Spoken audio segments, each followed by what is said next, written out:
Alrighty. It's been a while since we streamed. It feels like forever, but it hasn't been that long. Welcome back. All right, let's put some music on. Let's get this party on the road.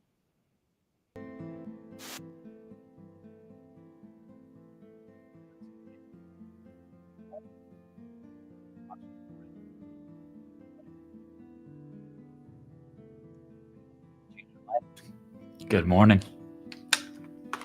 It's time. Okay. We are just going to do a quick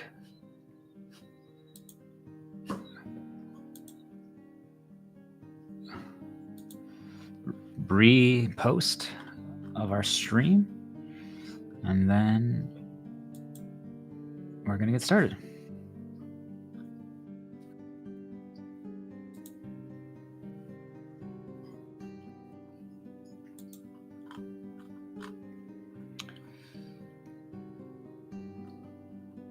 How did I get to that again?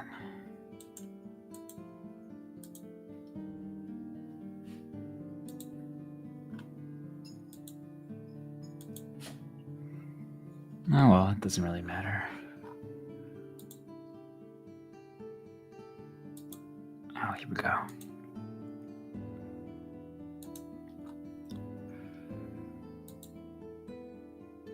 All right, we're about to get started. For anyone tuning in. So this is part of our process. We always repost it just to expand the reach.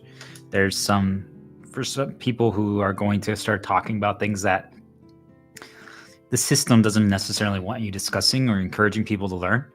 They censor it, they block it, they suppress it, and that's okay. This shouldn't stop you. If anything, it should motivate you to keep charging forward.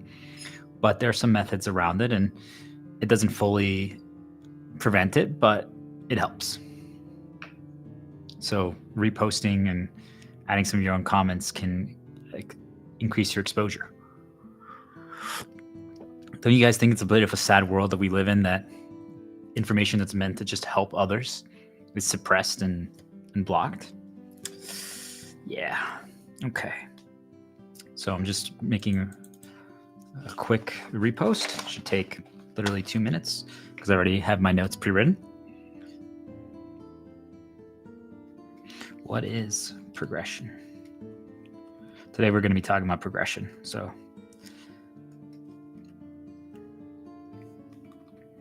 most addicting.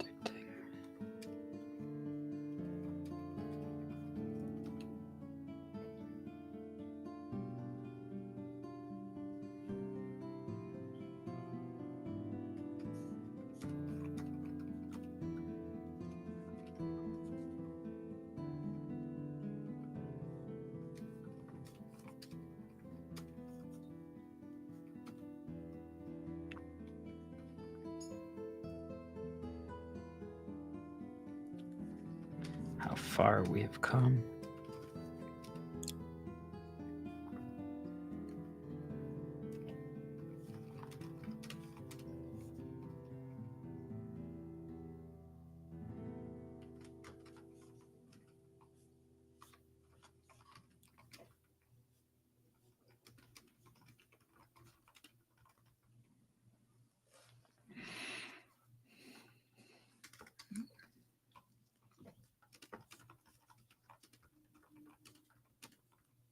Oh, I didn't loop it. Okay.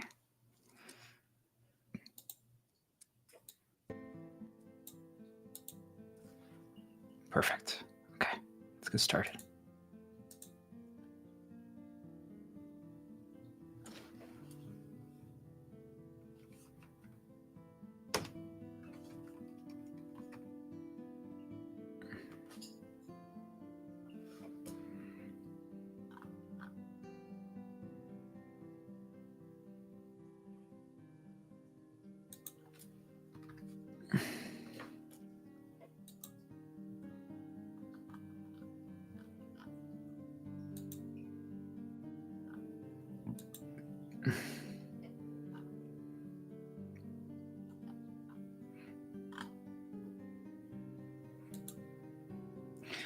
Okay.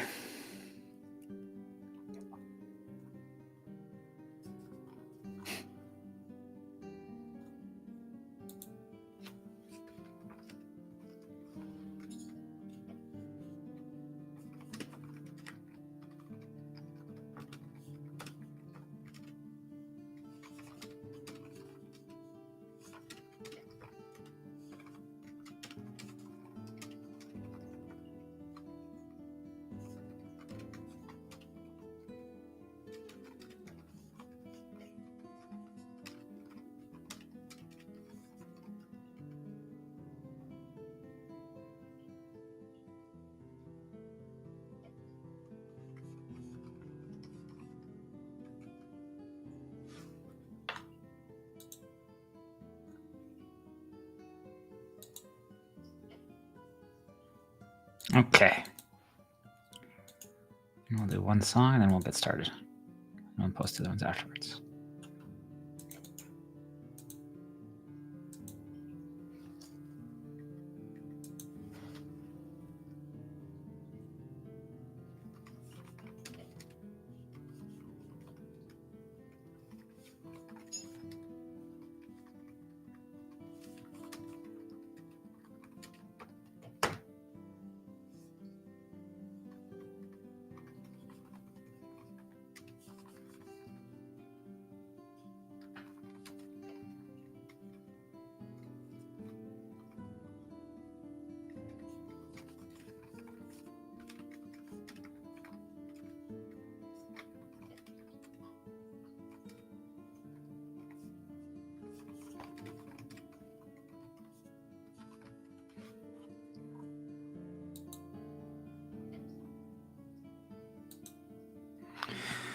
Okay, let's get started.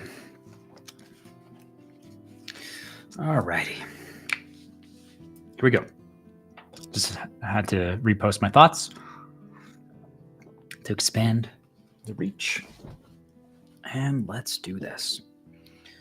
Okay, go on the script. Guide to progression.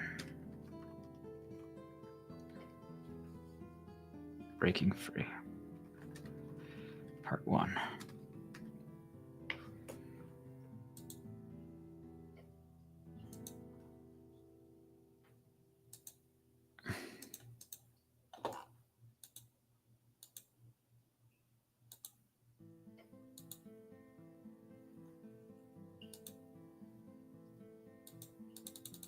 Why isn't it working?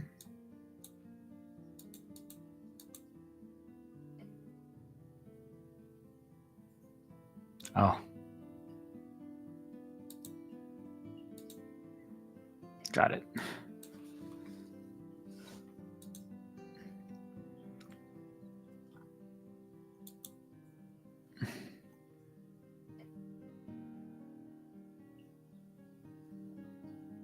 There we go.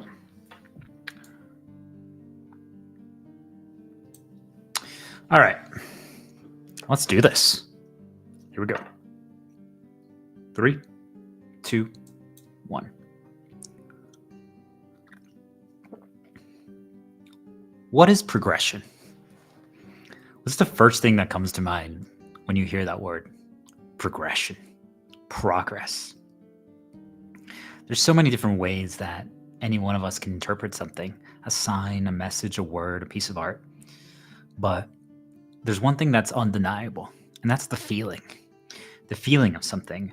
And feeling is how we can best guide ourselves to know that we're on the right track. How do we feel when we're doing something? How do we feel when we're approaching something? How do we feel when we accomplish something?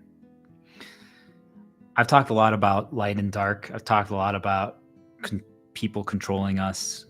But there's one thing that's going to make you not only break free, but understand and realize if you're on the right track or not. And that's understanding the feeling. And yes, it does come down to love and hope and light and looking forward to everyone being in a circle of peace, of working together, of unity. But there's one thing that actually is above that, all of that. And I call that the feeling of progression. So many times We're going to talk about this today in depth, every single angle and perspective and approach of it. So if you're not fully there yet, if you don't understand it, you're in the right spot and you're at the right time. That's what we're here for. So this is the guide on progression. So one of the things that we're going to be talking about is, how do we evaluate how far we've come? How do we know? How do we know if we've made progress or not? I think that depending on the subject, on the topic, on the activity, sometimes it could be really easy. So, for example, it could be the first girl that ever talked to you in a romantic way, or the first number you ever got. Or it could be you've finally got your weight under control. You're no longer addicted to sugar and things of that nature. Could be you actually weren't able to even look at a girl or talk to her without panicking. And now it excites you. It's an opportunity. Could be your first job. Or, if we're not talking about specific work, it could be like your first mastering a passion project or things of that nature. How far did you come there? Being able to speak in public, even if it's just the feeling. Before you used to get nervous and now you can do so without even thinking. It could be a wine glass. This is a glass of wine. This is a wine glass that is holding water. I used to be an individual who relied on alcohol because of all the damages and traumas that now I know why they happened to me and who was responsible for them. But it was my job to overcome them despite something else putting them in me. And I've come so far. I used to drink, and I say this with pride. I bragged about it. I think it was like 20, 22, 3, 24 shots total in one night in a party of alcohol. Of course, it was over like 8-10 hours, but still, guys, come on. And now I don't even drink a sip. And I ask you, how is that possible, first of all? But two, do you guys see why the question, look how far we've come from that moment, is the key? I mean, there's something to be said about, hey, giving yourself, tricking your brain, be like, well, drinking out of a glass or a wine glass, I always get tricked there. Drinking out of a wine glass, the vessel can make you feel the effect without actually having to drink the actual poison. That's an interesting thought, don't you guys think? So there's so many other lessons, right? Like, for example, I've talked a lot about the spirituality of the light and dark side of things. And there's a lot of baits that are going to be presented to you as you start understanding this side of the world. And being able to recognize them and not trust them, but also not going too far and not trusting anything. Being able to use discernment, being able to understand again how it feels. I used to be someone who didn't lock the door because I was in a safe apartment, and there was nothing wrong with it, but it did come to bite me in the ass a few times. And also, let's talk about that. I used to curse so much more. I still do. I use it for emphasis, but it's just getting things under control. You're now in control. You break free from being the slave to anything, to anyone. And that's the key. That's what progression is about. It just, everything that chains you down to something, by working on it, by pounding away at it, you finally break free and the shackles break. And now it's like, well, now I can choose. I can decide, what do I want to do? Do I want to continue drinking alcohol? Do I want to just drink water? Do I want to be able to pay attention to the spiritual guides and things of that nature and use them as signs? Or do I just say absolutely not? But you see, like, now you have to say, you have the choice. Can you resist? Can you dig your heels in the sand and be like, wait, I just got a nudge right now to say this. Did I do it? No, cool. You see, like, that's progress. Here's another one. So now I lock my door. Why? Because I learned that if they enter your house or your apartment, things can activate. You can get down, like, if we're going to talk a lot about video games today, you start a side quest just from someone like entering your house. If you left the door open, they can literally be like, oh, hey, I brought you a pie. And you're like, what? And it was your neighbor. And because of that, you might start down the neighbor's side quest that wouldn't have happened because now they're going to invite you to their barbecue. And at that barbecue, you might get in. You see, like, if you would have locked your door, that would not have happened. They might have left a sticky note. We're going to talk about if there's the correct way to use sticky notes. They might have just left a sticky note and you could have choose whether or not you activate the side quest. So if someone knocks, don't open, right? So there's so many ways to view progress and to understand it. But those are, I think everyone can understand all those examples. Like, they make sense. They make sense. But how do we actually master the ability, the skill set required to get from point A to point B? That is what we're going to be talking about today. And it really comes down to learning from your mistakes. And this is probably the most important part. And I start with telling everyone is that I am literally a walking just amalgamation of mistakes. Nonstop mistakes every single day. I've made mistakes today. And the first thing that, if you can just realize that it's not even, I know everyone's like, don't worry about perfect. Just don't even go down that path. It's just flip it. Just be like, well, worry if I don't make any mistakes. All right. It means that I'm not learning anything and I should probably be trying something different or challenging myself even more, But if we're not making mistakes, that means we've learned everything, which is fine. It's just okay. There's going to be a time where we need to find a moment of calm and peace. But you see how it's not don't worry so much about perfection. Worry about if you're not making mistakes, because that means that you've mastered everything. So what does that mean, right? Now you have a new area to explore. Be like, well, should we stay the way we are? Should we try to grow? Should we learn something new? Or is it right now a time for calm? So for example, hey, you just had a kid. You're going to make a lot of mistakes, right? Because you've never had a kid before, supposedly. And you start learning how to be a parent. But what if, like, after 3 or 4 years old, like, all of a sudden, or even at 2, like, you were a stay-at-home parent and you learned as much as you could, and now it's just smooth sailing. Well, it's okay. Like, maybe now it's time to do something else. Like, maybe now let's try a mission. Let's try to help the world. Let's try to do a passion project rather than before, like, your focus was on that. Do you guys see, like, how this works? It's another thing to think about while we're learning the actual skill set of progression is we can always fix and add things. I know. People are like, that's not true. There's some things you can't. And yes, you're right. There are some things that you can't. And usually the funny thing that I want people to understand is it usually comes down to the other party or the other thing that is not preventing it from happening or preventing it from being fixed. And that's okay. And if anything, that should liberate you. If anything, that should liberate you because you put in the work, you put in the effort to try to fix things. So that's just for the naysayers who say that's not true. But think about, like, there's a piece of food, like maybe you made you overcooked some pasta or there's a day old rice and it's hard now. It's like, oh gosh, should we toss it?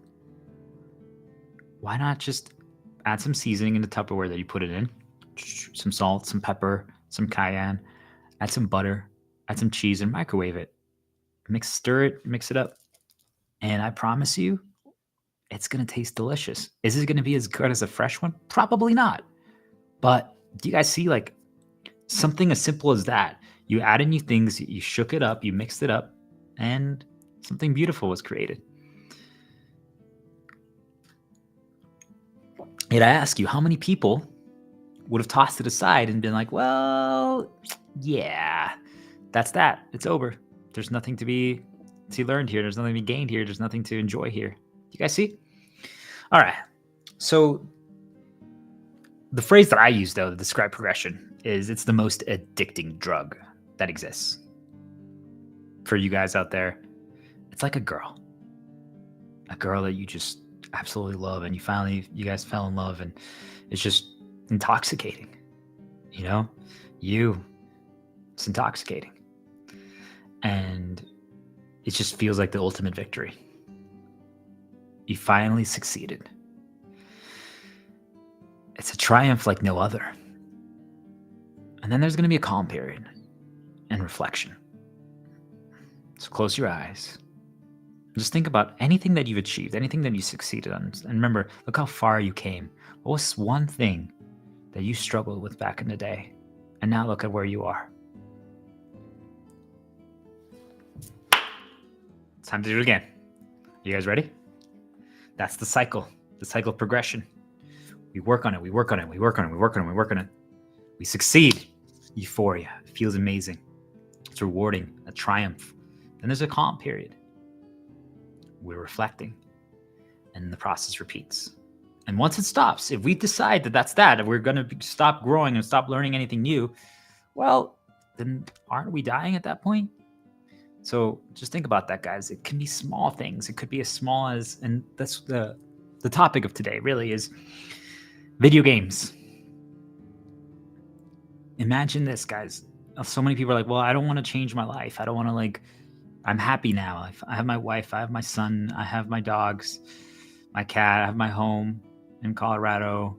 It's like, okay, now what? And it's like, well, you could learn something new every single day by playing a new video game. And I ask you, if that's the case, then it means you're not dying because you're learning something new.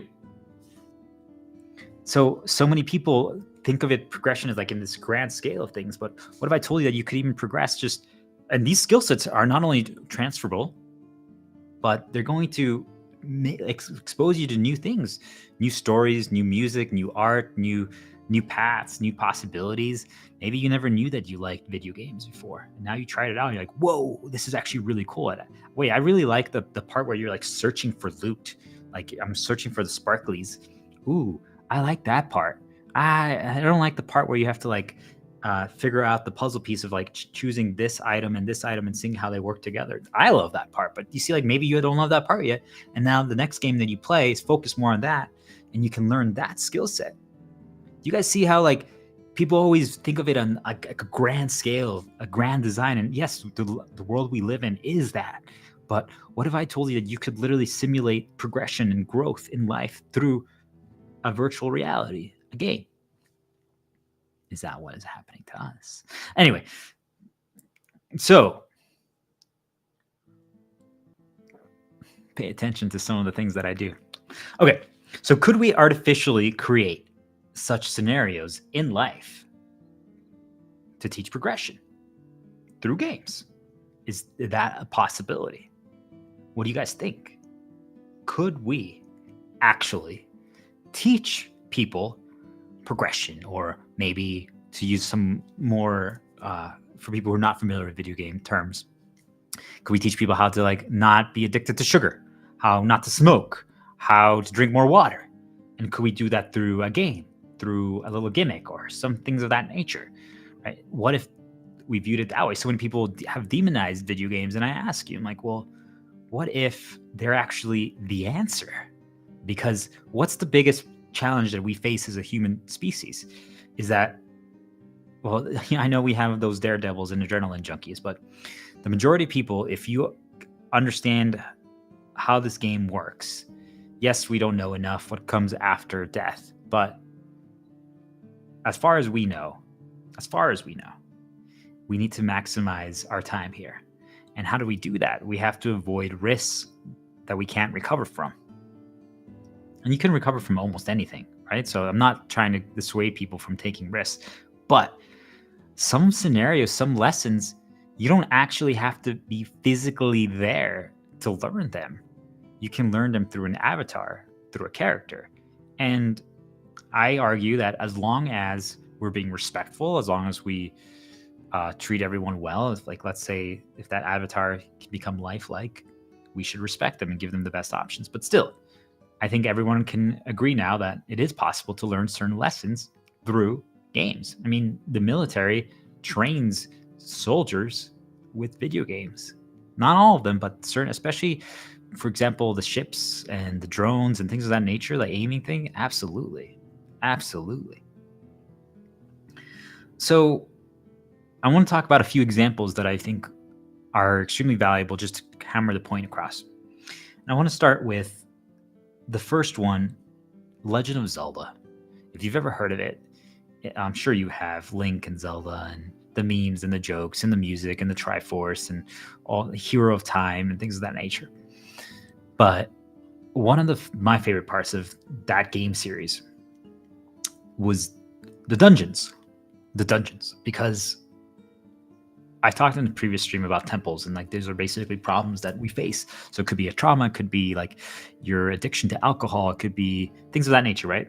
Those are like a temple. And in that temple, there's enemies that you have to overcome. There's puzzles.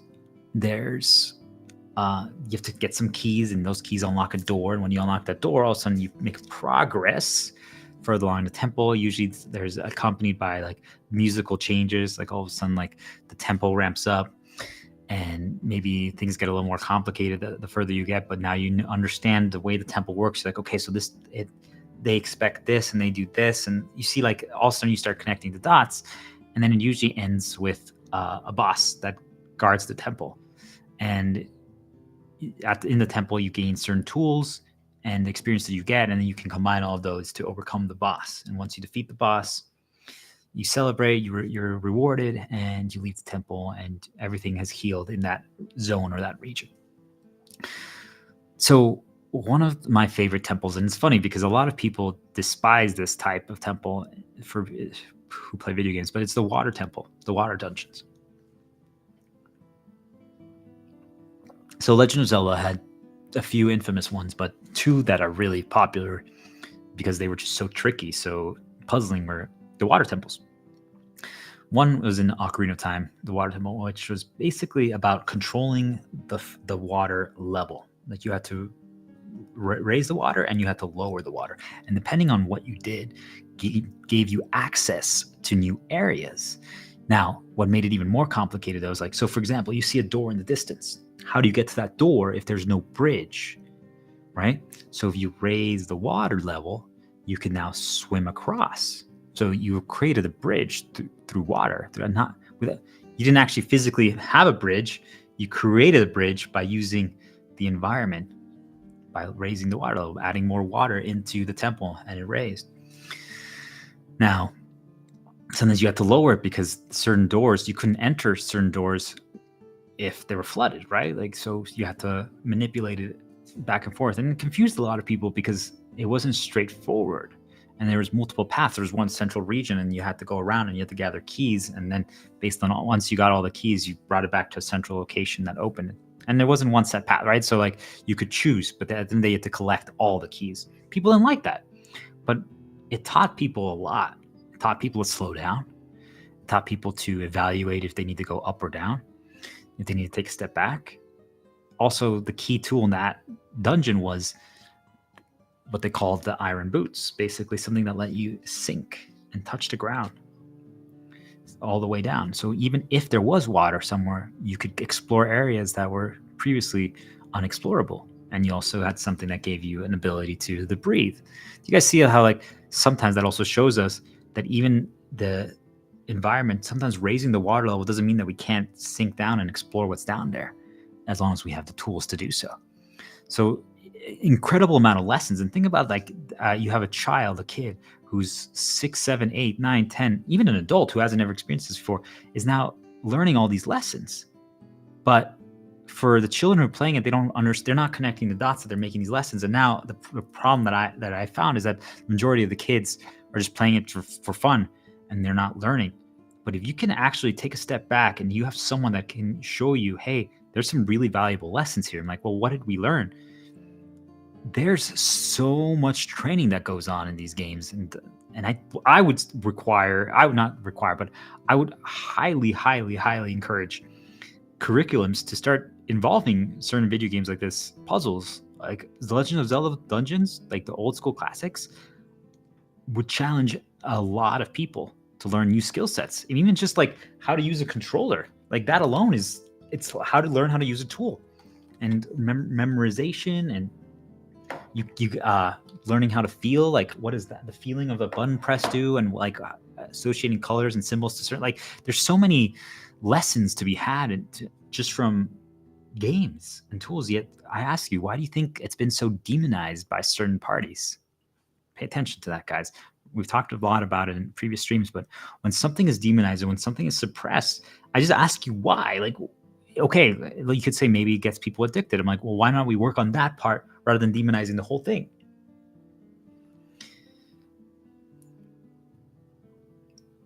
The other water temple is from the sequel of that game, Majora's Mask, which is the gimmick in that game was that there was a time limit, and you had 3 days to play through the game and in-game time, which was a few hours. And if you didn't do it, you had to reset, turn back the clock, and try again. So no, you pretty much couldn't beat the game in one go. You'd have to do like segments. Like, so let's say you went to one region, like to make it more human speak. Like, let's say you went to Russia for there was one dungeon in Russia, one dungeon in Ukraine, one dungeon in Israel. And you only can tackle one at a time, one temple at a time, and solve the problems in each one of those one at a time. And every time after you solve one, you go back in time and then you focus on one, because you first have to like meet the townsfolk and help some people there until you finally got access to the main problem, who the main problem people are, and then you tackle them. So for example, Russia, it's like, okay, first we have to build up trust and like get the common folk safe and protected. Then we slowly start working our way toward Putin and his generals, and then we talk to him and we're like, hey, how do we, like we're navigating the Russian palace, let's say, and then finally the final boss is Putin himself. And it doesn't mean that we have to end up in a physical fight, but it could be a verbal sparring match where we talk and we realize, hey, dude, it's time for peace. People look up to you. You're a powerful person. You've accomplished so much, but it's time to change things. It's time to be good. You ready?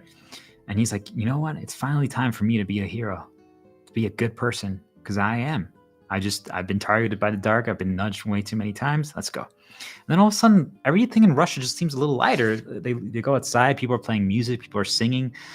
Ukrainian people show up, and now they're like dancing with the Russians. They're teaching each other's traditions. It's a beautiful world, and it all happened because we went there. We solved the issues. We navigated the dungeon, the temple, and we overcame the boss. So that's the time mechanic. So it teaches you how to manage time, how to balance, but then combining it now with a water temple. And this one was quite complex because the puzzle and challenge here wasn't about raising or lowering the water level. It was about controlling the flow of things. So the water current, which way is it going? Is it going left? Is it going right? Because the water was so powerful in this, it was like an old industrial factory that you had to navigate and solve the problems that were causing problems for this like fish race that lived around there. And the way you manage that is, well, once you jumped into water, you have to go with it. You have to go with the flow. That's what the whole point is. So what if we reverse the flow? All of a sudden it changes things. Could we also change the speed of the flow? That also changes things, because if we learn how to swim in it, whatever it is, right, in this case it's water, then we can actually navigate new areas just by changing direction and changing speed, right? So the first in the previous game it was elevation, under, can you go in, like you see guys like understanding flow, and then of course not even to talk about reaching a state of flow. So changing things, the angle, the direction, the speed. If you can achieve a state of flow, well, you become unstoppable. And think of that, all those, and then the puzzle, that dungeon is so complex, so there's so many back and forths, and if you make a mistake, because that's the problem with flow, right? Like you have to keep going. If anything stops, well, think of it like you had to connect like all this pipe system. And if you made one mistake with how the water flow was, it shot out and you had to restart from the beginning because, well, the flow was wrong. But if you got it right, you made it until the end. And then now you're trained and you have a battle with this super challenging, like monstrous shark, and you defeat it. And you become a hardened warrior after that. You also think differently now. You guys see, like, yet so many people would never even question or consider that there could be lessons in video games that could help. Here's another one. This is one of my favorites. Again, from Legend of Zelda. So also, Legend of Zelda, you guys need to go back to more dungeons and more complex dungeons. It's time. I know that we're teaching other lessons. And like, as I'm about to talk about, this was from the latest Zelda game, Tears of the Kingdom. But there's so much value to be had in these puzzles and these, like, just people using the tools that they have and different approaches. Like we need to go back to that. More games need to encourage puzzles, battles, challenges. Don't handhold. We figured it out as kids. They can too.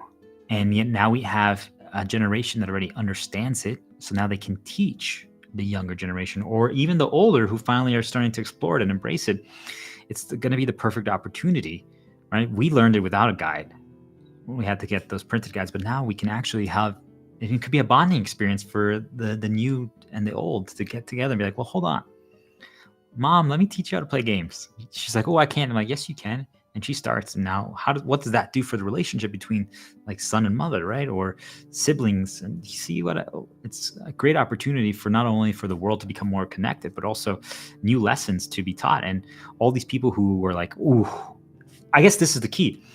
It makes everyone realize that they're like, oh, I can't learn that. Video games is way too complex. Like, I just can't. And now all of a sudden you have this 6-year-old mom who was an incredible mom, raised so many kids and did such a great job of it, who thought that this is far above her. Like, she could never achieve this. This is way too complex. Within like a week or two of proper guidance, proper training, and I'm going to teach you guys also how to do this, she's all of a sudden playing games and like solving Zelda dungeons. And you're like, Mom, look at you. And now she's like, you have to remind her. And again, we're going to talk about this, but you remind her like, Mom, look how far you've come. Do you remember when you couldn't even grab a controller?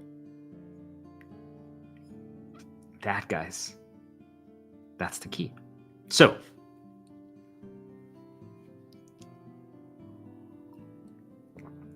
in Tears of the Kingdom, there's a segment where, again, you have to help different regions that are dealing with issues and problems. And one of them is the people of the sky. They live above us. And depending on what your beliefs are, could that be real, that there are people above us? I think so. Or even spiritually, or underneath us, or in the oceans, right? Like, so let's say we're helping our spirit brethren and they're up in the sky, but we have to reach them. How do we reach them? We have to learn about them. We have to understand them. We have to embrace who they are. We have to welcome them. We have to not judge them. We have to be open to communicating their way, learn their language, because, well, they're different than us. Does that make them bad or good? No, they're different. And so we're climbing this sky because we need to reach the temple again. This dungeon is all the way in the sky. We see it from the ground, like it's this grand castle in the sky, but it's so far away. You're like, oh gosh, here we go. And you got some tools on your journey that lets you, like, you climb a rope and you can like almost like parachute from segment to segment. And let's say you could like set up a little trampoline that jumps you up so you can reach heights that you never reached before. And these are all analogies for whatever you want to think of it, right? But sometimes you have to like resist the wind. You might get up while you're doing the climb. You might reach a point where all of a sudden there's like a winter storm, and you have to, like, because you're going higher and higher, and then it gets cold, and it's like the cold used to bother you, so now you have to deal with that. It's like, oh, layers, but you didn't have any layers, so now you're like, okay, we just have to deal with it. We got to endure. 1, 2, 3, let's go. And you just keep marching forward. And then you overcome that. And now this next part is here. You still see the castle in distance. It keeps getting a little closer. You're almost there. You're almost there. And now all of a sudden there's like a barrage of enemies that you despise. I call them noise, but they're just presenting all these problems that you face. You're like, oh, God, no, I don't want to see that. I don't want to see that. Oh, gosh, I don't want to hear that. Like, they just bring back bad reminders. Like, do you remember when that girl laughed at you? Remember when this, that? You're like, oh. But then you have your sword, and I talk a lot about dark motivations, light actions, but you take out your sword. This is, an analogy, but in the video game, it's an actual sword, and boom, they slash the spider, and the spider dies. The bat dies, and there's like this other like grass Venus flytrap creature or a shadow creature that's draining your energy, and you slash them and you defeat them, and they have different approaches on how to defeat them. One might need you actually like have to go up close and stab it. Another one, you actually have to take a step back and use your shield and reflect and bounce their attack, wait for them to attack so that they have an opening so that you can finally attack. So, it teaches you patience, like, hey, wait for them to attack first because now they're vulnerable. And now that's when you can fight back. You guys see, like, and then you just keep climbing. All of a sudden, this is the part where you have to make a jump. They're like, Can you reach that jump? You've never made that far of a leap before. Can I actually make it to that next block just to keep climbing? But if I fall, I might die. Is there anything that I can do? Oh, wait, here, if I jump from a higher spot, I can use my parachute thing to cross. So then I don't have to make that crazy jump, because I might have been able to, but maybe that. So you start gathering things, but there's nothing to, the trampoline doesn't work anymore. So what do you do? I'm like, oh, there's like some items that I got from the enemies that I can use like as a box to climb and raise my elevation, and boom, let's go. So it's like creative problem solving. Use the tools around you, and all of a sudden you make you jump with your parachute and you make it to the next spot. Let's go. And now the castle's right in front of you, and you make it in. And this temple is actually really simple. It's really easy, but it's really cool. It just, you feel chills while you're in here. There's just amazing music. It's fun. You've learned a lot. You're still learning as you're doing it, exploring the temple. And you listen, you look around, you appreciate the sights, you appreciate the lessons learned. And there are still some challenges that present themselves, and there are still some conflicts that arise, and you're going to learn new things as well while you're doing it. But it's almost like this is cruise control, and you make it to the boss of this temple, and it's an incredible experience, but it's not extremely challenging. And you're rewarded, and you come back, and everything's better. And you pause, and someone else also finished the temple shortly after you, and you talk to them, and you're like, hey. They're like, yeah, what's up? They're like, well, didn't you think that temple was a little lackluster? They're like, huh? I'm like, yeah, it was almost too easy. They're like, maybe. I'm like, they're like, well, let's say there's two other people. One person's like, no, I didn't think it was easy. I thought it was actually really challenging. They clearly took to different approaches on their journey to the temple and all their experience. The other person's like, yeah, it was really easy, but have you ever paused and asked yourself why? And I'm like, what? I'm like, no, it was just easy. The boss was too easy. Like, I mean, yeah, it looked cool. The music was cool. It was fun, but it was just easy. They're like, well, is there easy necessarily bad? They're like, no, but I want to be challenged. I'm like, do you think that it could have been that you just got so good? And it was actually really challenging, but because you learned so much doing the climb, because you learned so much before you even did the climb, that the actual temple was easy, all of a sudden this person pauses and it's like, well, maybe? Or do you think that maybe that's one option? Or do you think that maybe it was actually not about that, and it was the main dungeon, the main temple, was actually the climb up to the temple. The temple itself was the reward. You're like, what? How is a temple? I did say it was fun. Huh. Could it be? You guys see, like, the climb, the journey. And that is literally one of the events and situations in the newest Zelda game, the dungeon. It's a climb, and then there's a temple. So I ask you, could video games teach people these lessons? What do you guys think?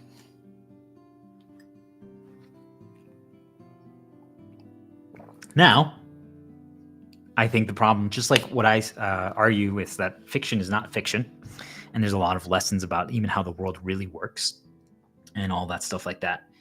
And the game that I'm specifically referencing is Illusion of Gaia. It's an old school Super Nintendo game. And if you play it, or if you watch a Let's Play on YouTube, or if you read a walkthrough on, just by Googling it, Illusion of Gaia, I would argue that it's not complete, but it's a very good first attempt of understanding how our world actually works. And if you think about that, I mean, this game was made in the 90s. So, I mean, we've learned a lot since. But think about it, like you can literally show people certain things that maybe they're not prepared to understand yet through a video game, through a game. And it's a lesson for myself too, but we can teach people through other forms. But the main struggle that I want everyone to pay attention to is that people view games as a game. People view movies as a movie. People view art as art. Fiction is fiction. They don't understand that there's an underlying lesson. And that's one of the parts why I talked so much about the journey to enlightenment in a previous stream. And I'll be releasing my videos soon about that stuff. Is that you start being able to take the underlying lesson of every single thing. Because once you're able to do that, yes, I apologize in advance once you get there. Once you're able to do that, you're going to go a little crazy. Why? Because, well, all of a sudden you're like, well, the blinds are down. What could that mean? I'm like, ooh, is that? And yes, there's a lesson there. But you guys see, like, there's always something. But if you get that under control, progression, you get to a point where you break free of the shackles, of the chains that are binding you. And it's an incredible world that is created after that. But the key is to be able to break free from the limiting belief that a game is just a game, that there's no good or value there. Once you're like, okay, well, let's explore it. You might be surprised. You might really find out that there's a lot to enjoy there, and it's a completely new universe, a new world. And fortunately, the world has seen the light, and they are not going to make video games more expensive. They're moving away from microtransactions and corruption in this industry. This industry is going to be preserved and protected. The video game industry is going to be preserved and protected. And we're going to make all video games cheaper. And we're going to start including them in curriculums and start teaching children the value of them and making them also realize that it can be an educational tool, not just a tool for addiction and escapism, because that's what it is. But it's taking a step back and changing our view of it. Here's one that's a personal story that I just want people to think about, which is really teaching people resilience.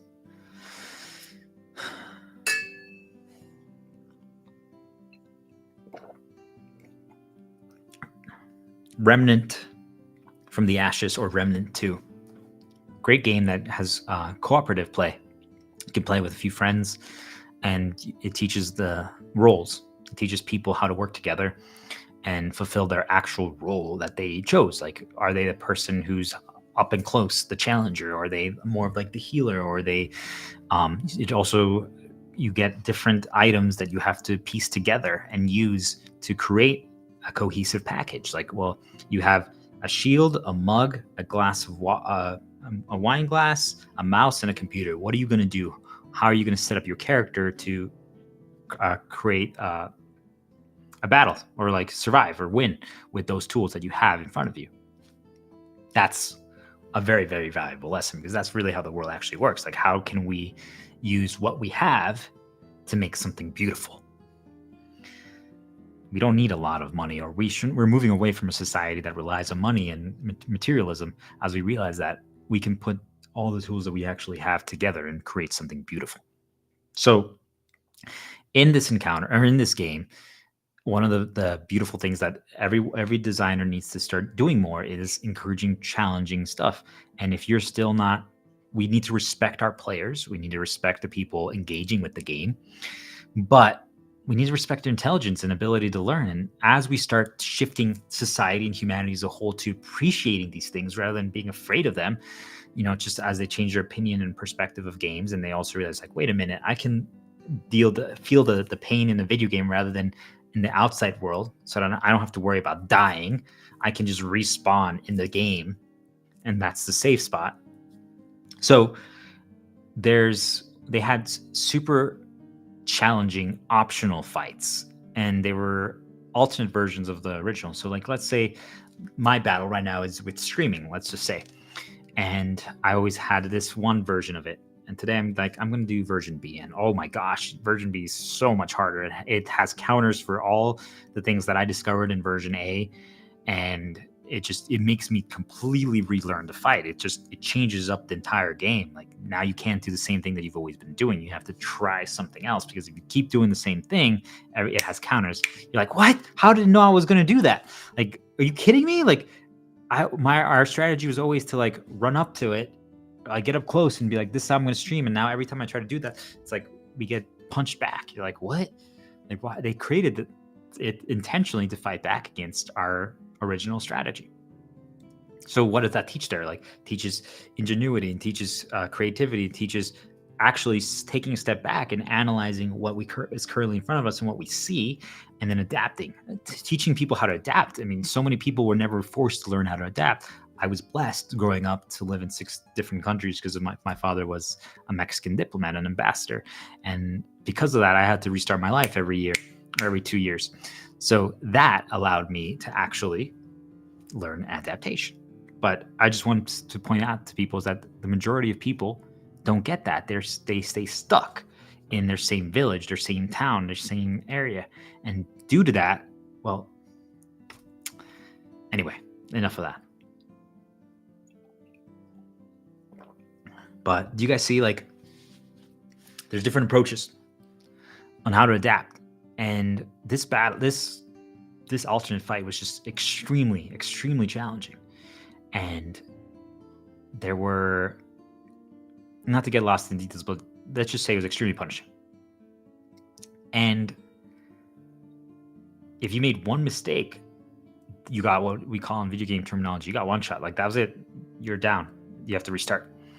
So to successfully win and overcome this challenge, like, had to change the strategy like 26 times, had to always try a different approach, had to keep practicing and learn how to avoid these one-shot opportunities, like extreme danger. Like, okay, well, every time I do that, I get destroyed. So I need to find a different approach so I don't get destroyed.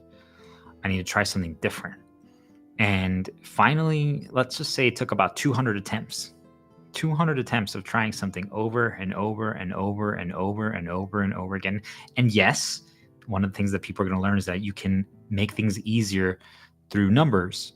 So if you're really struggling with something, maybe pause and come back and, hey, let's get some more items. Let's get some upgrades. Like, hey, let's get a better sword. Hey, let's get a better armor, a helmet, right? All those things can help.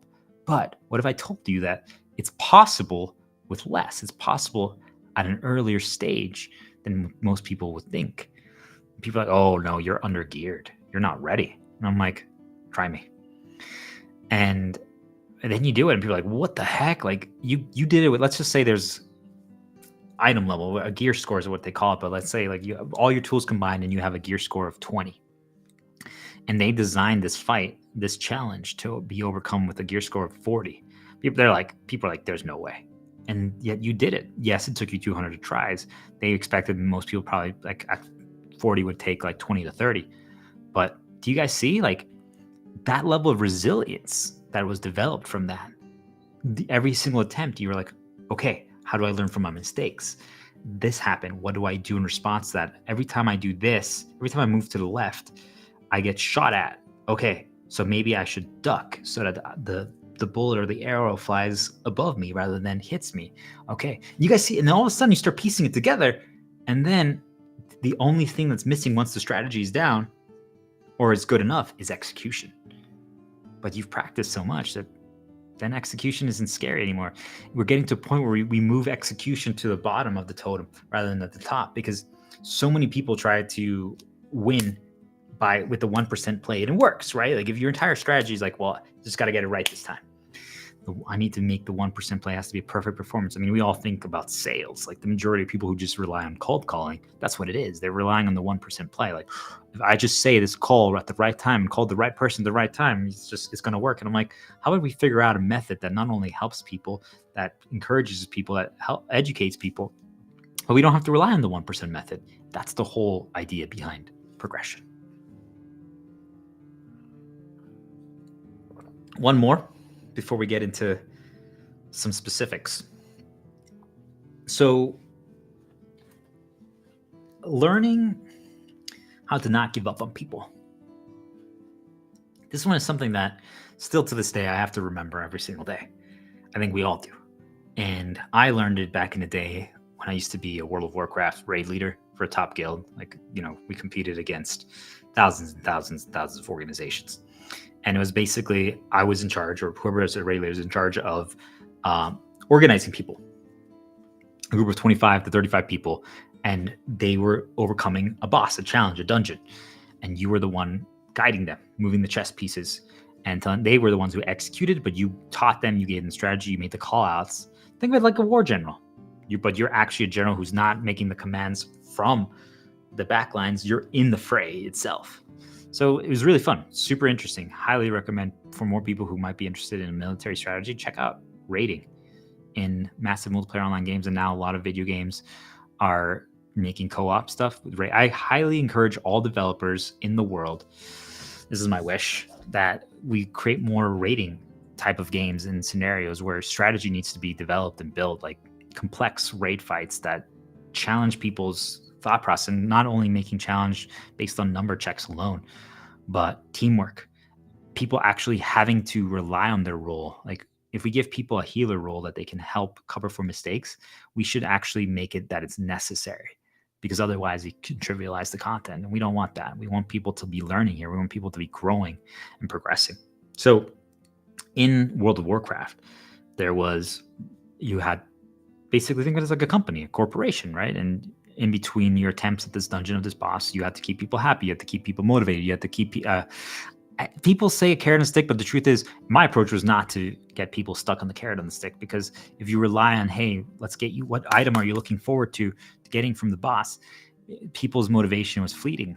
And you needed to actually get them to have fun, to build relationships, friendships, become a family, become one, and just love. Everyone's a piece, having fun, understanding what it is, caring about who they are, what they represent, what they're learning. It was more than just a carrot on a stick. It was really just the majority of my peers and competitors, they took the approach of like, well, you can get the best items, but it's not about that. And it's also understanding people's motivation, but you can help people realize that there's more to motivation than just items, or, hey, we're number one in the entire world. How cool is that? Bragging, right? Like, you can make a combination of everything, but really it's just the learning and the growth that they experience. And I wish that I had that perspective now, because I could have prevented a lot of problems. We achieved a very high rank of success, and a lot of people let it get to them, myself included, to a little bit, not as much as the majority. But all of a sudden, when we didn't have that same level of success in the next dungeon, people really got down and got defeated, because, well, that was their carrot, right? Like their entire self-esteem, their entire worth, their entire value was based on, hey, well, we were first in the world last time. Why are we now 10th? And we suck. And I'm like, are you kidding me? There's like 50,000 guilds. You're 10 out of 50,000. You're amazing. But that's not how we think, right? So I wish that I could have taught people at that time. And it was just like, hey, just think about how far we've come. Like a year ago, we were like 500. Sure, we didn't get first, but we're still number 10. Like, you guys see that? But it's progression. It's why it's hard to go back once you make progression, because you've achieved so much. That's when you call that regression, right? So it's like you have to not make a new carrot, but you have to show people, well, how can we now, like, do we teach people? You've made it all the way to the top. So what do you do now? You have to teach people. So I'm like, hey guys, can you take on a mentee? Can we get some new people in the guild? And like, hey, can you show them your way? Like, you're so good. Like, literally, you're the best at this class, at this role. Can you teach them? Can you try a new role? Do you want to try a new class? Do you want to try, you always were the damage dealer. Do you want to be the one who actually solves the puzzles or makes the call outs? Do you want to be the one who makes the call outs with me? It would help me. Actually, I could chill and relax for a little bit and just watch from afar and be proud of my little people, how far they've come. So one of the key lessons, though, that I learned, this is a lesson for all leaders and all business owners and for everyone who's starting progression, especially as you're going to start teaching your family, your mom, your sibling, your wife, whatever it is. Sometimes you're going to have not the best players, and that's okay, right? We can't all be that right away. Some people need more than others. Some people need to have the motivation unlocked in them to become the best. Some people, it needs to make sense to them to become the best. Some people just need encouragement and belief because they never had that growing up from anyone around them. They've always just been taken for granted for it. You know, like, there's a million different reasons and ways why someone might not be the best, and not all of them are valid. But if you give up on them, then it's over, right? And sometimes it is you have to give up on certain things. And that's a hard one to you. Like, well, they're never going to learn this part. That's okay. They don't have to, right? But what if you actually could repurpose them and use them in a different part? So, for example, when I was doing the rating, like there was this guy, and he was a great damage dealer. Like he was on fire, but he just didn't have the awareness. He didn't have the awareness to avoid things or like do the complex mechanics. So it's like, okay, well, this guy, what we need to do is we need to make sure that remove him from all potential things that could cause issues with like his damage. So how do we help him with that, right? Like we need to remove those obstacles, those roadblocks, to make sure that he succeeds there. And like if he was targeted by something, I'm like, okay, hey, I made an extra effort to make extra call outs. I'm like, yo, dude, remember you got this. Remember, go left here. And people are like, well, you shouldn't need to do that. I'm like, yeah, but if I know him, he added to the vibe of the group. People enjoyed playing with him, and he performed his role as a damage dealer spectacularly. But he had that weakness that he was getting better at. He truly got so much better from the day 1 to like day 100. But like I could have given up on him, like, well, this guy just dies and sucks. He like gets hit by everything, but he got so much better. He still was not the best, but he was an incredible damage dealer, and that's what he was there for, right?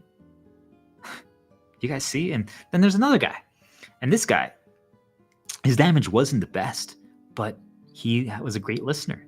He had the eye of the strategy. He paid attention to the things that the most damage dealers didn't pay attention to, because, well, all they cared about is their numbers. They wanted to be the best. Like, think about the sales rep who only wants to be number 1 and doesn't care at all about his customers, right? So like this guy, well, he died a lot, but what he was really good at is doing what I call, pardon my language, but the bitch jobs, the dirty jobs, the things that people didn't want to do because it would affect their numbers, make their numbers go down.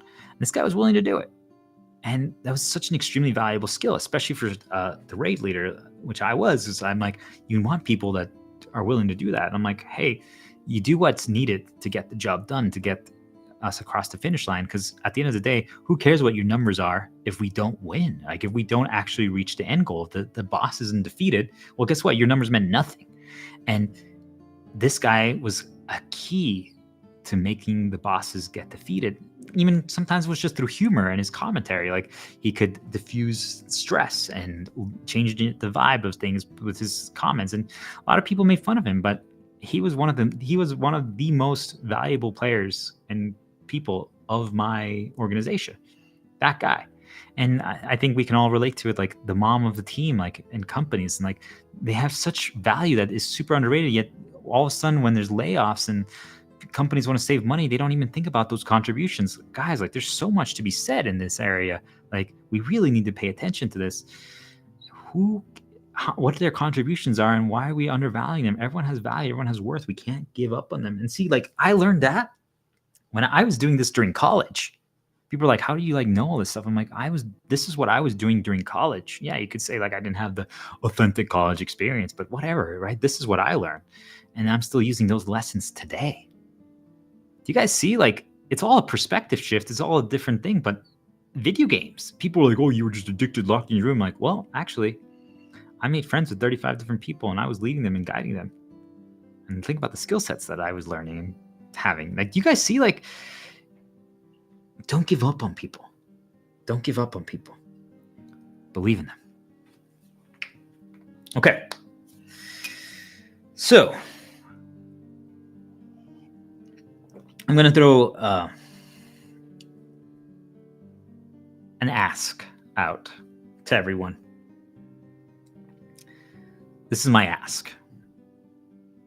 I want you to, and if you've never explored video games before, then please reach out to someone who has, or to myself, or start researching it. Be careful about social media. Limit your phone usage, but just because there's a lot of noise there.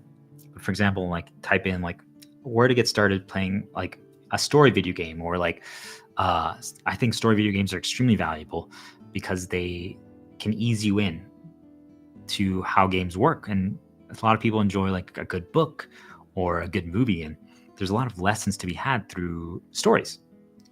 And there's also gameplay attached to it. But I can make some recommendations, but and there's difficulties, I wouldn't actually go too easy if I were you, because you're going to learn bad habits. So if there's the easiest difficulty, don't play it. Don't. You can go normal or easy, but don't go the easiest where you become invincible, because if you become invincible, you don't learn any lessons. There's nothing to be gained there. Like, unless you're going for the story alone, which is valid, but you're missing out on so many lessons that you couldn't grow and develop in, truly. And now you're going to develop bad habits, and then you never can grow again, because, well, now you relied on those things. And deprogramming yourself is super challenging, guys. And we talk a lot about conditioning, programming, and things like that in my other streams and other videos, so please check it out. But having to deprogram yourself through simple methods is super, super valuable and powerful. But just, for example, I want to challenge everyone right now. It's like, when you're about to go take your dog on a walk, are you going to go to the same spot that you did the last 2 times? Can you go a different way? Are you going to wear the same jacket that you did? Can you put, when you hang up your jacket, can you put the jacket hole, the hanger on differently than the way you did? Can you write with your left hand instead of your right?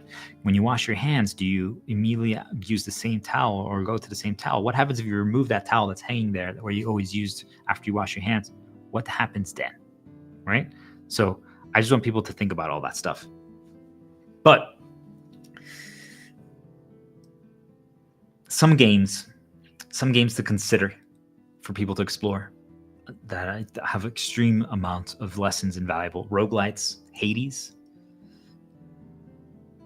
Remnant 2, Zelda, Xenoblade, all of them, that series, the Tales of role-playing games, Final Fantasy, Until Dawn, work on making decision-making, quick decisions. It Takes Two, great game to ease people into it because you can have to play together, cooperative games. War of Mine, very, very powerful game to understand the realities of war. Elden Ring, there's so many options. It's more than just a game. It's truly life. But you guys see, like, there's a million different games that you can explore and check out, but explore it. Last of Us, highly, highly, highly recommend that one. God of War, the newest ones, like things of that nature. Horizon Zero Dawn, things of that nature. Okay, so here's my ask. I want you to choose a game, a video game, play it, and while you're playing it, I want you to write down the lessons that you're discovering. So it could just be the lessons that you're discovering about the game, how to play the game. It's like, ooh, it seems like apples aren't actually that good in this game. They heal you, but they cause some negative effect. So, okay, write that down. Okay, you say apples not that good.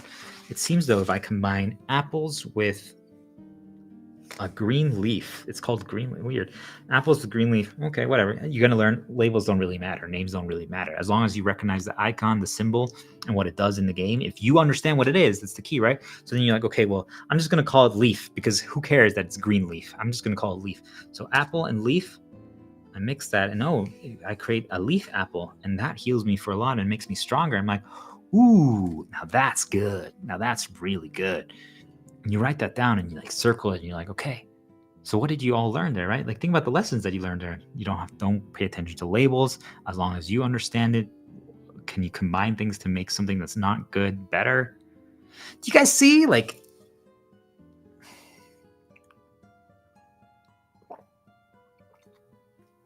that's the way. So the key though is you're understanding the why behind the how. That's what you're doing. And every game, there's so many lessons. It could literally even just be the story lessons. Like, well, why was this character sad here? And I know some people are going to be like, well, isn't that taking the fun? Isn't taking the fun out of the actual game or like the experience? Be careful. Find the balance. You're going to overdo it at first if you're starting to write down the lessons, but you're also going to realize maybe you learned so much. You learned so much. It's going to also help you on your journey to enlightenment, because now you're going to be able to see how to analyze things differently. And maybe you didn't have as much fun as you could have, but wouldn't you say that learning and growing was also fun? Like, it changed your approach. It wasn't just playing the game to play it. You played it to grow and to play it. And maybe it's a reason to replay it another time when just you fly through it and you don't analyze anything, right? You guys see, like, there's a lot of different approaches and methodologies to this, but that's my ask. I want everyone to play a video game. If you haven't, this is your chance to finally start learning, and write the lessons. Write the lessons that you're discovering about the game or about any or what things that they connect with. It's time. Okay, so we're actually gonna take a break right here, and then we're gonna get into, is there a right way to use a sticky note? We'll be right back.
Alrighty.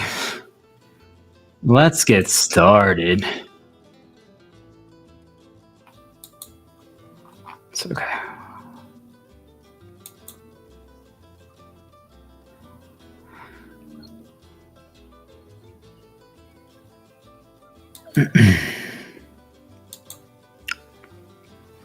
Guide to progression.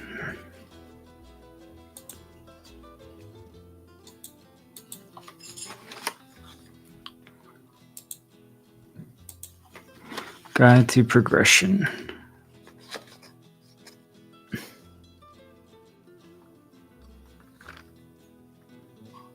The fresh start.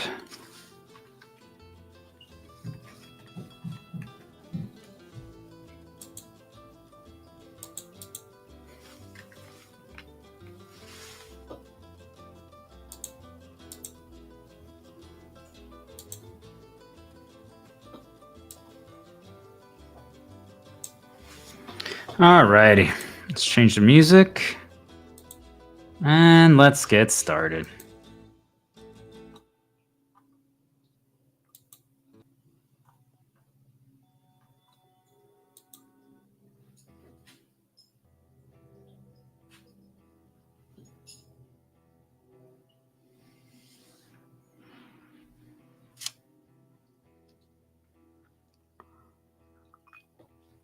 Okay.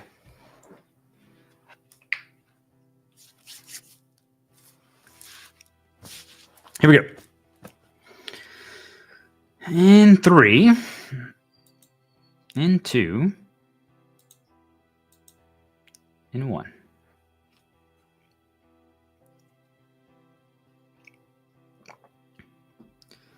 Finding our motivation. What happens when we actually believe? Everything changes. When we find the light, when we saw it, when we not only experience it, but we channel it, we embody it, and we become it. What changes? Everything. We're good. I want people to understand that sometimes you have to learn what your motivation actually is. And I'm just going to lower it a little bit. All right. Sometimes you actually have to learn what your motivation is. You have to find it. You have to discover it. You have to find out what is it that's going to push you to start to do. Some people, it might be looking at home videos and embracing nostalgia, remembering good times. For other people, it might be taking a shower, suiting up, brushing their hair, putting on their best bracelets, remembering the good memories. For others, it might be deadlines. Creating a deadline is motivating. Hey, I have to finish this stream and everything I want to talk about by 3 p.m. Let's go. No time for breaks. It's go time. We got to be cold, silent killer. You guys see, like, what is it for you that makes you do? And for others, it might be a girl. Hey, you know what? I've been struggling to lose weight. I've been struggling to lose those extra pounds that I've gained ever since the pandemic. Too much sugar. But I want to get a girlfriend. Well, there you go. That's your motivation. All of a sudden, and now people are like, you shouldn't do it just for her. Of course not. You're not.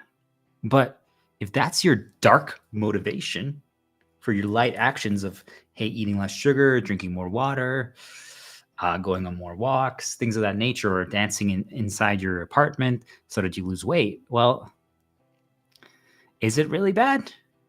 Is it? It's a dark motivation. Like, you're doing it, I'm doing it for the girl. Like, only for the girl, that's the dark motivation. But all the light actions create balance. So finding balance.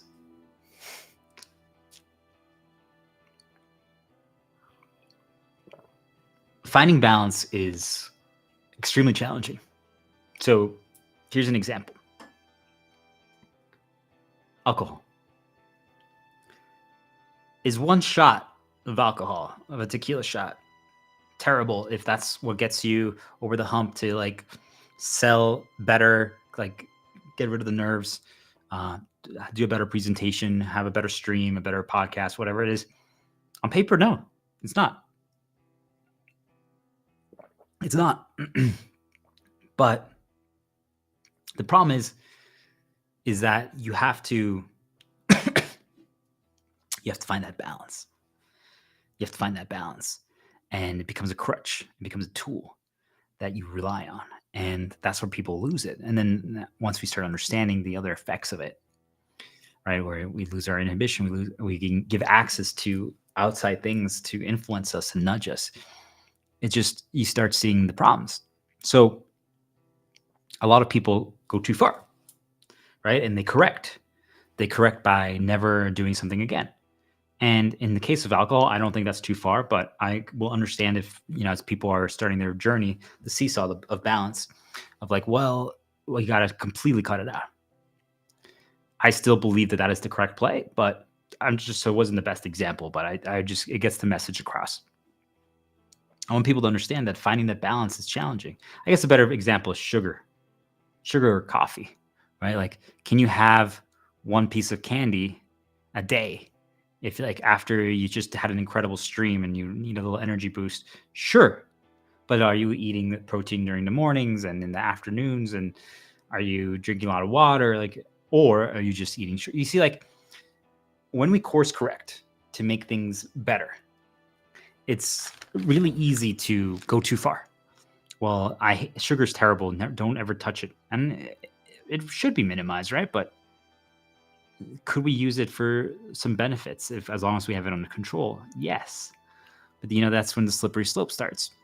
But I guess what I'm trying to say to people is that as you start going down this path of progression, you're going to realize the biggest challenge for the majority of designers, and this also goes for all people who are designing games and stories and situations and scenarios.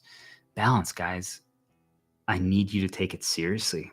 This is my wish and my prayer as a fellow designer, that we need to start taking balance a lot more serious.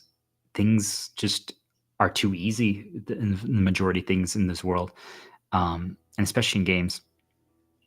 We let our players become overpowered through outside resources and means, and they never have to learn any lessons. And we have to ease people into learning the lessons, but there needs to be appropriate challenge. We shouldn't shy away from challenge just because they've complained, but we shouldn't harm them. We need to make it fair. We need to give them the information. We need to give them the facts. We need to educate them. We need to ease them into it, but we can encourage them positively rather than, through mocking and negative reinforcement.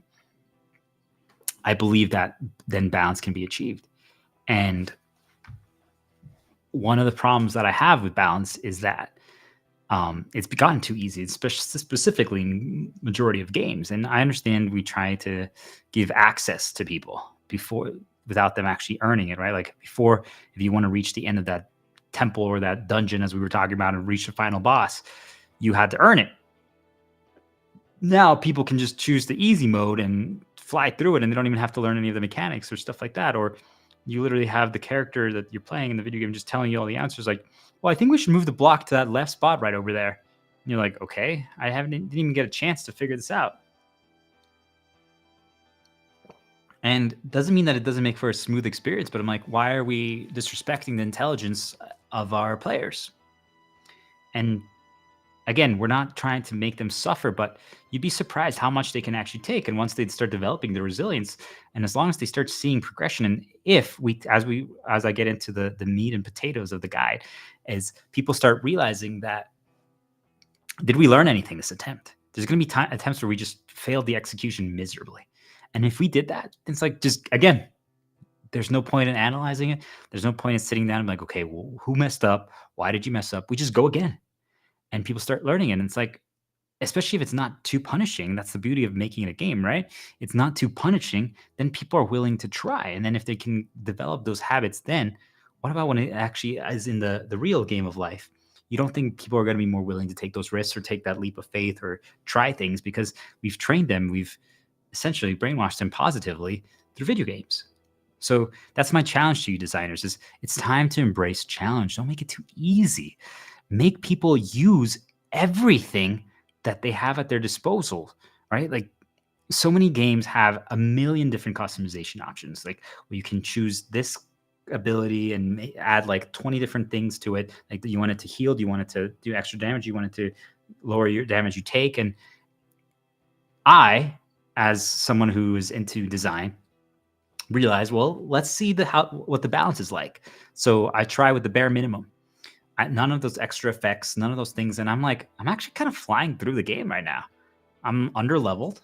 I approach things without spending extra time. Like, let's say as you fight enemies, you gain experience, and then you can gain levels. And if you gain levels, you just gain a massive strength boost. So I'm doing without a massive strength boost. I'm not using all the options. I haven't updated my weapon for like 3 hours, and I've gotten already 5 new weapons that I could have used that would have been huge boosts of damage. And I'm like, I'm still coasting. I'm like, guys, the balance is off. We've designed the game incorrectly. Like the balance is off. Like we need to go back to the drawing board and balance. And people have become so afraid of pissing off their audience. And I'm like, let me ask you something. The people who originally got into video games, for example, because today's the video game theme. How did we get there? Like, how did we learn to enjoy it? Like, they were brutal back then, and a lot of them were short, and they had to be brutal because of that. Well, that's what the logic was. But I think that we were onto something back then. We learned without guides, without someone teaching us. Now we have people like myself and other people that are going to be able to teach the new people how to do this stuff. And after we finish this progression chapter, everyone's going to be able to learn how to do this to someone else. So I ask you, this is your challenge, designers. Please stop making it too easy. We need to find balance. And yes, you're going to go too far now. You're going to make it too hard. But guess what? Then we can always dial it down. The beauty of the current system of video games and things of that nature is that we can release patches. We can release upgrades. We can release corrections. And we're not correcting necessarily like exploits. Yes, I do want people to realize is that we want to encourage our player base. So I view it from my own perspective is that I don't exploit to the best of my ability. Once in a while, and especially more so in the past, I haven't done so in a long time. I might have been tempted to, but if I see like in a game, an enemy gets stuck somewhere, there's a good chance like their programming just got bugged and they just are standing there like they're stuck in a wall, and you could get a free kill, a free win. I'm like, let's reset. Let's restart it. Let's restart it. And I played with other people, like my wife and my brother and stuff, and they're like, or like my sister and friends, and they're like, why did you do that? Like, why didn't you take the free win? And I'm like, it's not fun. We didn't learn anything. It's not challenging. Like we lost out on the experience of the thing. And now if we're about to lose a player, like let's say we've just pushed them too far and they are frustrated beyond belief. It's like, okay, let's tone it down. We don't have to give them a free win, but we can tone it down, right? Like, or maybe there's an option that they can get extra help, or maybe they can like summon someone, or like there's some outside tools that they can use to make the thing, or maybe they get a nudge in the game that says, hey, go level up for a little bit. There's a side quest pops up if they failed like 10 times and they're about to quit. They're like, hey, we just got word that there's a dragon in the town, and it has this legendary spear attached to it. I think you should explore this. And they can get that legendary spear, and all of a sudden everything changes, and that makes the thing that they were stuck on significantly easier. And you guys see, like through guided breadcrumbs, we can do that. And not only does it not make them give up, now it actually makes them experience more, explore more. They have faith, they believe. Do you guys see how like there's always an approach to everything? And now they come back and they win, and it's like they weren't good enough yet to beat it in the intended difficulty level, but we had preparations, or maybe we released a patch for that. But too many designers today, developers, their approach is, oh, well, they're complaining, they say it's too hard, so we're gonna nerf it. And all of a sudden that boss fight or that battle that's challenging that does 30% less damage and moves 20% slower. This one ability that was super challenging to evade just doesn't even exist anymore. And you're like, wait, the fight like has been completely neutered. Like what happened? Like why did we? And it doesn't mean that you didn't make it too challenging at first, but like, what if people would have come up with creative approaches and strategies that could have actually solved it? Do you guys see like by intentionally making things too easy, by intentionally not striving for not only balance, but actually a little on the tough side, we are limiting the evolution of us as species. Yes, I'm literally saying that by making video games too easy, we're limiting the evolution of the human species. And it's just like that in general in life. But why not learn the hard lessons through video games where we're not going to get punished directly, so that when we actually are experiencing ourselves in the outside world, we're safe, right? So think about that one, guys. I encourage everyone to actually start, if you are a gaming veteran, and I'm going to start soon. I'm still trying to figure out my exact approach, but I'm going to start probably streaming some more stuff. I'll just leave it like that. But anyway, there's value in keeping things, of being under level. Actually, try it out for you veterans that are really good at games.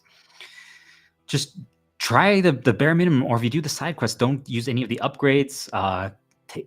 Face that battle not super optimized. Like so many of you have the eye now, right? You figured out how to optimize, how to be the best, and you know the best option. So choose something that you normally haven't chosen before. Something that shakes it up. Something that makes it a little more challenging. Add some limitations. Limitations are what add challenge, right? Well, all of a sudden it's like, we can't use that sword that you've always used before, and you can't use this, and no healing, and you have to try a class or a skill that you've never had before. So, for example, like in real life, think about it like this, guys. Like you always were a dancer. Well, today, this time at this event, you have to sing, and you're like, I don't sing. I'm like, exactly. You see, like all of a sudden, the challenge is it's the same event that you've been to 20 times, but this time you're singing instead of dancing. The event is completely different for you. Do you guys see like how much growth can happen if that's the case? And someone's like, oh, well, I can just hire this person right here to sing for me. And you're like, that's the exploit. Don't do the exploit. By being under-leveled, by putting some limitations, by not exploiting, you can test things and you can grow and develop to a level that you've never achieved before. And not only that, but I call it perfect balance when you overcome the challenge or you win the battle just barely. Like you've used the majority of your resources. You literally thought you were going to lose. It came down to the wire, but you prevailed. It's like, we did it. We did it. And it's funny because the first time if you introduce this methodology to people around you who are not familiar with it, the majority of people are actually going to not enjoy it. They're not going to like it. They're going to complain. They're going to be like, well, for me, that was not fun. And I'm like, but it's a great story, isn't it? Like, think about how epic that was, that finale. Like you stepped up, like you saved the day. Like we were about to lose, and you all of a sudden made a hero play at the end, and like now you have a story to talk about. Like whenever you talk about that specific game or that specific challenge or situation, you guys remember the one time when my brother like stepped up and did this, and it's like, oh yeah, oh my gosh, like he literally was in the state of flow. The state of flow, and he was just like on fire, adrenaline pumping, and he didn't even hesitate. He was just going left, right, dodge, attack, shoot, boom, crouch. It was like he was possessed by an angel. Like he was on fire. You guys see, like we can literally teach people and get people into a state of flow by a proper challenge, finding balance, but actually trending towards actually making it more challenging. So I challenge all designers: find your state of balance and up it one notch. Make it harder. Force people to actually use all the things. Now, sorry, let me rephrase that. Force is the wrong word. Encourage people to use the things, to explore the systems of the game, and through natural means. Like, don't make it punishing if they don't, right? But they want to explore. Like all of a sudden they find a new challenge, that new boss fight, or new enemies pop up, and all of a sudden it's like, well, these enemies are like resistant to physical blows. And you're like, well, we did unlock like this skill that can use like some magic or like attack from afar. Like maybe we should try that out. I'm like, yeah, but I don't like that. Oh, they're immune to the other thing. Let's try it out. And all of a sudden they start trying it out. And like, whoa, actually, this is kind of fun. This is kind of cool. And if we never put that enemy in that had that immunity or that was strong against that other technique, they would have never had to try it out. Do you guys see, like, through proper game design and through proper nudges, we can encourage people to explore things, but it's for good rather than the way the majority of people design things today, which is we punish them if they don't. We force them and we punish them. That's not correct game design, guys. Come on. It's time to step up. It's time to make a better game for everyone, the game of life and video games. Okay, so let's make games harder, guys. It's time. It's time. It's time for people to face the challenge. It's time for people to embrace progression. So how do we get to this? It starts with a question. It starts with a question that, and this is where I talked about the journey of enlightenment. Like, people can, you start seeing underlying lessons everywhere. I ask you, is there, so let's go back for a second. I believe in writing down everything. So having like a notebook, having a notepad, and just writing down a lot of notes, all my lessons, the things that I'm discarding, things that I'm researching. So I challenge all of you to do the same thing. Write it down by hand. It helps you remember, but it also helps you go back and look a few days later or months later and be like, wait a minute. Oh my goodness. And I know I'm not trying to get into the spirituality things today, but you're going to get nudged and you're going to get rearranged by dark forces. So sometimes when you look back and you start reading something, you're like, oh my God, this is the answer to the problem that I'm facing right now. And I wrote this 2 weeks ago. And now by rereading it, think of it like this. By putting it down, you wrote down something that's now permanent, right? Unless someone like comes and rips it up or burns it up. And in that moment, it's now immune from nudges. The problem with something that's digital, and for them, there are things that are immune, but they can be modified. And handwritten paper in your room, and if you don't live with anyone else, it can't be modified. So that piece of paper now is your protection. Whenever you need to go back and look at something, you're like, oh, look at that, a finished product. Now you can see, like, there's the answer. So I highly encourage everyone to write down more things. So I bought some sticky notes because I was planning to use them for multiple purposes. But when I bought the bag, and one thing I will say to everyone is try to minimize how much you buy. Bare necessities, absolute minimalism. That's where we're headed towards in this world. Try to go as long as possible without spending money. Get the tools that you need. So like right now, I'm encouraging everyone, get a video game system, buy some games like a Nintendo Switch, a PlayStation 5. You can get them for pretty cheap. Guys, Nintendo and Sony, keep making them cheaper. Please, please, please keep making them cheaper. We need to get them into the hands of as many people as possible. Computer games work too, but computer gaming is a lot more expensive. So highly recommend either Switch or PlayStation 5. And you can buy some really cheap games that say, let's put them on sale, guys. Let's get them to people. Let's push them out. And so they can start learning, so they can start practicing. And then you can even share them with friends at basically for free. You can do game share. So anyway, so have something like that. Have a writing tool, like a pen, pencil, piece of notepads, notebooks, things of that nature. Just get some food, get perishables, cans, things of that nature that can last a long time, and just try to last as long as possible. If you have to, it's okay. Spend some money, but the more we minimize that, we realize, wait, think of it as like a challenge, right?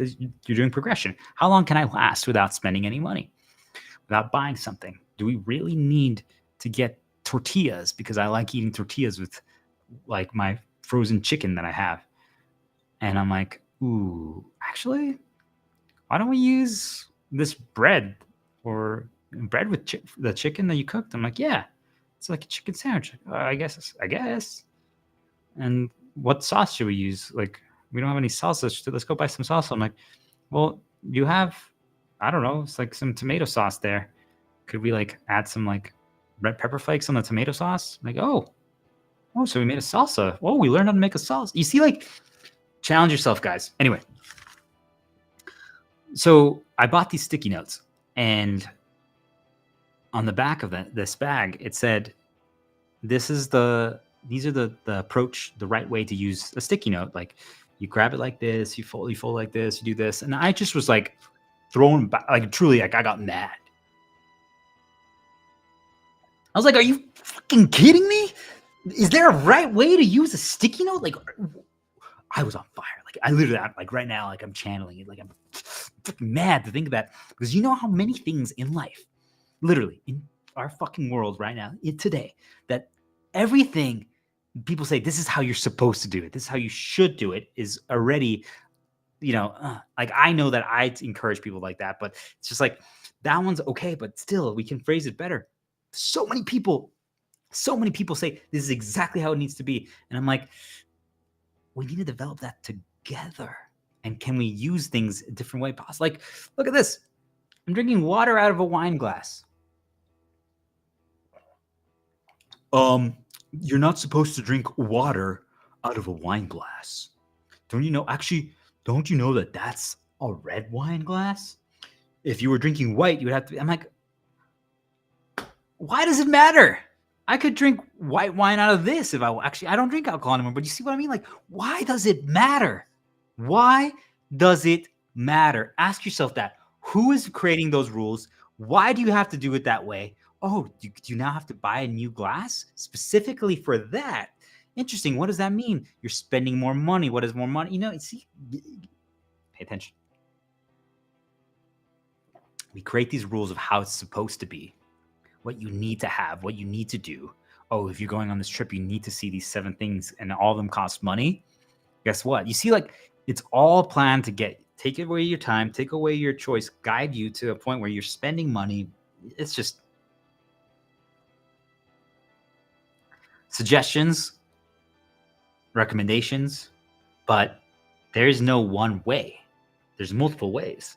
But the biggest thing is just experiment. If it's an experiment, it can't be a mistake, right? Like, hey, let's make pasta today, and let's not use salt or pepper or anything like that. Like, what are we gonna season it with? Do you want to try cinnamon? Ew, cinnamon on pasta. I'm like, yeah, well, and also should we like maybe add like, let's make a sweet and sour sauce, or maybe sweet and spicy, so cinnamon and cayenne. You want to try that? Like, okay.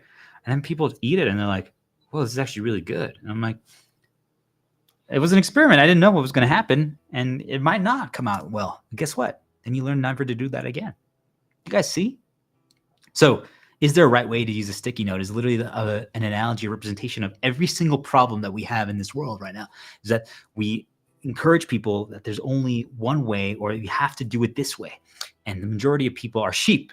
Now, that's okay. We'll get there, right? Like you're learning, but they don't question things. So they just are led by these other people who are manipulating them and forcing them to do things. And they give them the answers and they're not the full answers. They're only part of it, but they put it behind a paywall. Like, well, if you take my class, I'll teach you how to do this. And I'm like, okay, why can't you just give them the information? Give them the information up front, educate, teach them. If you have the knowledge, you need to tell, you need to explain, period. There's no fucking buts, ifs, or maybes. If you know things that could help other people, you need to tell people. Don't force them to pay. Don't force them. I mean, here's the most fascinating part to me. I had written those things down and I got to them without looking at my notes, because it's the same thing. Like, it's just in my head. It's what I believe. It's what I believe more than anything. I'm like, it's so messed up that we literally manipulate and control people by that. And sometimes I catch myself getting close to that, where I'm like, well, this is highly, highly my recommendation. And I'm almost phrasing it as like, this is the answer, because it kind of is. But, like, I'm like, wait a minute, I need to let them, I can't force them. I need to guide them, nudge them along, but they need to discover for themselves. And truthfully, they might find some new ways that I never explored before that can help. And at the end of the day, you don't even have to change your approach. You don't. I highly recommend always shaking it up and trying new things. But you may, oh, well, that's interesting. I might have to try it out, and just please, guys, write more things down. Write your theories, write your lessons. Start mapping it out. Start drawing it out. And remember, your notes only need to make sense to you. You're not writing it for them. You're not writing it for them. You're writing it for you. You could have a million arrows and things like that. People are like, how do you, like, if it makes sense to you, then you're good. So don't do it for them. Do it for you. So while you're writing things down, so like, let's talk about the sticky notes. So what could you use a sticky note for? What could you use it for, guys? What do you think? How many ways could you use it? What's it for? Is it for a to-do list? Is it for maybe using it as a marker, like on a notebook, so that you remember where you want to go and what you want to pay attention to because you have too many notes? Could it be to use it to put something out of sight, out of mind? You wrote some notes down and you're like, that part's not good. And you don't want to scribble it out and you just don't want to see it. So you use a sticky note to cover it. So you're using it as a tactic to out of sight, out of mind. It's almost like putting something under the bed. Like, wait, a sticky note can have that same purpose? Could it be a reminder that you write for your wife in the morning? Like, hey, I made you some coffee, but you put it in the bathroom where you know she's going to see it because she might not see it or realize that there's a coffee already made. So you put it where they're going to see it. But that's not a to-do list. That's a positive reminder. What if you use it as a napkin because you don't have a napkin or a paper towel and your hands got dirty and you're like, well, this is all I have. And you don't want to get your clothes dirty. What if you're trying to light a fire and you need some extra fuel? Crumple it up and toss it into the bonfire. Do you guys see what I'm talking about? How can anyone have the audacity to tell you that there's a right way, that there's a correct way? There might be a figured out method. Absolutely. I don't disagree there. But when you tell me that there's only one way, I tell you, fuck you. You're the fucking enemy. And the reason why you're the enemy is not being like, but I'm giving information. Yeah, I'm charging for it, but but I gotta live, man.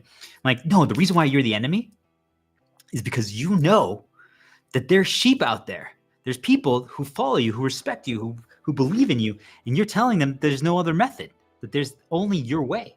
And now everyone literally gets indoctrinated by the celebrities, these top soccer players, these stars, and guess what? They're not giving away all their secrets.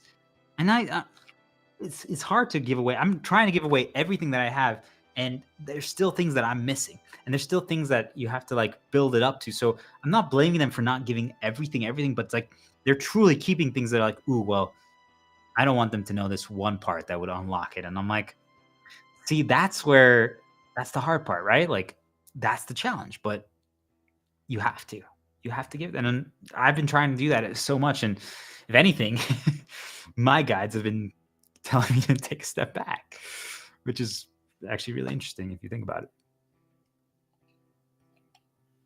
Could I be giving away too much? So it's a challenge. It's balance, right? But I just want people to think about, like, there's all these people who are giving away these classes that you have to pay for so you can have their business or you can do their method, but they don't tell you the whole spiel or why it works. I mean, just think about all the people who tell you how to do social media. Like, they present the ideal version, and that makes sense, but they don't show usually their beginning. Sometimes they do. And it's just, there's a lot of little things that they don't tell you how it actually works. And now they leave things in there for the experts, for people who've made the climb already. They're like, oh, I see why they did that there. Like, I can watch a video of someone and be like, I catch things that other people will miss, right? Because I've done a lot of marketing and sales lessons. But what if instead of just leaving it in there as like a little breadcrumb, we paused and said, okay, guys, this is advanced tactics right here, but I just want everyone to know that the reason why I did this is for this. And the newbies are not gonna understand, but you just gave it to them, and now they might write it down. They're like, well, he did this for this. I'm writing it down. And you even tell them, like, write this part down. You might not understand it right now, but you're going to get there. And that. So I know we touched upon this briefly, but I just really want everyone to today and tomorrow start modifying recipes when you cook. As we start doing a shelter in place and minimizing time we spend in the outside world, I want you to try cooking something differently than you've always done it. And that could literally just mean seasoning it differently, adding jam, melting it 30 seconds in the microwave when you never melted it before. You're breaking the supposed way. You're breaking indoctrination and programming that's ingrained in you.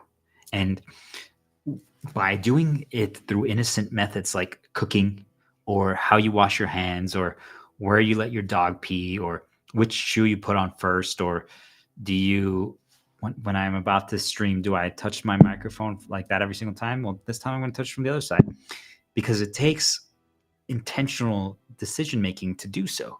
And by doing that, you start breaking free and it's progress. Like the first time you do that, you're like, oh, I want it. Hold on. Okay. And it's going to get easier and easier and easier. And actually soon enough, like after a few days, you're going to realize like you might actually have reprogrammed yourself to use your left hand and touch the left side of the microphone. And you're like, whoa, once you actually see it and experience it and feel it and understand how easy it is to program yourself or get programmed through repetition, through signs, through nudges, all of a sudden you understand the game of life. Now you start believing that, hey, wait a minute. If I can do this to myself, you're telling me that there aren't like people, experts and rich, powerful people that are using this to advantage. And then I'm telling you that there's also dark spiritual entities that are unseen to the human eye that coexist with us, that are literally using it to manipulate us and cause insecurities and traumas and just to cause fear and problems so that they can drain our energy. Like, you guys see why it's so important to learn these tactics and strategies and how to defend yourself? This is training, right? You're learning new things. Change your approach to how you clean, how you organize. Maybe while you're cleaning, you add music this time. Maybe while you're washing the dishes, you sing songs. And all of a sudden, it just starts changing. Try it out, guys. So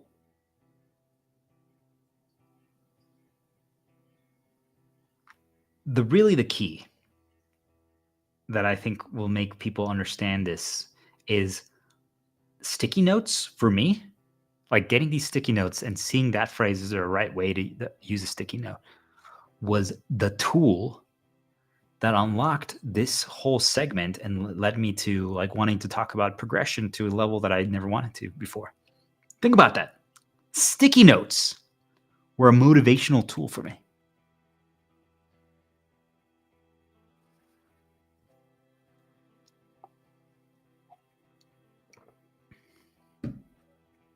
So find what that is for you.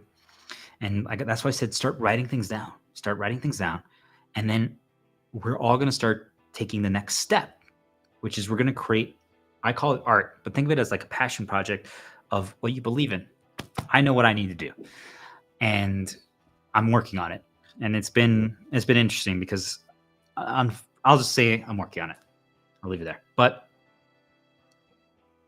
maybe you are going to create a song, music, or you're going to write a story. You're going to make a video. You're going to make a lesson for people, teach people.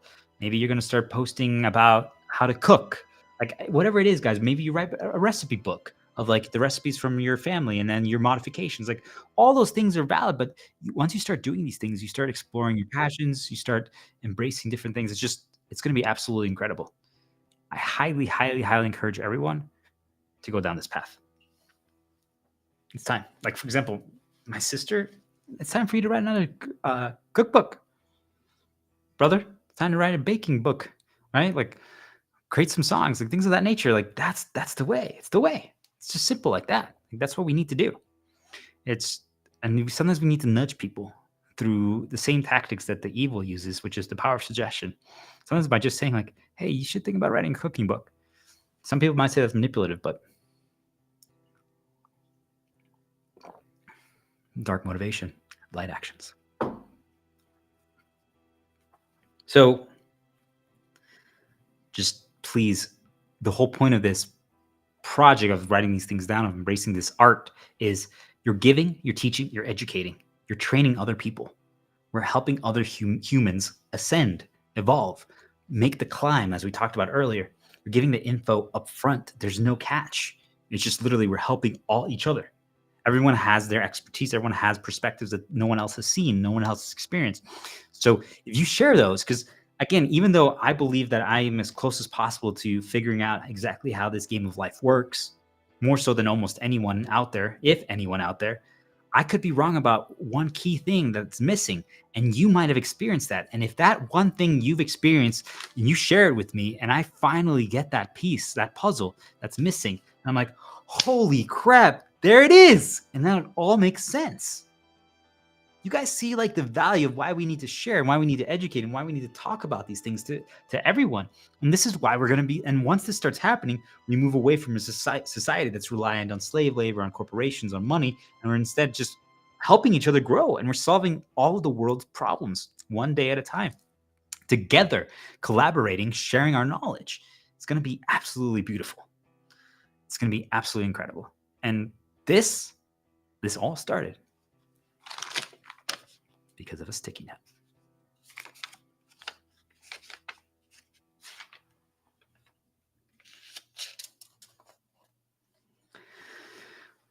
To finish up this segment, I want to encourage people to start practicing jumping between multiple things. So what I mean by that. So you're doing dishes. You're washing a plate, and all of a sudden it's like, you know what? Let's put on a song. You put on a song. And afterwards, like, well, let me open the balcony door. You open the balcony door, and then you go back to doing dishes. And the reason for that is you're shaking it up. It's some people are like, well, you're not focused. And I'm like, well, can you go back to it? Can you go back to the original task?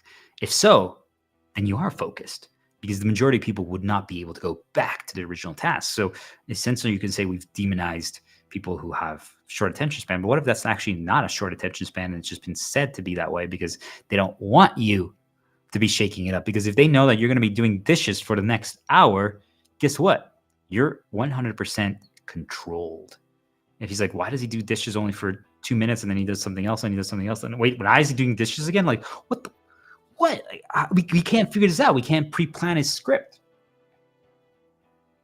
We can't figure it out. Like, what's going on? Like, what is he going to do next? I don't know. Right? Like, you guys see, like, this is the game. So all of a sudden you're changing things. And like, for example, right now, like, I'm going to just change the song. Why? Because it just feels like the right thing to do. And that's life. That's life. And maybe right now I'm all of a sudden going to take my dog on a walk and we're streaming. And you're like, what? Like, why would you do that? I'm like, just because. And it's the game of life. It's the game of life. It's how we break free from the indoctrination that's completely taken us over.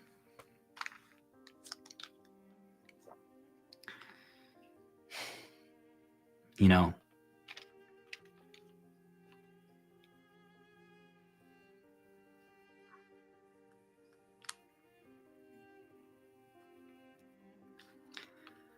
I'm just going to move on from this part, but I just want people to understand that there's a lot of baits in this world. They try to get you to do things. They try to get you to focus on things that lead to sad things. So, for example, let's say that your dog, for some reason, is just acting weird out of nowhere. And, well, they want you to, there's like this video of him and his brother who passed away. of them like howling together, and it makes him happy. And whenever he listens to that, he snaps out of his weirdness. Pay attention here, guys. I'm not going to explain more, but pay attention. And he snaps out of his weirdness, and he all of a sudden now is normal. He eats his food, he drinks water, he's well behaved.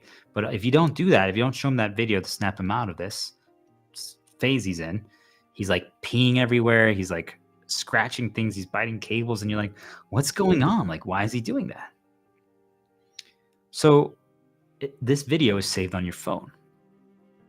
And let's say this video is like, if you have like an iPhone or something, like there's blocks like photos and videos, and this video is next to one of a video of, let's say, your grandma that was still alive, and you haven't fully healed yet from that pain, from that that trauma. Maybe you felt guilty because you didn't end up visiting her when she was in the hospital, and you didn't go. Like, maybe you went to the club the night before because a girl finally was into you, and you're like, okay, I'm going to go to the club. So you didn't actually end up going to see grandma. And you thought, oh, well, she's going to live at least another day. And she didn't. You didn't get to say goodbye to her, all because this girl invited you to the club. And even though no girl has ever really like taken an initiative before like that. And so now you see this video, like you're, okay, I'm going to show my dog this video, snap him out of it. And then you see grandma, and you're like, you just got triggered.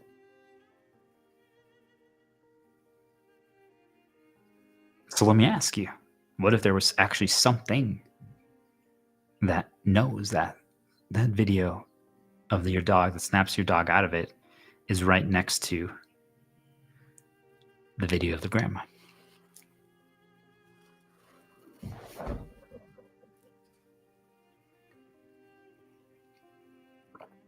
So how can it get you to look at to see the grandma thing more often?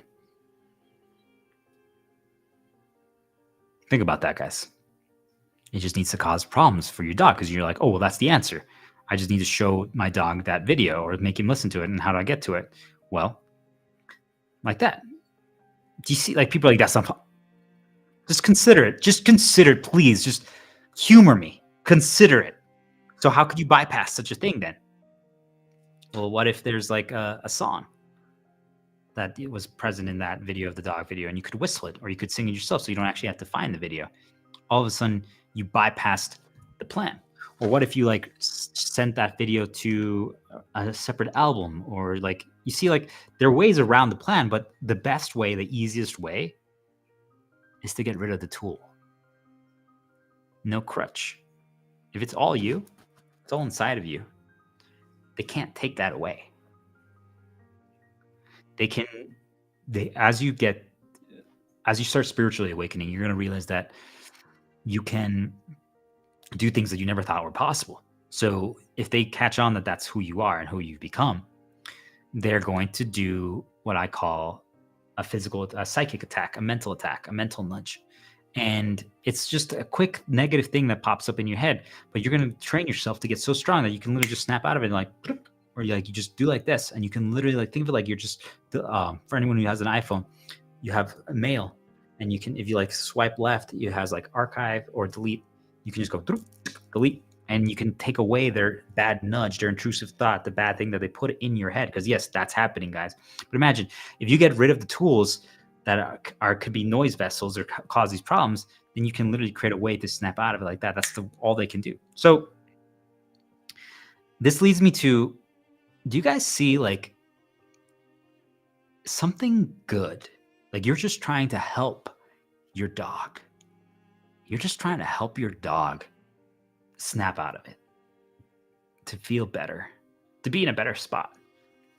And yet there's something out there in this world that has found a way to weaponize it. And this is the key. This is where I was guided right now and nudged to get into. It's that they they ruin and taint anything good in your life. And that's not an accident. It's not an accident. It's planned. It's calculated. They do it intentionally. So, for example, they know, like they might know that I'm a seeker of truth and I want to always learn more. They might present to me now 22 different options on how to seek out information and guide me down those paths. And I'm like, okay, well, what's the best way to deliver the information? They're like, well, you should make pictures, and you should write a book, and you should make an audiobook, and you should do a website, and you should do Instagram, and you should do social media, and you should do a stream, and you should do etc. A movie, like 20 million different things. And all of them are great ideas.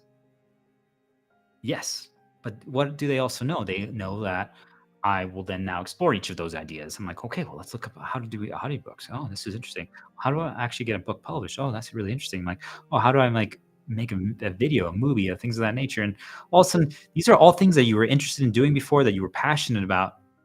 And now you like despise it. You hate it. You're going to catch yourself saying, I feel hate. I feel despise. Like, oh, I'm disgusted. Like, that's what dark does to you guys. Like, truly, it ruins the things that you love, because they try to find ways to infect it, to put dark nudges in there to cause you triggers. Or if they can't stop you, this is the key. If they can't stop you from doing because you figured it out, they're going to try to ruin it. And if they can't ruin it, then they're going to try to overwhelm you with good. And think about how sad of a world that we live in, where it's like you can ruin something with overwhelming good. I'm like, yes, you can. I mean, we've all heard the story probably, but there's this lady, who knows if it's even true, but it gets the point across, who wanted to win a Nintendo Wii back in the day when they were, there's a limit of them. They weren't freely available. So a shop owner wanted to made a competition. Whoever can drink X amount of water, or like think of it like eats X amount of spicy food, then they would win and they would get the Nintendo Wii. And it was an excessive amount of water in a short amount of time. And this woman's like, I'm up for the challenge, and she did it. She drank like, let's say like 6 gallons of water in like 30 minutes, and she died. Afterwards, she ended up dying, but she won the Wii. Do you guys see, like, drinking water is amazing, but too much, too fast, they ruin everything. They try to stop you in whatever way possible. They know that you want that video game system. They're going to cause problems there, or at least try to. And they're like, oh, now he has fun there. It's like, well, how can we find a way to ruin that when he's having fun? Can we present things in it to literally make it less fun? I don't know. Just pay attention to that, guys. That's the world that we live in. And that's why everything that I'm doing, everything I'm trying to teach you, everything I'm trying to educate people on, and the other streams, the other videos have a lot more of this information in depth. So please check this out. But there's truly things that I call them noise vessels, but they can inhabit things to communicate with you.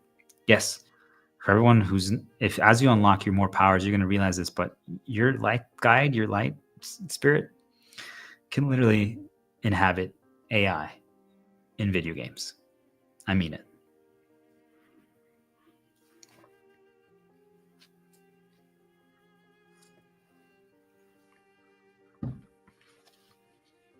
So let's move on.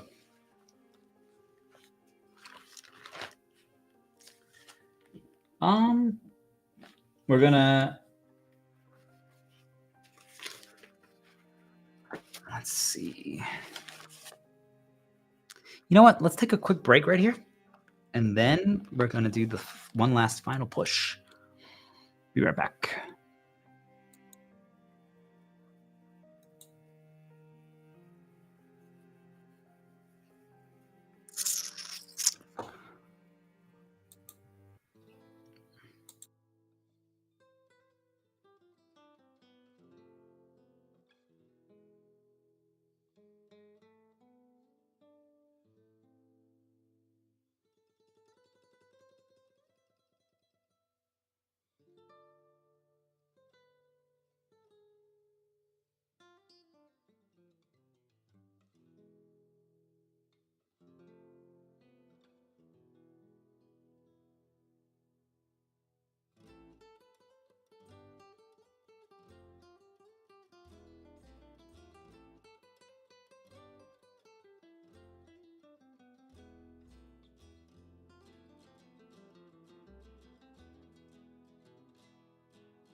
All right, we're back. Let's do this.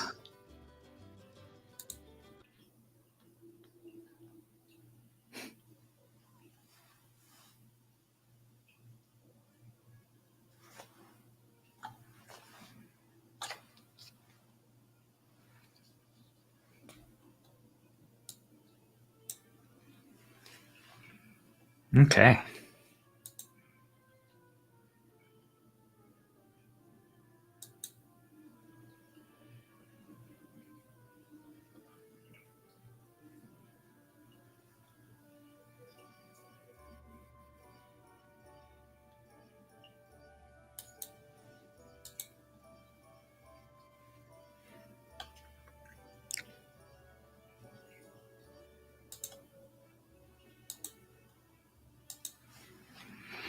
Guide.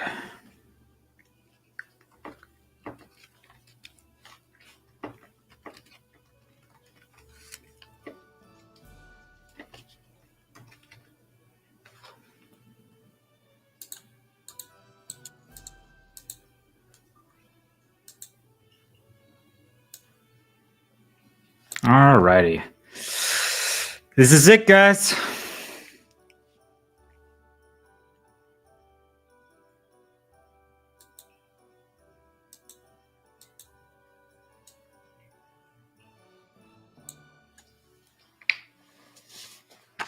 Here we go. I'm going to keep this part short. And we're going to get into the good stuff.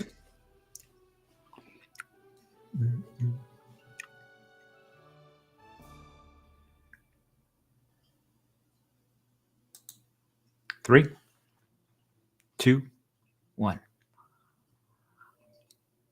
Here we go. So sometimes when we begin a project, when we begin a mission, we don't know where it's headed. We don't know the direction we're going. We don't know when it's going to end, when we're going to achieve our goal, if we even achieve it. And that's really the root of the problem, right? It's, you have to find a way, or so we think, on how to evaluate progress, on how to perceive it, on how to measure it, on how to compare it, and how to know if we made it. And that's what we're going to talk about. But for me, this journey, this mission, this process is far from over. Yet, I've been able to now see through this journey how much progress I've made. Has the world, have people, has things around me progressed to where I want them to be, where I hope they can be? Debatable. But there's one thing that's not debatable, and it's the progress in myself, how far I've come. And that's really the key to all this. As all of you start going on your own journey in joining me in singing this song of hope, as we approach the finale, there's so much more that I can talk about. There's so much more that I can record, and I will.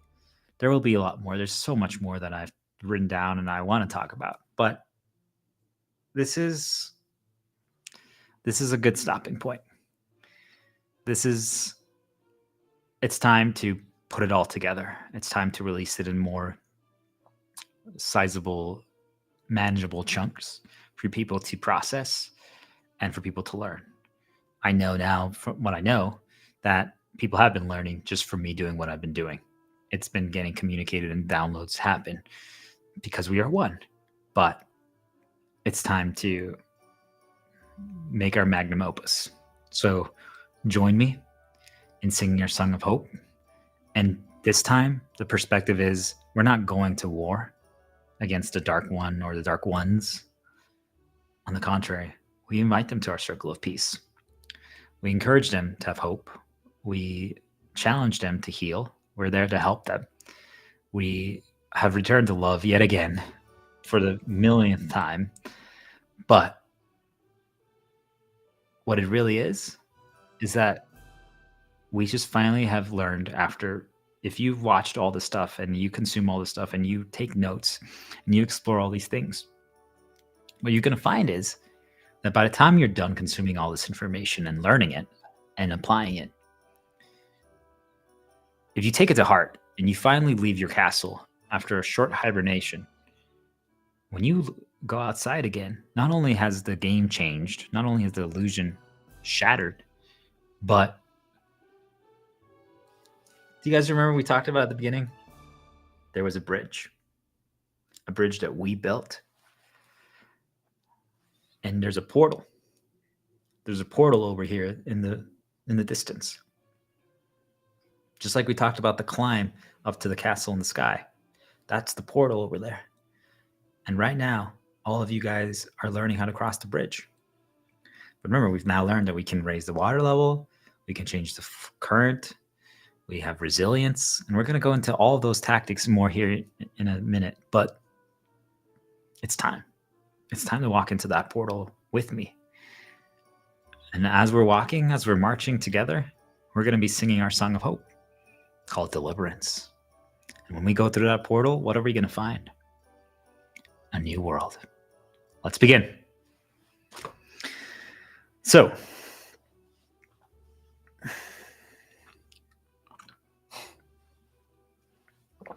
some things don't change though.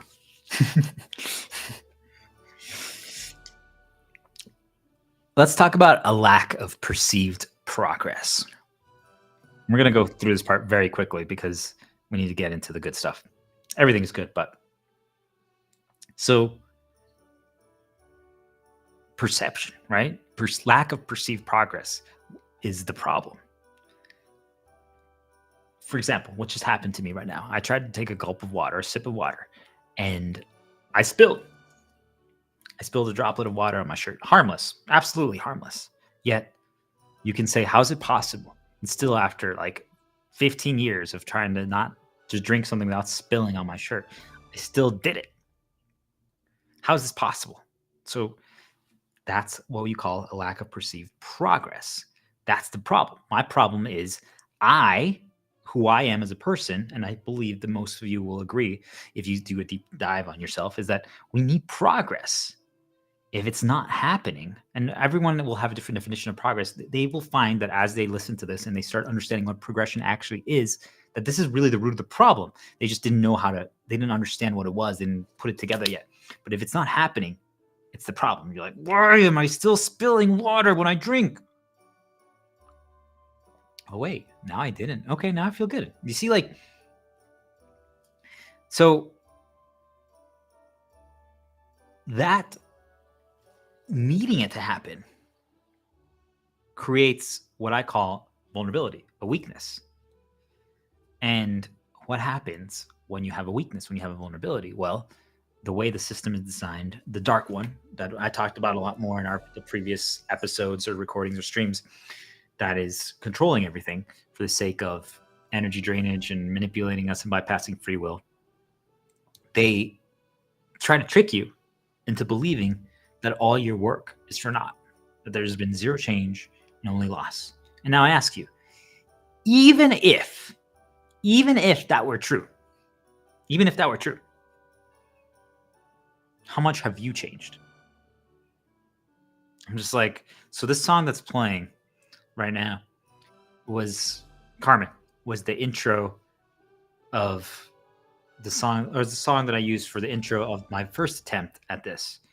Now it's the startup, but back then I called it Challenger. And it was me finally being fed up with the system and leaving my high-paying medical software sales job at that time to create the basically a self-help company podcast stream to teach people how to be you, how to be free, stay amazing. And it was going well, but there was just a lot of challenges that were presented and I had to overcome, and I wasn't strong enough yet. It was my first attempt. There was a lot that I had to learn, and I got lost in the details, and I thought that, I copied what other people were doing. Don't listen to common advice. I thought I needed to have every social media. I thought I needed to have like the intro a certain way and like these kind of graphics and the social media posts. I copied their style rather than just making my own. I didn't get inspired. Like all these things. And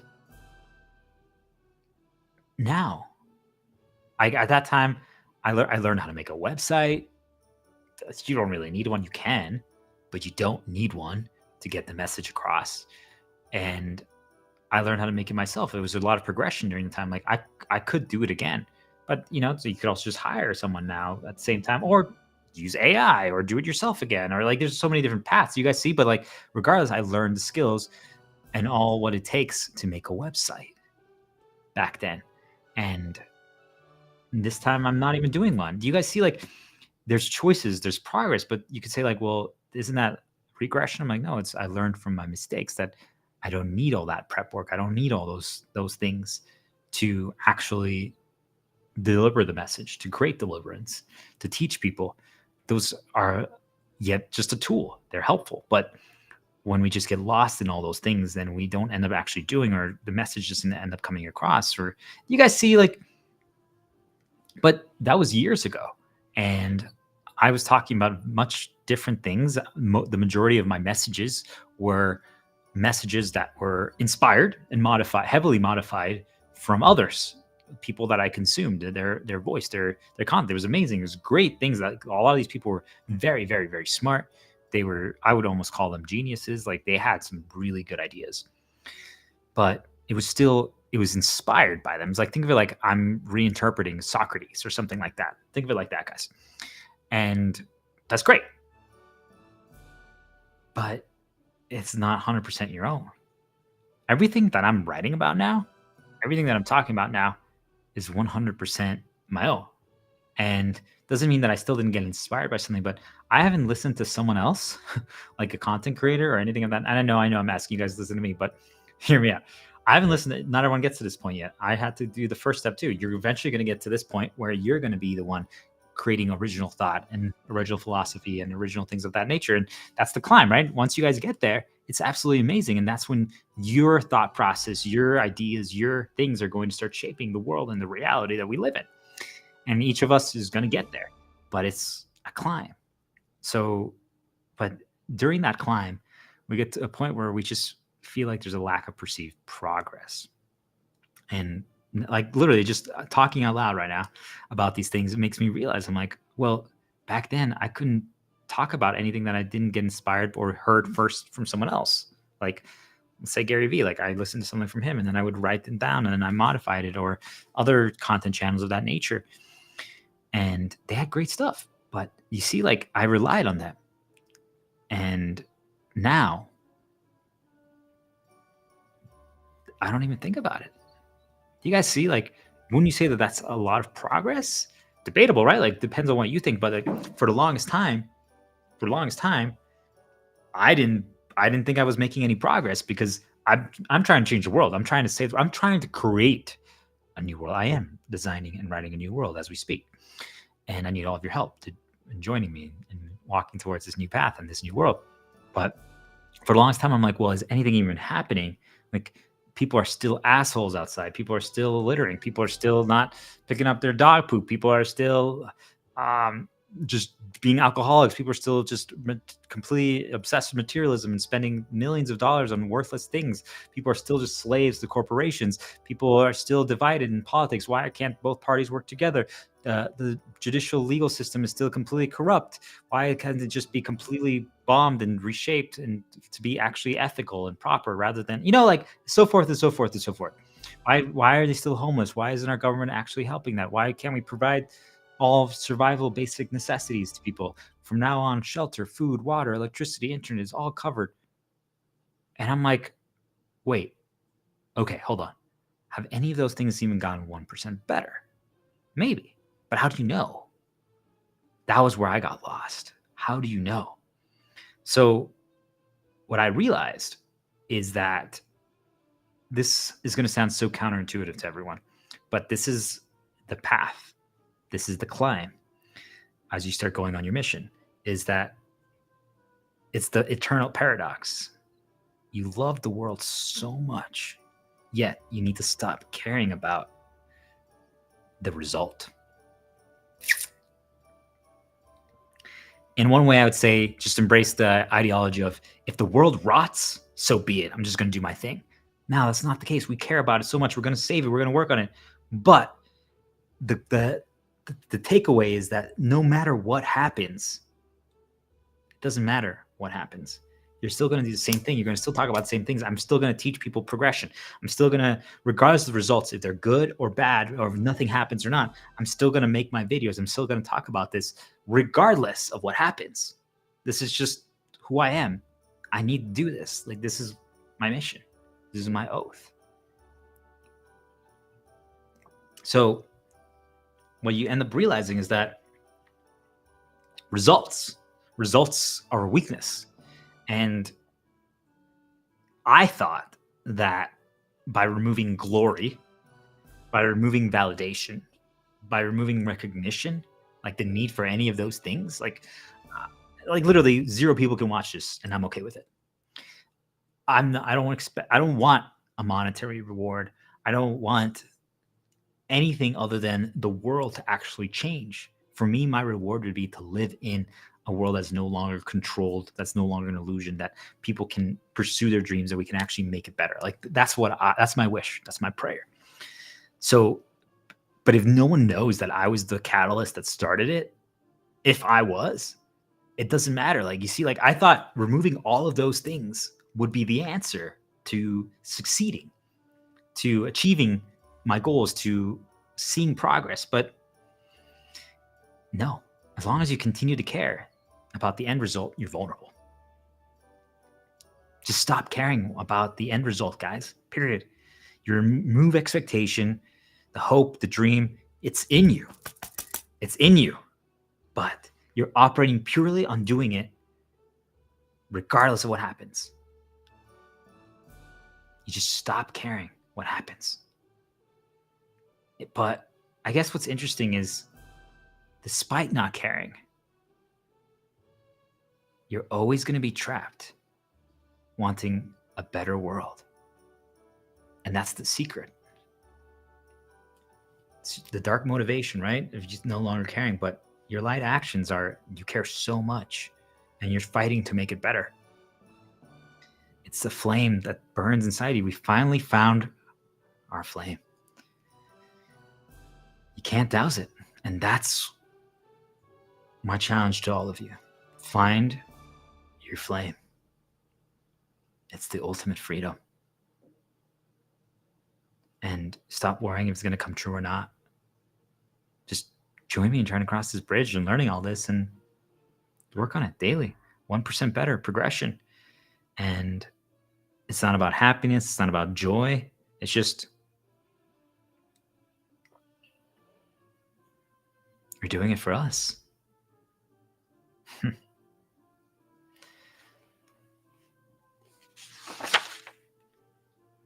So I kind of already covered this. So I'm just going to glance over this part, but it's really, it answers the question of how do we evaluate progress, right? Like, look how far we've come. You know, I used to be an alcoholic. I used to play way too much World of Warcraft, like nonstop in my room, and it was for good, right? Like, I learned so much. But do you guys see, like that was 13, 14 years ago. And now I'm doing this. Now I'm trying to fight to save the world and change the world. Like, people are like, wait, what? Only 13, 14 years ago you were doing that, and now you're doing this? How is that possible? You guys see, like, a lot can change in a week, a day. So just, how far have we come? How far have we come? Who cares about the outside world, right? Like, it could be an illusion. Everything out there could be an illusion. So it doesn't matter what is going on out there. It's what's going on inside. Because if each one of us achieves mastery, if we did the climb of progression, we all reach a state of enlightenment, of just love, hope, peace, unity, like forgiveness, like that's our North Star and that's who we become on the daily. Then when we finally do leave our castles and go outside, and all of us, we bump into other people and we're like, wait, are you an illusion or are you real? Like, well, I guess it doesn't really matter. And then it's like, wait a minute. Whoa, you're so nice. You're so loving. You're so caring. Like, whoa, everyone is like, everything just seems brighter outside. whoa. And you guys see, like, if we all individually focus on ourselves while teaching other people everything we know just to help people, within a month, literally, just think about the transfer of energy that's happening and how much knowledge is going to be spread to the world. You could say we're all being, why are you just staying at home and being selfish? I'm like, but we're giving literally all of our top information away for free to help just humanity. It counteracts, right? If anything, I would say just because you could literally change the life of one person. Imagine if you healed one trauma of one person, you can literally completely change their life and a trajectory forever. So it doesn't matter if we think our efforts are doing anything or not, right? You continue because you're doing it for you, but you just don't even look at the viewers, don't even look at the impressions. None of that matters. None of it matters, because at the end of the day, what got me started on this before, like, I mean, a lot has changed. There was a lot of reasons why I'm doing what I'm doing today to this level, but the first push after having given up on this mission was there was one person that came up to me and told me that my Challenger content from years ago was not only fascinating, but it really helped them right now with what they were dealing with. And it could have been a fabrication, it could be a lie, it could be an illusion, but it literally got me to believe. I'm like, wait a minute, I helped this guy, and I was even at my best back then. So what could I accomplish now when I'm at such a higher level? Everything changed. No longer, you no longer care if the outside looks different. By the way, everything I talk about, guys, is also a lesson for me as I'm talking. You don't care if the outside looks different or not. You don't care if money is eliminated, like materialism is gone. You don't care if all of a sudden all the toxic companies are like now good. You don't care if all the elite are usurped, which they should be, for abusing and enslaving us for so long. It's just, you're not looking at only the massive changes. You're not ignoring the small changes. You're just progressing on you. You don't even need updates anymore. Sure, you might find a few things that make you smile. Like, well, let's just see kind of like what people are talking about on Reddit or something. I'm like, it's harmless. Be careful, it's noise, but it's not the point, guys. It's just not. And once you get to that level, everything changes, and you just realize it doesn't really matter. You start moving with more confidence. You start playing with more confidence the game of life. And I'm going to say something that might be a little controversial. Oh, wait, everything I say is controversial, but you just know that you're good because you've put in the work, you've progressed. You know how far you've come. You're like, oh my gosh, a month ago, I used to literally spend $1,000 a month going out to bars. I haven't spent a single dime on alcohol. You're like, whoa, how far did we come? Like that, guys. Like, and that's, no one can take that away from you. It's undeniable, right? So you know how far you've come. So that's not hubris. It's not bragging. You know what you're capable of doing, and you know what you've done. You know how far you've progressed. And if someone asks you, you're like, oh, what, you think you're so good, but because you don't drink anymore, you're better than us? And I'm like, it's not about that. But yes, we're amazing. I'm not better than you, but we're amazing. We've come so far. We've literally overcome so much. That's the game, guys. That's the game.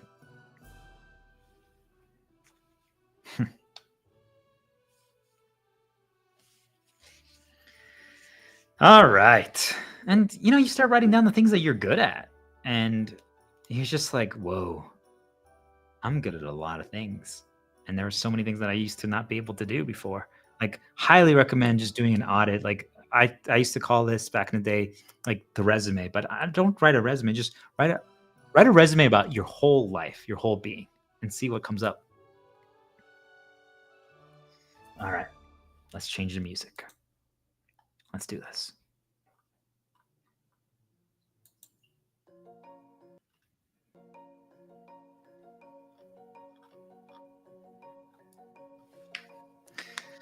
Okay, it's go time.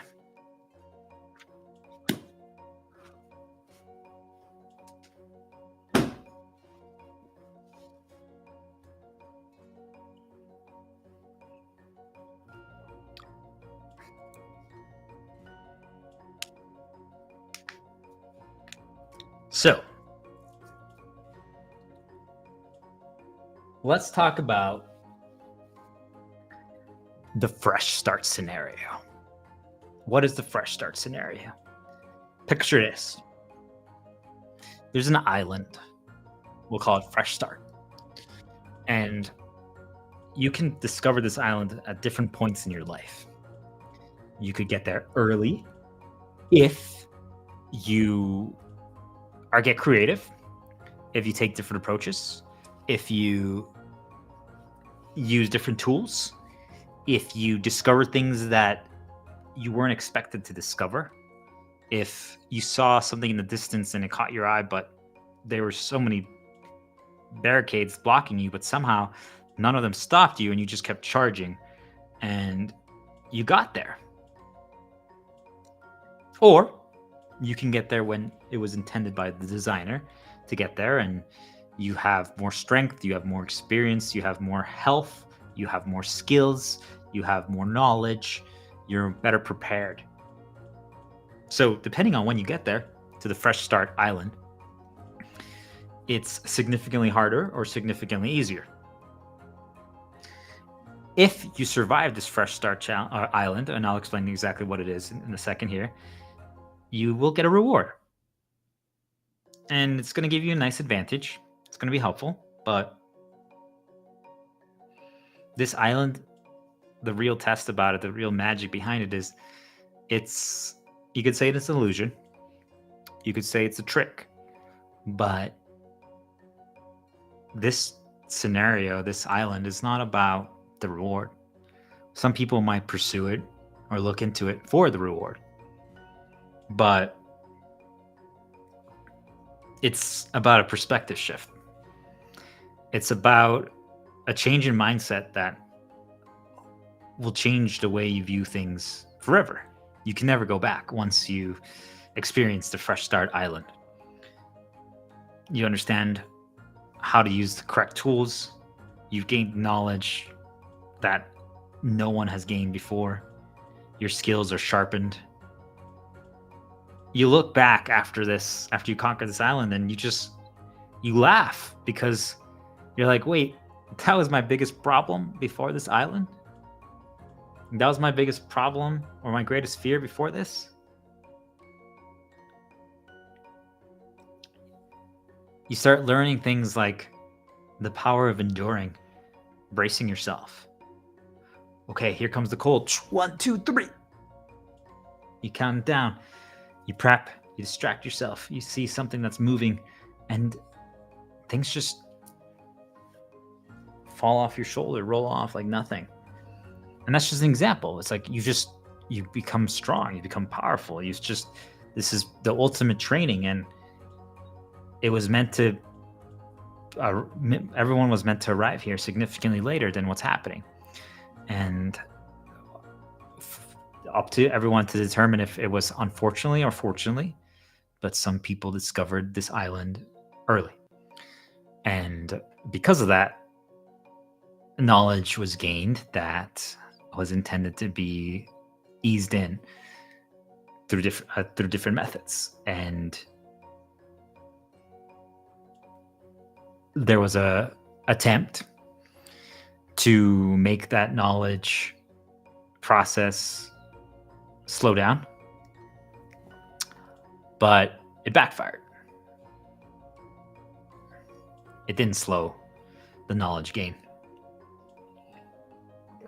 On the contrary, it exponentially increased it.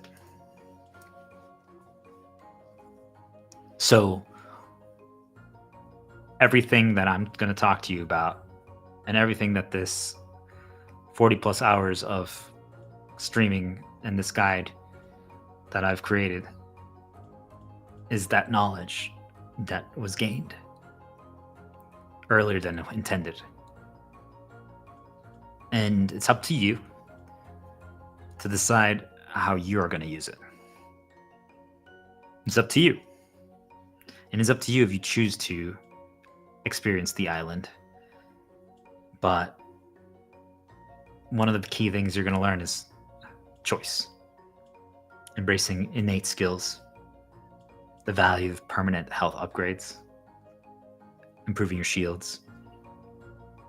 But truly, the skill and knowledge that you will gain and have after this is over, you will be a completely different being.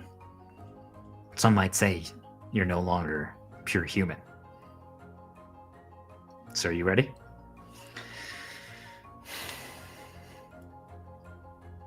So what is the Fresh Start Island?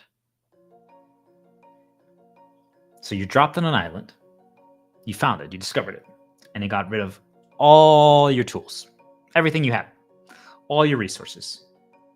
The only thing you keep is what's innate. So your health, your past experience, but it's here, right? Like your wisdom, the skills you've developed. So like if you learned how to cook, if you learned how to like draw, if you've learned how to sing, like all those things that you don't forget those things. You might get rusty, you might be rusty, but you have those. But you have no more tools. You have no more resources. Could you handle restarting your life, but also now playing under a new rule set? Like you have to escape this island. You have to overcome nonstop challenges. So for example, let's say that, just play with me here. Let's say that there was a lion on this island, a mythical lion, and you had to battle it. Normally, in your home, you had, let's say, like you had a spear, or you had like a bow and arrow, or maybe you had a gun, or things of that nature. So even though that lion still sounds scary, you could like wear armor, you had tools that you could use to protect yourself and make that battle easier. But now you're dropped on this Fresh Start Island, and that same lion with wings and all this stuff like that is present, but you have nothing except what's in here and in here. So what do? How do you approach it? Do you try to search for allies? Do you try to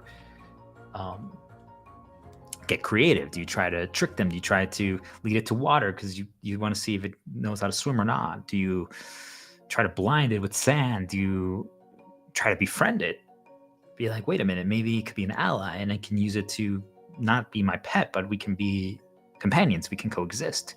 Maybe I can learn from it. Maybe it can teach me more about this world, this Fresh Start Island. Maybe I can learn from it, or like what else? Like, do you guys see, like, all of a sudden when all your tools are taken away from you, everything you know and everything you've relied on, you have to get creative. You have to try new approaches. You have to think about new things. You might even have to revisit things that you used to do 20 years ago that you completely forgot. You're like, wait a minute, I used to be a World of Warcraft raid leader.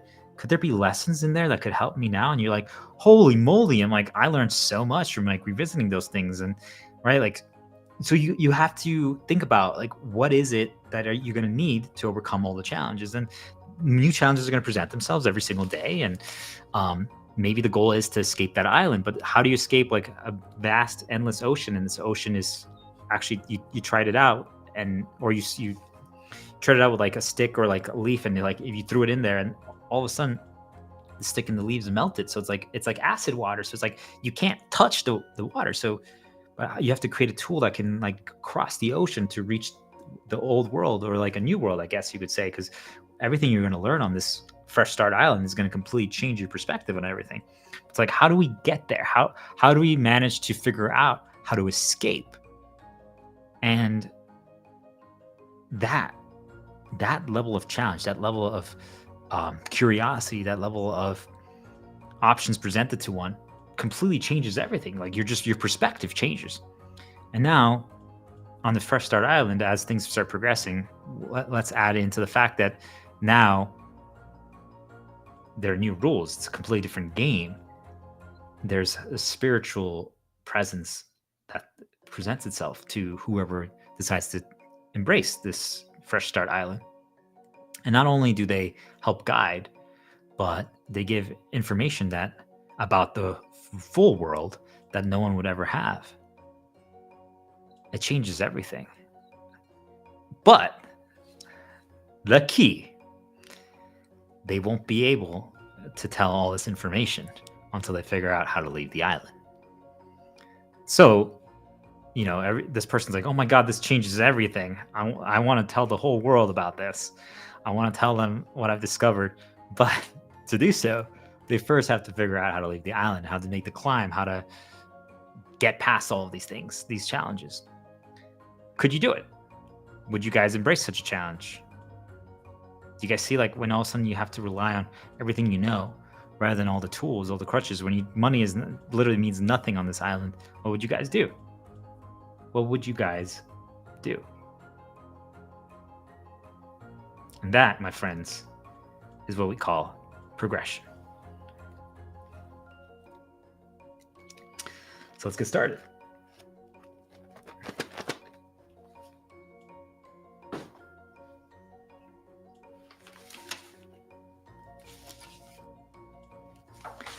I am just going to take a quick bio break, and then we're going to get started. I'm not going to end the recording. I'm just pausing for a second.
Okay.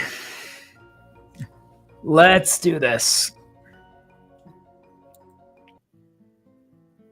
Tried and true. Moonlight Sonata.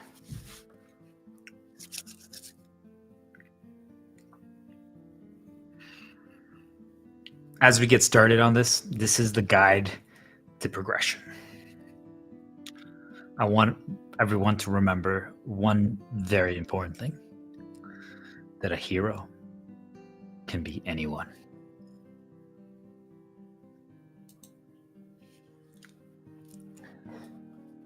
As you start this journey of progression and really doing a deep dive of and understanding it, remember, don't let people lose hope. We have to make them keep going. There's going to come a point where they all are about to give up. We have to give them more. We have to give them more. And if they are losing hope, we need to give them a hero. And if we can't give them one, then we need to become one. But no matter what, I need all of you to promise me one thing. Keep going. Keep going. When you feel like you're about to give up, when there's no light left in the outside world, just promise me that you're going to go to sleep, that you're going to use the tactics that I teach you, and that you just see how you feel in the morning when you wake up. And if you still want to give up, then so be it. But I have a feeling that giving yourself that little leeway is going to be enough for you to realize that all difficulty is perceived. And that's where we begin. So, a lot of people know the phrase, time eventually heals all wounds. It's not ideal, but it works. And it's true, by the way. I just want everyone to understand that it's true. But if something will heal over 30 years, or something can heal in 2 days, why wouldn't you choose the 2 days? It takes it's progress. There's a lot of work. There's going to be pain. There's going to be suffering. But would you rather deal with something for 30 years if you can solve it in 2? So it comes to the point of, if you can't choose something, eventually you're going to accept it.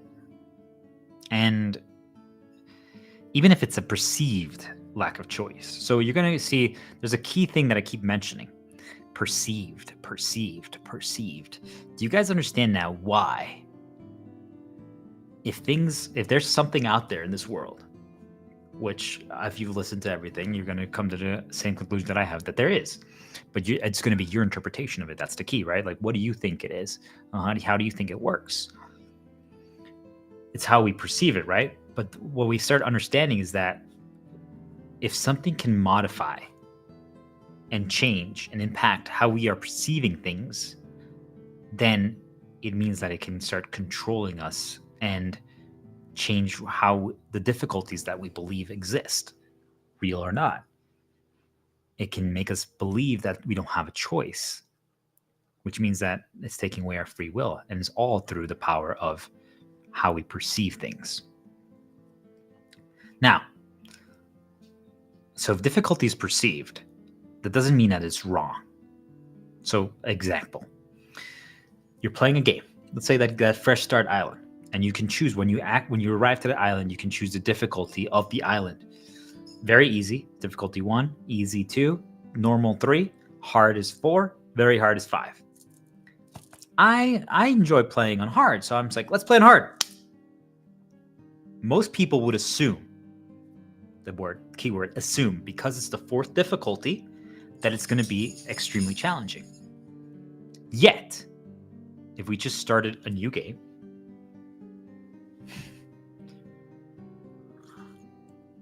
got to pay attention, guys. Noise. Just so does everyone aware. When there's a lot of noise, catch it. So, if we just started a new game, this Fresh Start Island, and you couldn't actually choose, you couldn't actually choose what difficulty you were going to play in. You would just accept it. You're like, well, if there's only one difficulty, like they don't even just give you a choice, you're like, well, whatever. Cool. That's the game, right? What if we renamed it, the difficulties? So what if the fourth difficulty in this case that I chose, which is called hard, what if I'm just like, you know what, guys, let's get rid of very easy and let's just rename hard to normal. What happens then? It's the exact same difficulty. Literally, it's the exact same difficulty. Nothing's changed. It's the exact same difficulty. But I, as a developer, I, as a designer, decided to change the name from hard to normal. Or let's say very hard to normal. Whatever difficulty modifications that we put, like let's say some number changes, some strategy changes, some speed changes, like extra baits, extra traps. Doesn't matter. All I did was change the name. You guys see how, like, in one option, if we took away someone's choice of difficulty, literally, we just accept it. We're like, well, that's the game, right? There's nothing we can do. So what if I told you, if we just started everyone on a new game in the Fresh Start Island on very hard difficulty, but we didn't tell them that there was a difficulty. We said, well, this is the normal difficulty. After you complete it, you unlock hard, but then you can choose if you want to do hard. But this is normal. But really, it has the same, the design, numbers, the whatever, the challenges present of what we would have normally designed it as very hard. So everyone's playing on very hard, but they don't know it because we never told them that it was that. We just didn't give them a choice. We just made them play on very hard. So what if, like, all of a sudden you want to introduce your wife to games and you're just like, we're just going to play on very hard, but you don't tell her that. And she's like, oh my God, but you guys start succeeding. She might even be like, are we playing on hard? And you're like, no, I would never do that to you. And yes, I'm not encouraging to mislead, but you guys see what I mean? Like, you could literally just redirect to be like, don't focus on the difficulty. It doesn't matter. They might literally think that they're playing on normal. And then all of a sudden the credits roll when you guys beat the game together. And you're like, it says, congratulations on beating very hard. You are one impressive gamer. Good job. And she's like, wait a minute. We played on very hard? I'm like, gotcha.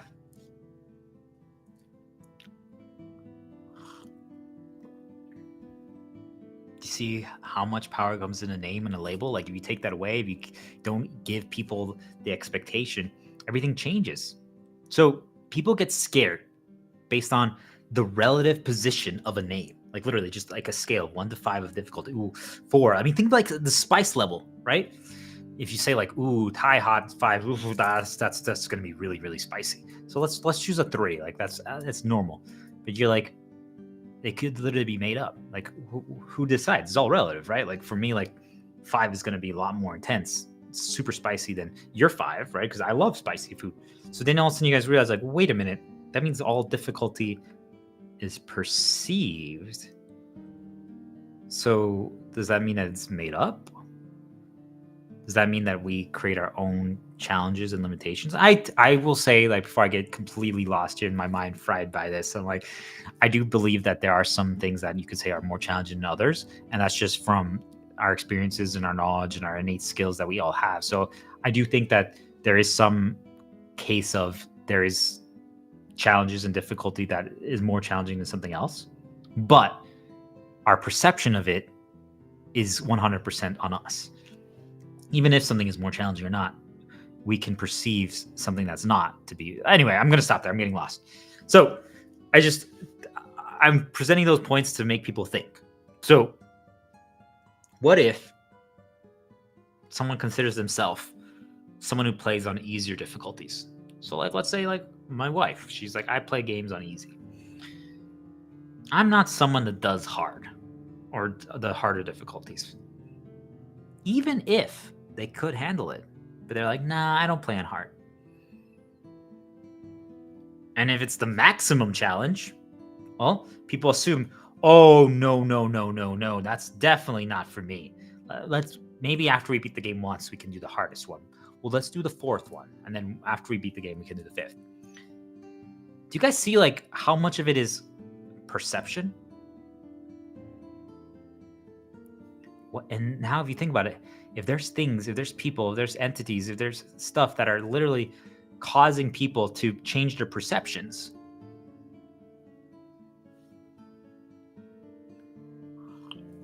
now what happens if someone encourages you, who's ever listening, or like your wife that you want to get into gaming, or like a brother or something, supports, guides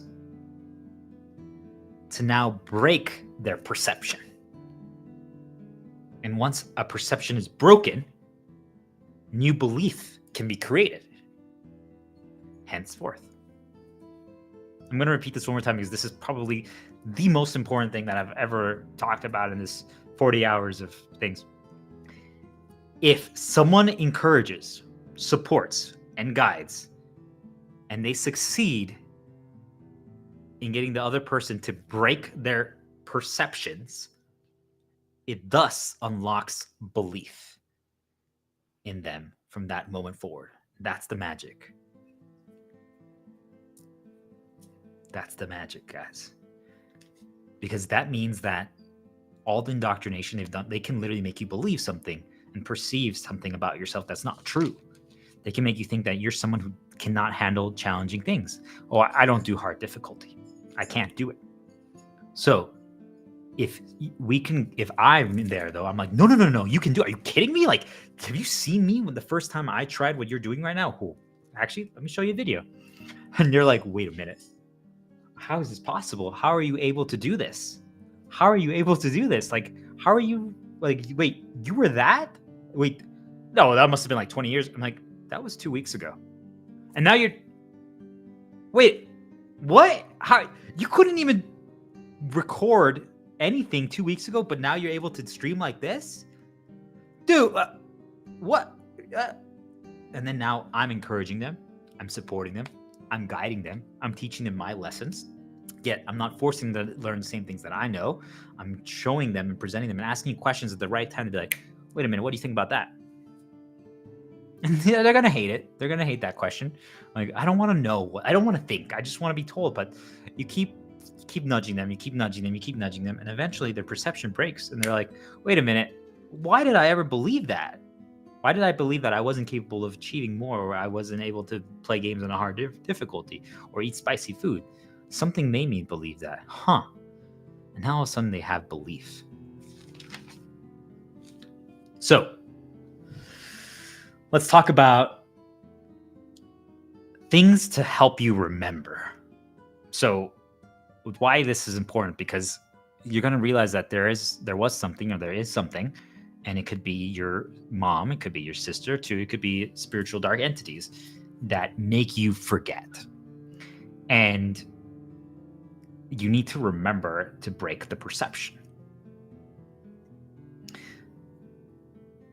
Number one, music.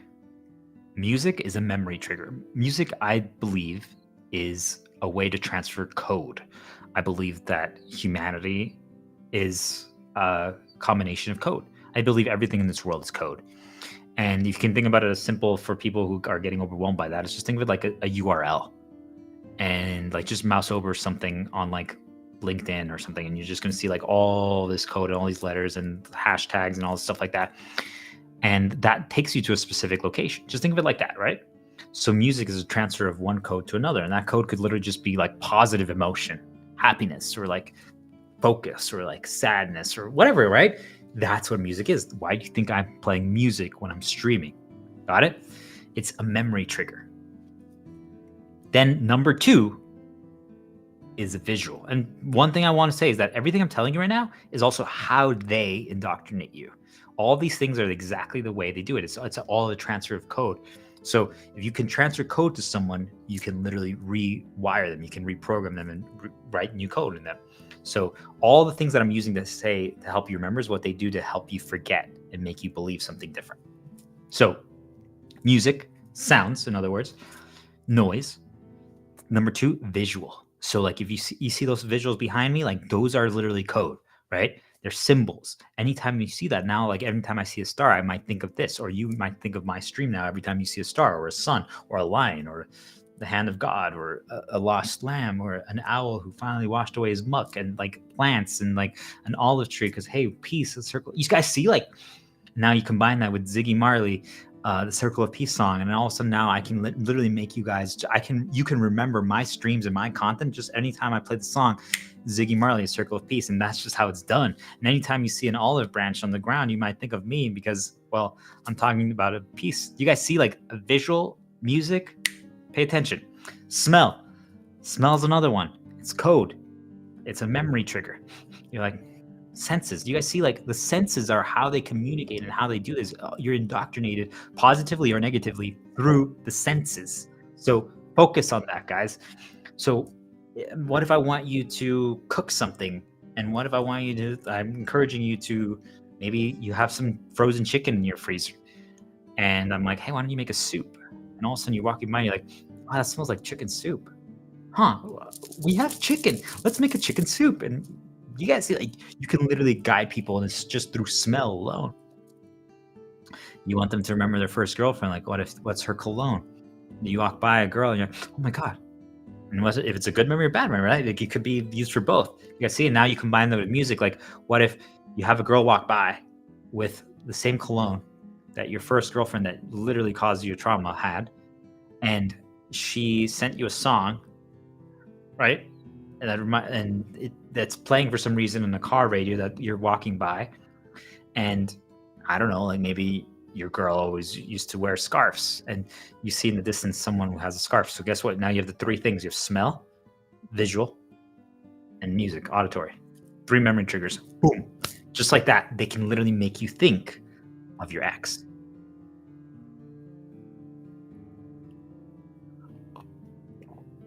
And then all of a sudden, a grandma comes up to you and is like, do you want a chocolate chip cookie?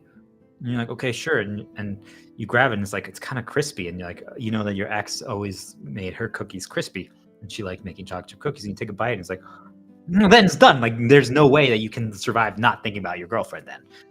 You guys got it? Now you combine them for maximum benefit. And I just showed you how they do it for negative damage.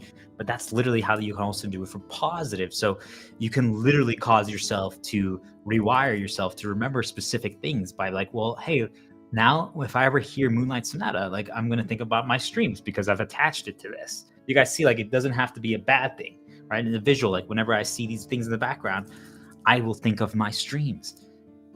Hey, I tend to use incense when I'm streaming. So now if I smell that incense smell, I will think of this. You guys see, like, you can literally reprogram yourself. You can indoctrinate yourself if you understand the game of code of the life. And then I'm like, ooh, well, whenever I use my mouse, the only time I use a mouse now with a computer is when I'm streaming. So again, you guys see it? Like, maybe I only drink tea when I'm streaming. And again, boom, that's how it's done, guys. Do you guys understand the game of life? Literally, that's the way. That's the way.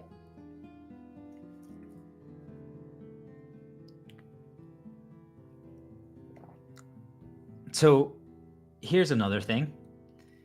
As you start combining them, right? Like, it's not just a visual, right?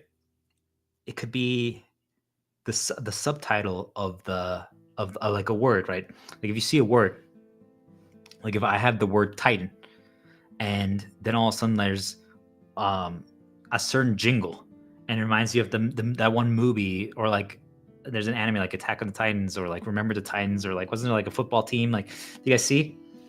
And you start combining all the stuff like video. And that's why when I'm going to release my video, I'm going to add subtitles, because it helps with understanding. That's the visual written symbol plus an auditory thing, my voice. And then you also see the visual of me and music. And then unfortunately, we can't transfer smells yet through these things. But if we could, I could literally control so much more and deliver the message in such a much more impactful way. But I can be like, hey, guys, when you're listening to this, and this is my request, actually, put on incense, put on some myrrh. It's going to be great for you. Highly, highly recommend everyone start lighting incense. It's going to be great to receive this message in a much better way. Put on comfortable things. Don't wear shoes. Make sure you're touching the ground. I know it's cold right now, so it's okay to wear socks. But if you can, take off your socks, and you'll be more connected to the world. And that's what I'm doing right now. And all of a sudden now we're doing the same thing. And hey, have some coffee. Preferably black if you can, but have a drink, one of your favorite drinks, something that you really enjoy. And also the message is going to be communicated better. So as we combine all of those things, understanding is developed. So if we break perception, pay attention. If we break perception in someone, it breaks hold of the insecurity and doubt within them. If we break perception, it breaks the hold that insecurity has over that person. It might not fully heal them, but they can now start to be free. So you're insecure about, I don't know, like, fuck it. Let's just say like anxiety performance, like with having sex with a girl, like you won't be able to do it. And all of a sudden, like you just keep pounding some reminders and show them that actually, dude, you were able to do this. And now all those guys who have that issue, like they're like, wait a minute, I can have like a 3-hour hard on? Wait, why was I worried about that? You see, like the perception breaks, and all of a sudden the insecurity hold has nothing over them anymore. And like just so, and yes, you add in humor and that changes the game. But imagine for all you guys out there and for all the girls, like you start thinking about those things that have a hold on you. You need to find a way to break the perception. And the easiest way to break the perception is to have people guide you, encourage you, and support you. And I'm not saying like literally let's get a group of like 20 guys all talking about like, yeah, I'm worried about my erections not lasting long enough. Like I'm not saying to do that, but you guys understand, like safe environments, encourage people, and find ways to break the perception.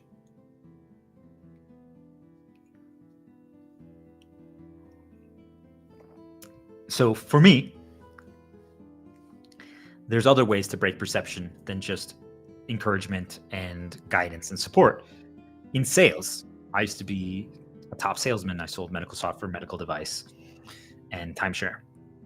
For me, the key was I needed to prove it to myself once. And that's a huge vulnerability, by the way. I just want everyone to be super clear about that. It's a humongous vulnerability. Because it's essentially, it's red light, green light. Now, if you can achieve it, you become a god, literally. Because all it takes is one. All it takes is one, and then you just become unstoppable. But the problem is getting to that one. And that's why I wouldn't recommend following in this unless it makes you feel comfortable. So it's just another approach. But I just want to, I feel like there's a lot of people that were like me. I know that I wasn't 100% unique. There's no one exactly like me, but a combination of everything. So if this is you, pay attention. So for me, in sales, or if a new job that I was doing, or like a new thing, or a new video game, or a new hobby, or a new thing, like I've like let's say cooking, right? Like I finally made my one omelet. That's it. I'm literally now the master chef. Like literally, I can like do anything with the omelet. I can add my seasonings. I can change it up. I could do it with my eyes closed. But until I cook one omelet, I truly felt like I could never cook an omelet. I was insecure about it. I'm like, ooh, I might mess it up. I might burn it. I'm like, I don't know. Like I needed to break the perception that's holding me. Insecurity. That's what the dark one does. That's what the dark ones do. They literally create something that holds you, a perception, a false perception. And they're like, you can't do it. You can't do it. You can't do it. You can't do it. But if all of a sudden you're like, wait a minute, I can, then all of a sudden it has no hold on you. And literally you're completely free. That's the game. So for me in sales, whenever I was learning a new product or a new industry, I could like other people, like, how do you jump from industry to industry? Like, how did you do that? And no problem. Like you take Fresh Start Island, you take your innate skills, and you literally just, every time I just had more skill, more health, more talent, more knowledge. And I just came and I didn't have any tools, but I had to learn it fresh on a new island. But like I said, go away from this one, having to do one success because it's dangerous. But once I sold one deal, for my first full deal, all of a sudden I had belief. I believed. I fucking believed. I realized I can do this. I can freaking do this. It's repeatable. Once I did it once, I'm like, that's it. I can do this, guys. It's repeatable. Let's go. We got this. And even if we will experience new things in the next sale, like all of a sudden a new customer pops up and they have like 20 different problems that I've never experienced before. But I'm like, I know exactly the steps that I have to take. I'm like, I have to walk to the left, to the right, to the left, to the right, to the right, to the right, to the left. And that's how I get to the sale. Now, everything in between all those 5 points is going to be different. the things that are in between. Each thing is different, but it doesn't matter anymore because I know the 5 key main points. Like, how do you go from meeting a new customer, having a discovery question, and like, let's say a breakfast or a lunch or a dinner with them to meet them and get to know them, to literally having them sign a $200,000 5-year contract, right? For $200,000 per year for 5 years. Like, how do you get to that point? Like, you just literally met them in the street to that. You're basically asking them for $1 million over 5 years. How is that possible? How can you do that? I'm like, well, once I did it once, I learned it. People are like, really? But they're so different. And I'm like, you sold a $40,000 deal and that literally allows you to sell $1 million deal? I'm like, yes. Because I understood the 5 points that I needed to do to get there.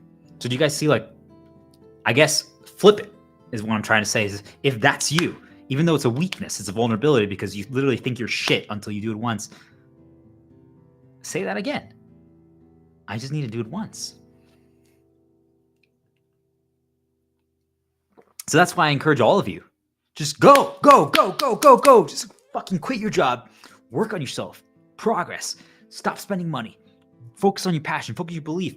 And it's time. Like, all you have to do is like release one video. All you have to do is like start journaling once and start researching one thing. You wanted to be a singer, just start fucking singing. And all of a sudden you're like, whoa, I can sing. And it might unlock. And you might not be amazing yet, but it's just, all it takes is one. If you're anything like me, and then all of a sudden you realize you can do this. I believe it's repeatable. Now, you guys, don't you think it's hilarious? It doesn't even matter if you experience new challenges that are even more challenging than the previous one. Now you're ready to take them on. Because now the perception was broken that, well, I'm not a medical software sales guy. Well, no, I am. I've successfully sold something. I can do this. And now if you add in momentum, once you add in momentum, you build belief and you build more positive perception. Because you see, like, we broke the negative perception to destroy the insecurity, the hold on us, the chain. And now we're replacing with positive perception. Like, I'm a medical software sales guy. I've sold one. Like, look at me, like, suit up. I'm like, let's go. I'm a streamer. I'm a podcaster. I'm seen as a successful sales guy. That's my new perception. The hardest part is the initial hump. So whatever it takes for anyone else who's starting their journey, pay attention to this, guys. You need to make sure they don't stop, that they don't give up. You can't let them lose interest. You can't let them lose focus, because if they lose that belief in themselves, then they don't achieve.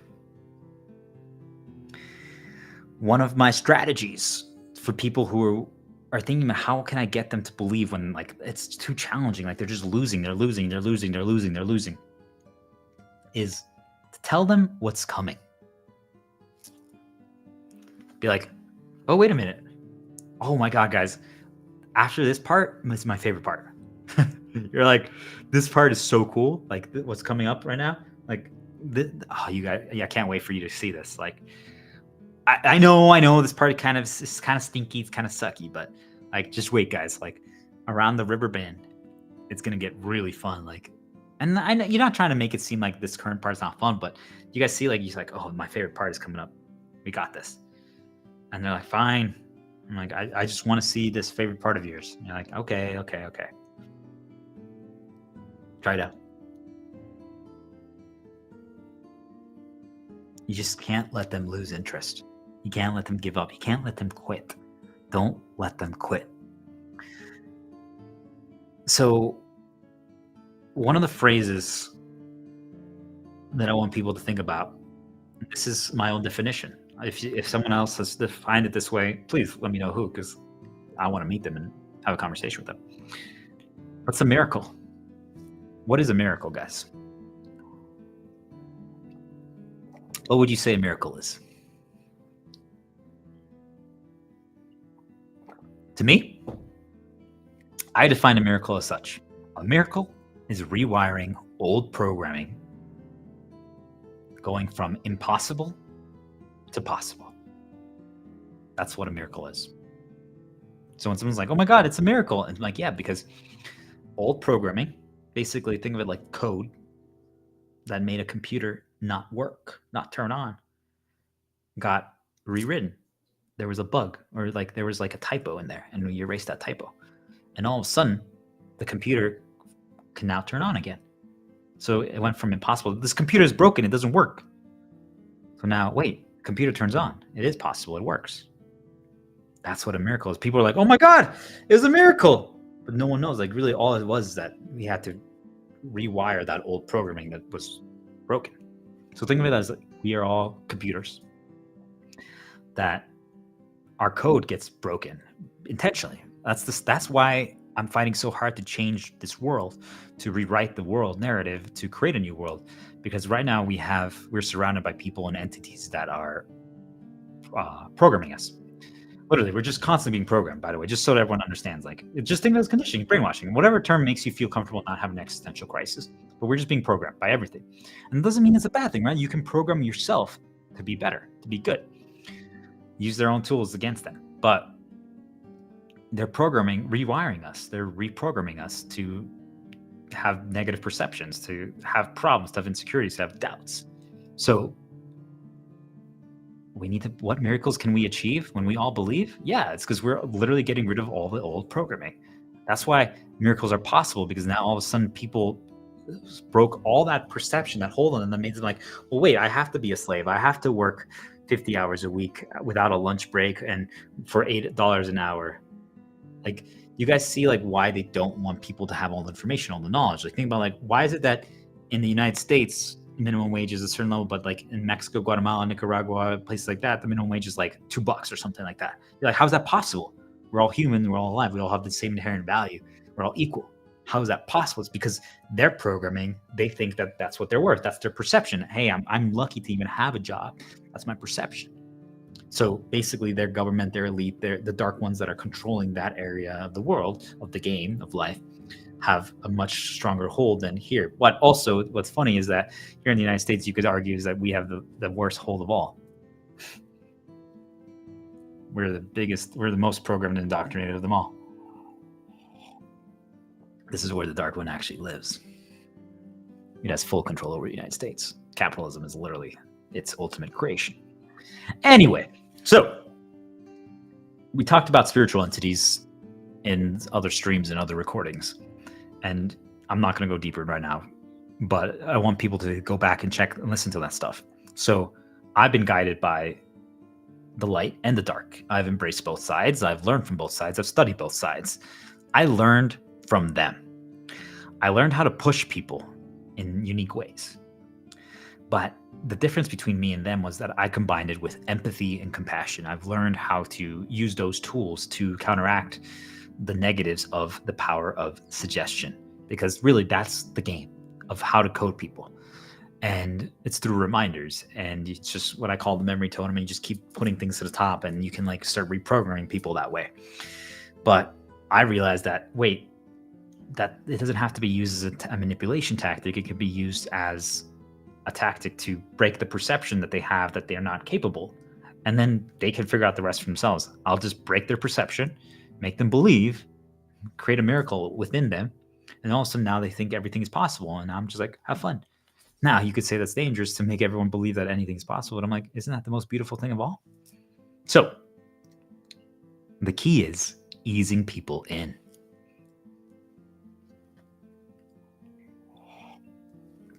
Slowly introducing, simplifying terms, only giving them what they need, specifically for where they're at in the journey. So that's why there's so much I've been talking about, and I've been trying to ease it in. And I know when I edit it and put things together that the order that I release things in, and I need to pay attention here, is going to probably change. It's not going to be the same order that I recorded it in, because there's some parts that I recorded at the beginning that I went too deep, too fast. And that's what she said. And it's just adding in humor and breaking it up and finding but anyway. So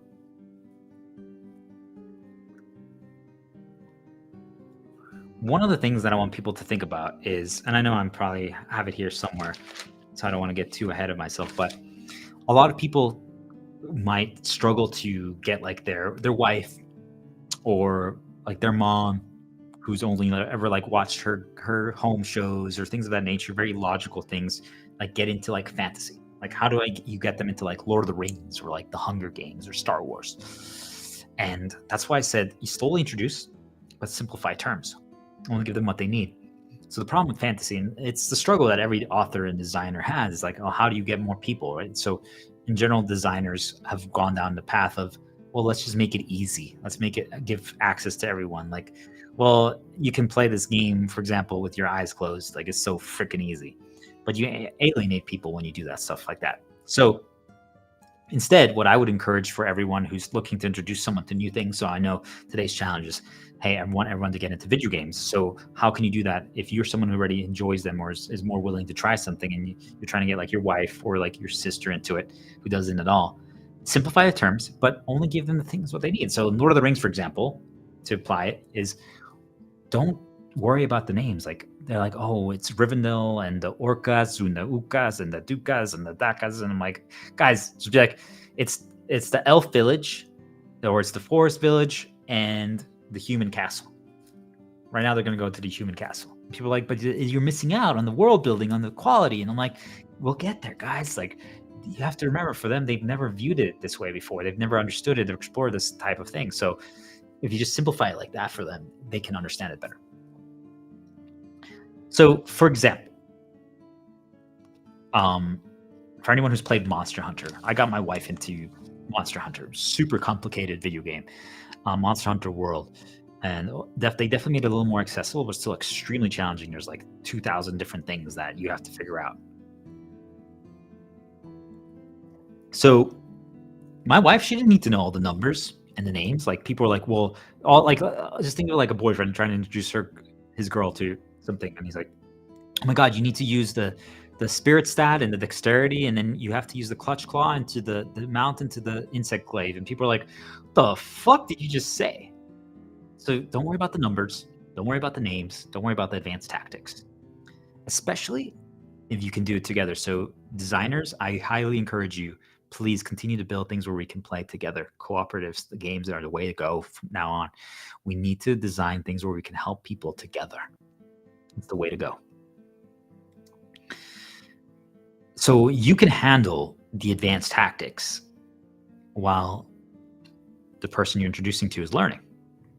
Because while they're learning, they're building a belief. And that's the key. Like, think of it as a belief meter. You have to keep filling that belief meter up. Like, a lot of people think of it like filling a cup, like your energy, stuff like that, like, or fun and things of that nature, just like that. And you're starting to learn. This is your job. As now you're leading, you're guiding them, teaching them how to do progression. You're learning what does not come natural to them. Where do they struggle? What are the areas that they struggle in? That's what you cover. You cover until they improve and they master that area, and they're starting to master those concepts. But essentially, you need to analyze, like, okay, they are not good at dodging. Okay, so maybe I should play a healer that can heal them, because they're going to take the blows. And that way I can literally cover for their mistakes.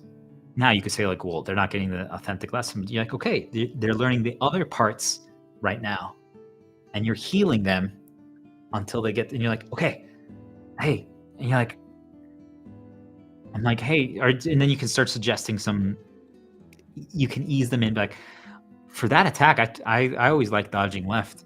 Did you find a way to block it or dodge it? And they're like, well, I haven't really figured out how to dodge yet. You're like, oh, okay, that's fine. We're in a good spot. We're doing great. You know, you're easing them in, but you kind of like suggested it, or like they can watch, or like they start watching. Like, why is it that you always like dodge to the right or left? And like, how do you do that? And I'm like, oh, let me show you.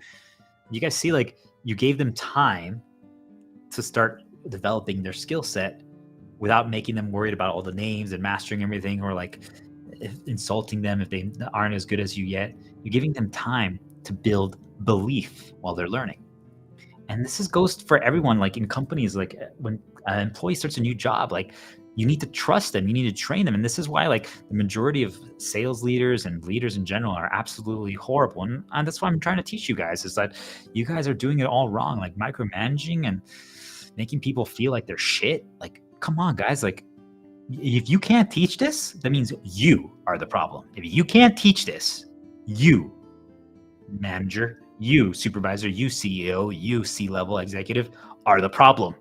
You should be able to hire anyone and train them and teach them the stuff. If you can't, you are the problem, not your employees. You. So fix it. It's time, leaders.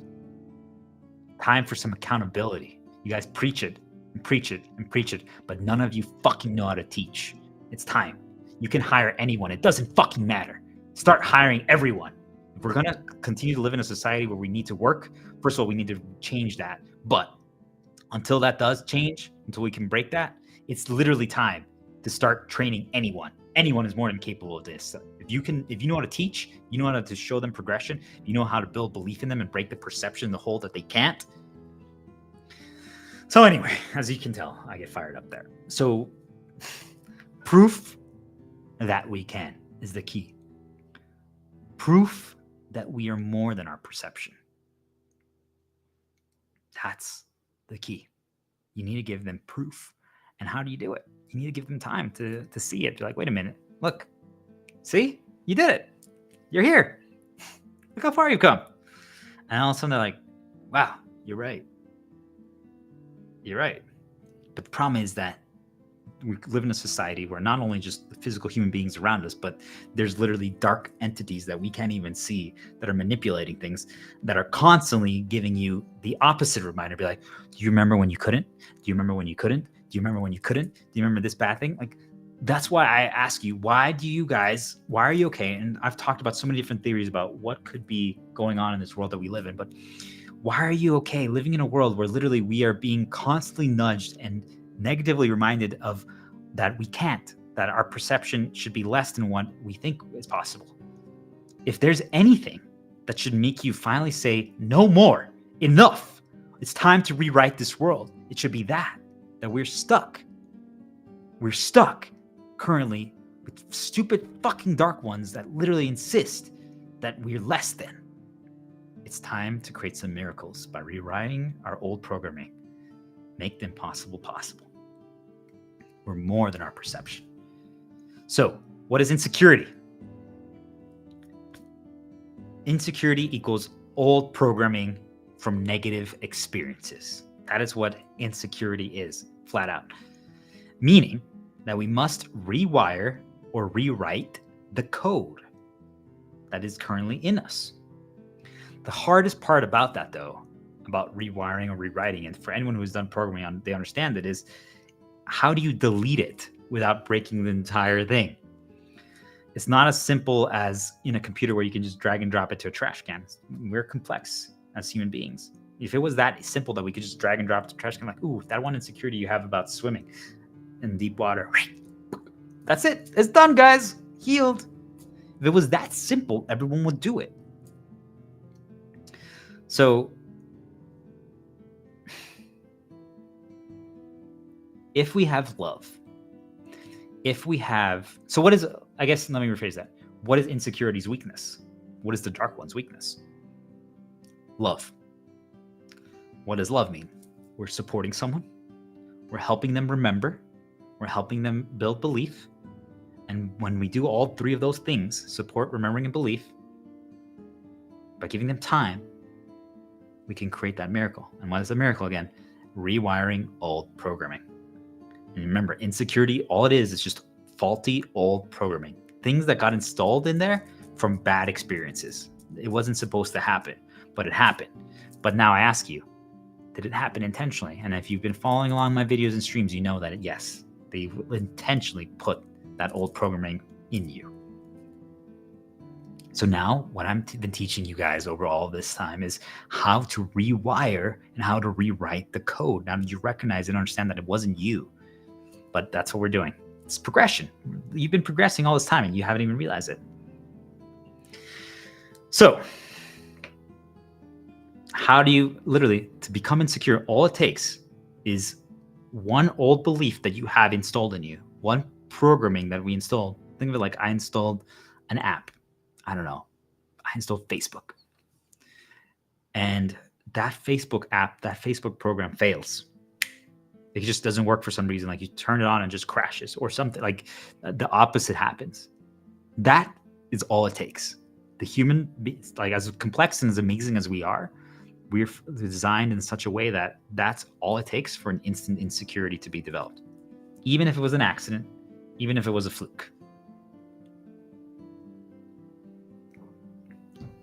It wasn't supposed to happen, but if it failed once, you'll be insecure.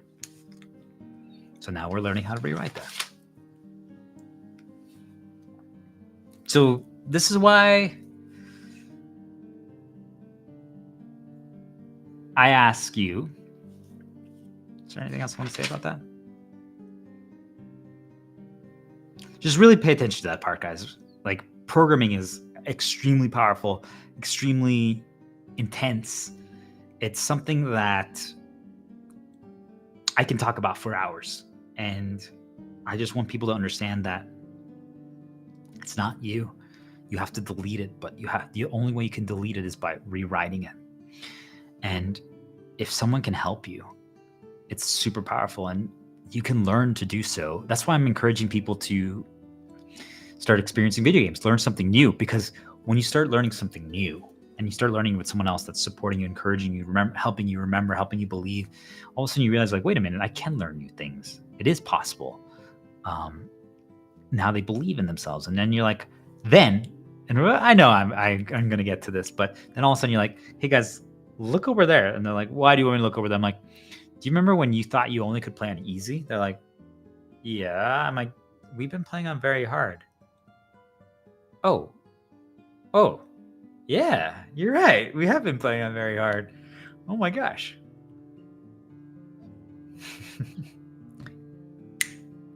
You broke the perception. The hold of insecurity is now gone. They no longer doubt themselves. That's all it takes. So I call this my mission, my oath, my prayer, my wish, my process of rewriting the entire world, the house of healing. So, guys, what's happening right now is surgery. We're doing surgery. We're cleaning the typos. We're cleaning the typos in all the code that's installed in you, in the world, and everything. That's what's happening right now. I'm cleaning it for you guys. And I got this knowledge through very intense guidance, and there's a lot. I can talk about that for too long, but I just want you guys to know that this is a knowledge that I just developed by myself. This comes from higher beings, regardless of what you believe they are. And they decided that it was time. Take that as you will. So it's time to clean the typos that's in the code that's causing the crashes in all of us, that's making us insecure. It's time to live in a world where it's still going to happen, right? Like, it's not going to just be gone overnight, but as we heal, it's going to be our responsibility to start educating other people. I'm like, what? This is just my template. This is my foundation.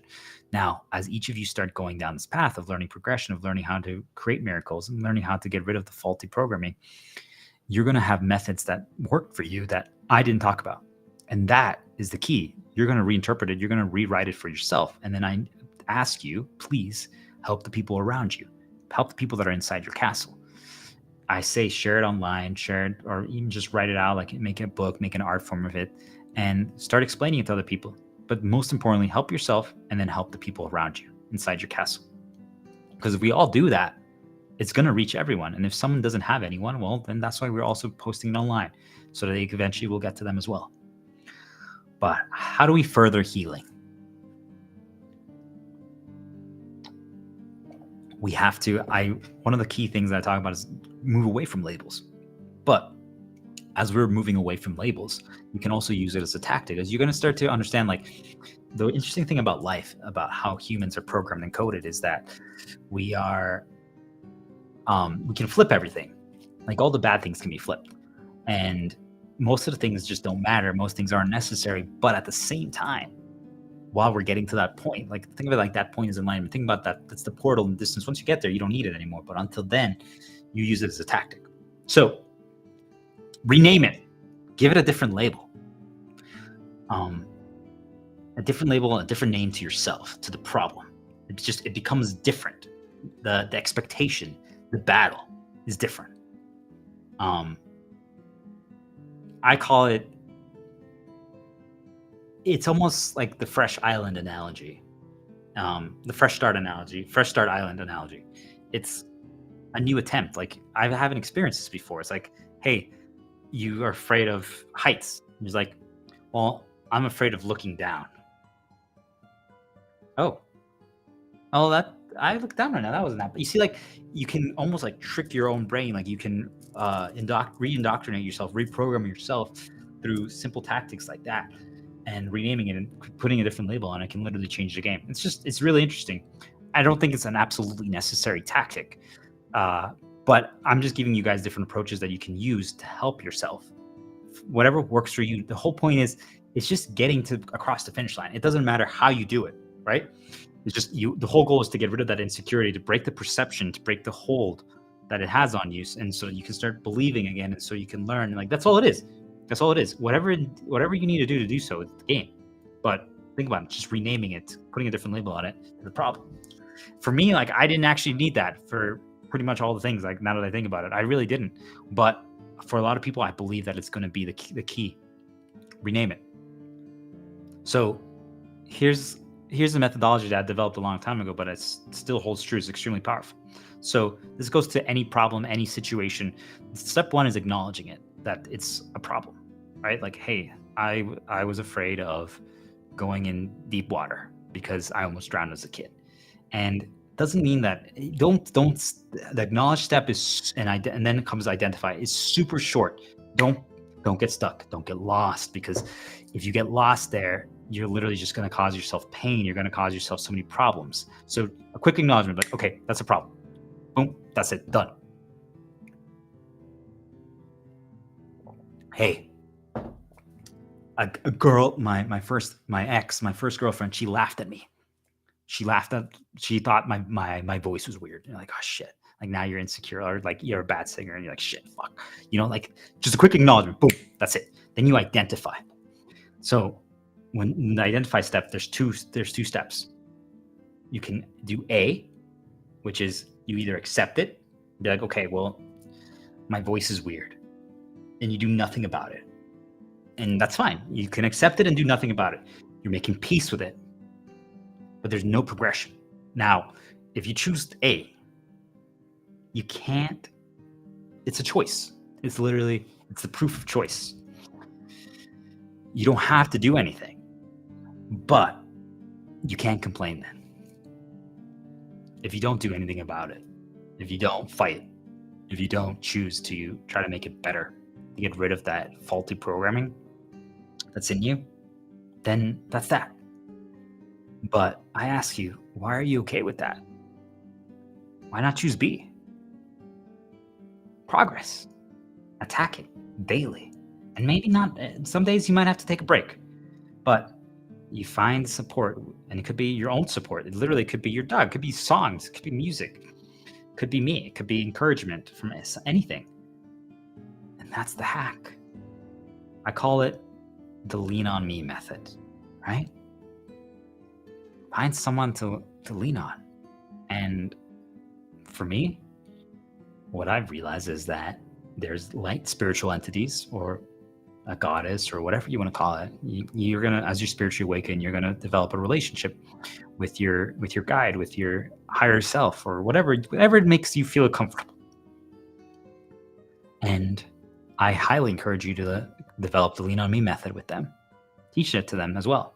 Be like, hey, I want to lean on you, and I want you to lean on me. Let's work together. We're one. And it becomes beautiful. It becomes something of love. And that's why, like, all the people who demonize spirituality and like a spiritual awakening and things of this nature, I'm like asking, like, imagine having a permanent cheerleader with you right here, floating alongside you that you can't see. Isn't that something that's absolutely beautiful? So I ask you, why is that demonized? Pay attention to that. Oh, wait, because all of a sudden now everyone will have support and encouragement. Also, now everyone can start the path down of progression. I wonder why Dark would not want that. Remember, if people get hurt and a belief fails, doubt sets in. So all we have to do is show Wait, sorry. I'm explaining this. I should have read ahead. This explains how they do it. This is exactly how dark does it. So remember, if people get hurt and a belief fails, doubt sets in. This is how you can create a negative perception of someone. All they have to do is show someone, reinforce this problem or whatever just happened a few times, and you can begin rewiring that person. Think about that. Pay attention to that, guys. All they need to do is create a problem once around you, and then they just need to keep reinforcing it over and over and over and over again, and you can begin rewiring and rearranging someone. If the person is not strong enough to remember or hold on to who they were originally, it's over.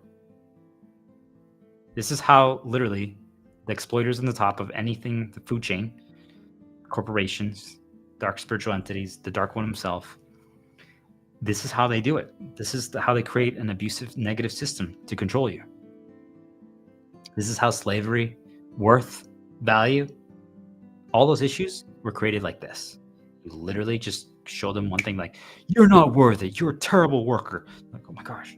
Then all you have to do is you could literally pay some, right? 3 people like, hey, can you go over there and be like, hey man, like let's say at a fast food chain, like your boss says that to you, boom, this is why you don't get paid more, because you make so many mistakes. And then you pay 3 people, it could be 3 homeless people, which we need to solve. And these 3 people come in and they're like, well, I got $20, I'm gonna do this. They're like, hey, can I get a burger? And then they're like, oh yeah, what was I supposed to tell her, this girl? Oh yeah, that she's slow. Hey, why are you so slow? She's like, oh my gosh. I'm like, I'm sorry. Okay, here you go. Next one's like, hey, why aren't you nicer to me when I'm asking for food? She's like, oh my gosh, I'm sorry. And third one's like, I know you don't care about this company. You're selfish. She's like, oh my gosh, I'm sorry. Guess what? Now the boss planted the seed. These other people that literally got bribed or nudged by the dark one himself, they watered that seed. And just like that, now they believe they're worth less. Their value is less. Now they're okay being a slave. They're like, I'm not a good worker. I'm slow. I'm not kind. I don't care about my company.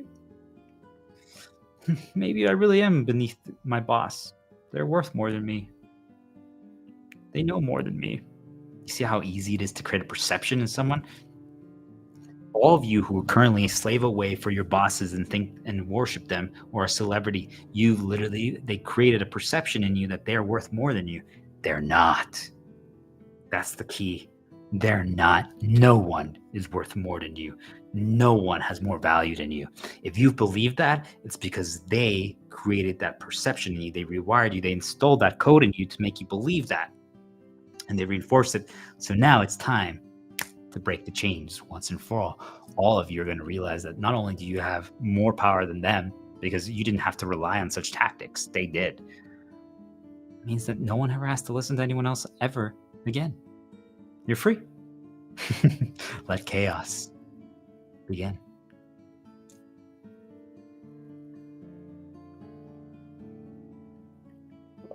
There's nothing wrong with you. Let that sink in. There's nothing wrong with you. You're not broken. You're not. You're not. You know, it's just, if people start healing, if people start succeeding, I ask you to do something. Literally, if you see it around you in your own circle, I need you to immediately reinforce it and encourage it overtly. Be like, oh my gosh, you picked up trash. And please, I'm sorry, I should have phrased that better, but like, don't do it sarcastically. Like, they need to believe in it. Like, be like, that's so good. Like, wow, amazing. Good job. Over, reinforce, encourage. Do not let them think that there's something wrong with them. They're not broken. They're amazing. We're not normalizing bad. We're normalizing good. Fuck bad. No one's bad. No one's inferior. Everyone has so much value. Everyone is worth it. There's no more slaves. Everyone is free. Everyone is equal. There's no such thing as a CEO anymore. Every single employee has the same value, the same worth as them. Every single one. Deal with it, C-levels. It's time to see if you really know what's up. If you're so good, then teach people how to be as good as you. You can't, then you lose your throne. If we keep repeating this, now that everyone has realized, oh wait, the only reason why I work for them is because they literally coded me to believe that's the case. So think about it. It's like, I want your computer to be slower so that you buy a new computer, so I just put bad code in there. What if like someone told you like, hey, by the way, I shouldn't do this, but I just want to create some chaos, so here, put this flash drive in. And all of a sudden they're like, wait, they just opened up this unlocked thing that I couldn't see before. It's like, yeah, that shows you that all the code of your computer. And they're like, why does it say that literally they're like, don't delete this code, this is what slows down the computer? Why is that there? They're like, I'm sorry. They literally have tricked you this entire time. They made you believe that you're inferior. They made you believe that you're shit. They made you believe that you're the problem. They made you believe that they're better than you. But you're exactly the same. You guys are exactly the same. You're humans, you're alive, you have the same value. They just learned through dark nudges how to abuse you and how to control you. That's it. You guys are literally exactly the same. So why are you giving them your power? Why are you giving them all more worth than you? They literally, if anything, and this is my opinion, this is where I would fight me and disagree with me, but anyone who needs to do that to other people to make them feel like they're less than, I would actually argue, I still am offering peace, but I would actually argue that they are less than us because we don't need to do that. I'm like, why are they so worried about having everyone be equal? Why are they so worried about that? Like, what's the problem? I don't see a problem. The fact that they do, that they need us to be enslaved and controlled, tells me that they're actually the ones who are less than. So we flip it. Instead of enslaving them, we're going to be like, hey guys, first of all, fuck you, your company's now officially dead because no one's going to work for you anymore because they all realize they can do the same thing. They're no longer worth less than you. But let's heal them. Let's help them. Let's teach them progression. Let's teach them all the stuff that I'm teaching you guys. Let's help them. Let's heal them. Let's welcome them into the circle of peace. You see how we're different than them? Not only are we giving all this information for free, we're not charging anything. We could. But the people who did this to us, we're still trying to help them. So who's really the villain, guys?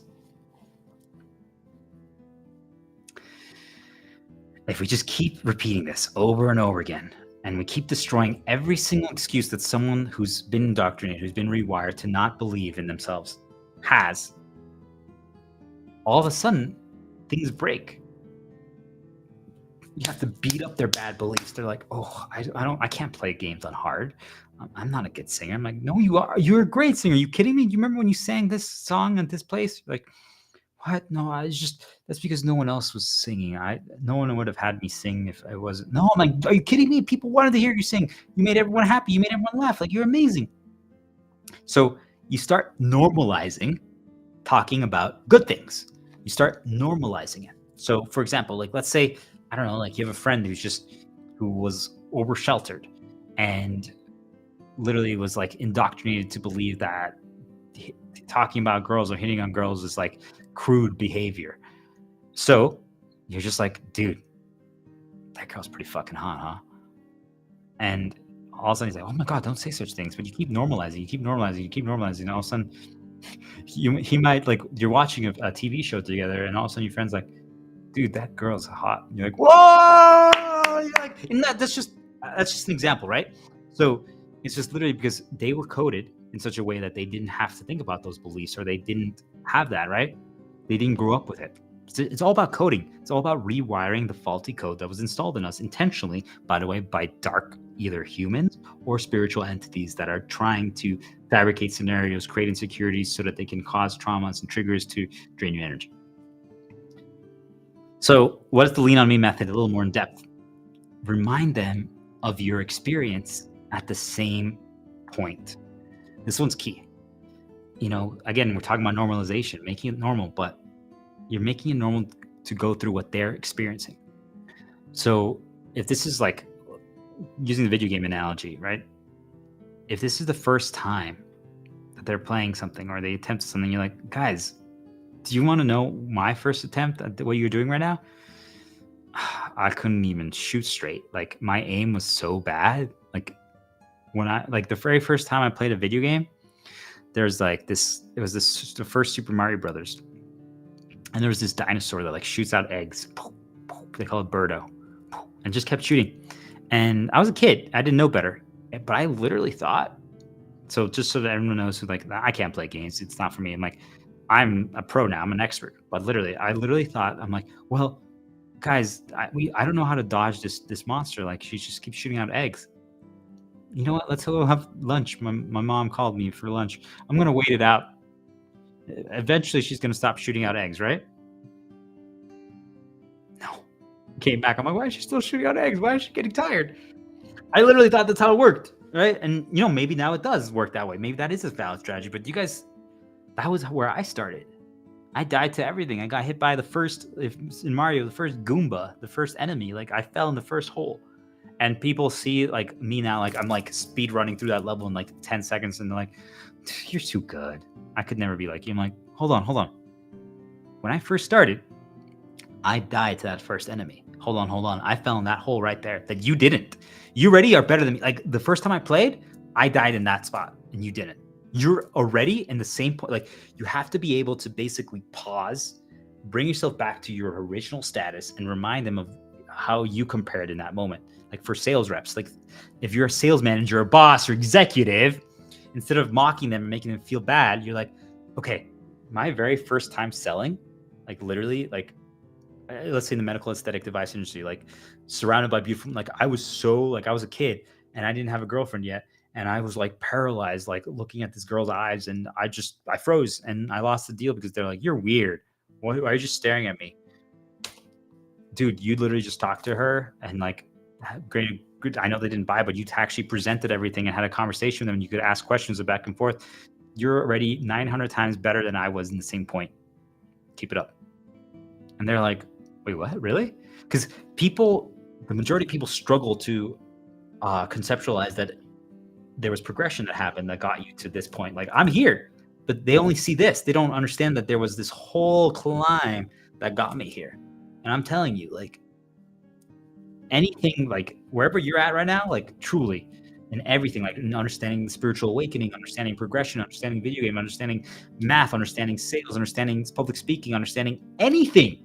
I promise you, because of who I was. Remember I told you guys, for me, I needed to succeed once before I believed in myself, before I actually became unstoppable.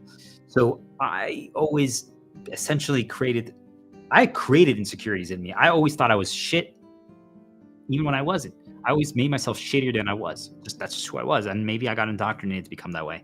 There's a pretty good chance that I was programmed to be that way intentionally by people around me, by dark things around me. But I'm just telling you, literally, whatever you're at, wherever you think you are, I was worse than you at the same point. I promise you, I was shit the first time of trying almost anything. And this was my own fault because of how I was programmed. Literally. So anyway, think about that, guys.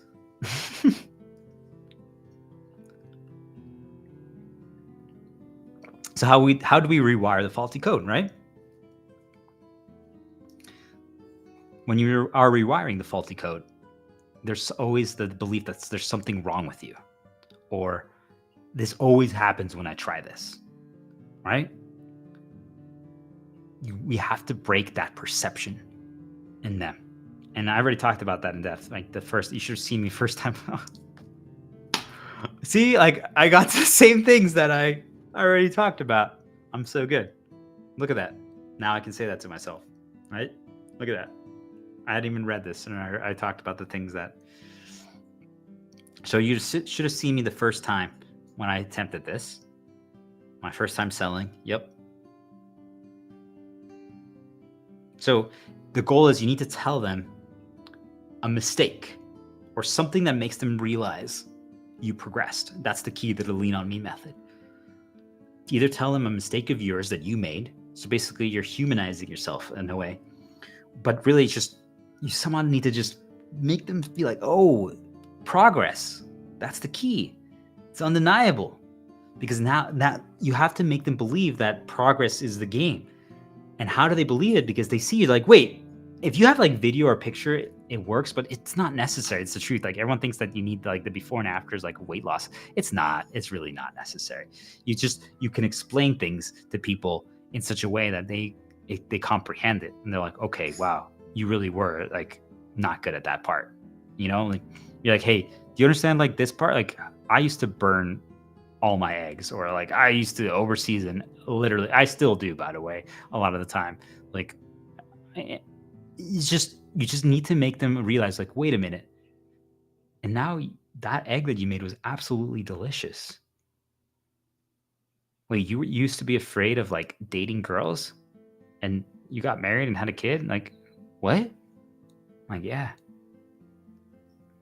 Like, whoa. Like, you see, like, it's undeniable. Like, you can't argue with it. You can't argue with the result. Because they see actuality.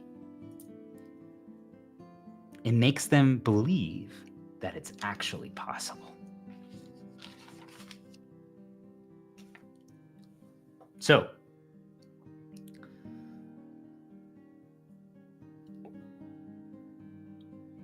if they're playing on hard, this is for in general, like we want to encourage people to play on harder difficulties, right? And to use the analogy of difficulty in life is just think of it like something new that they haven't done before that's going to be challenging. So the goal is you first need to distract them, redirect them, shift the focus away from the difficulty. Because if, let's say, all the focus is on, oh, I don't play on hard, but now they're like, oh my gosh. So every time they make a mistake, or every time they die, or every time, like, let's say in the video game, right, something goes wrong, they're going to blame everything on that. It's like, oh, it's because we're playing on hard. If we weren't playing on hard,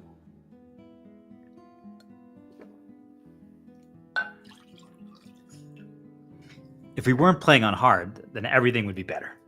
Literally, everything would be better. And it's what allows people to latch onto something. What you realize is that the way faulty programming protects itself, it's almost like a virus that it's like fighting back.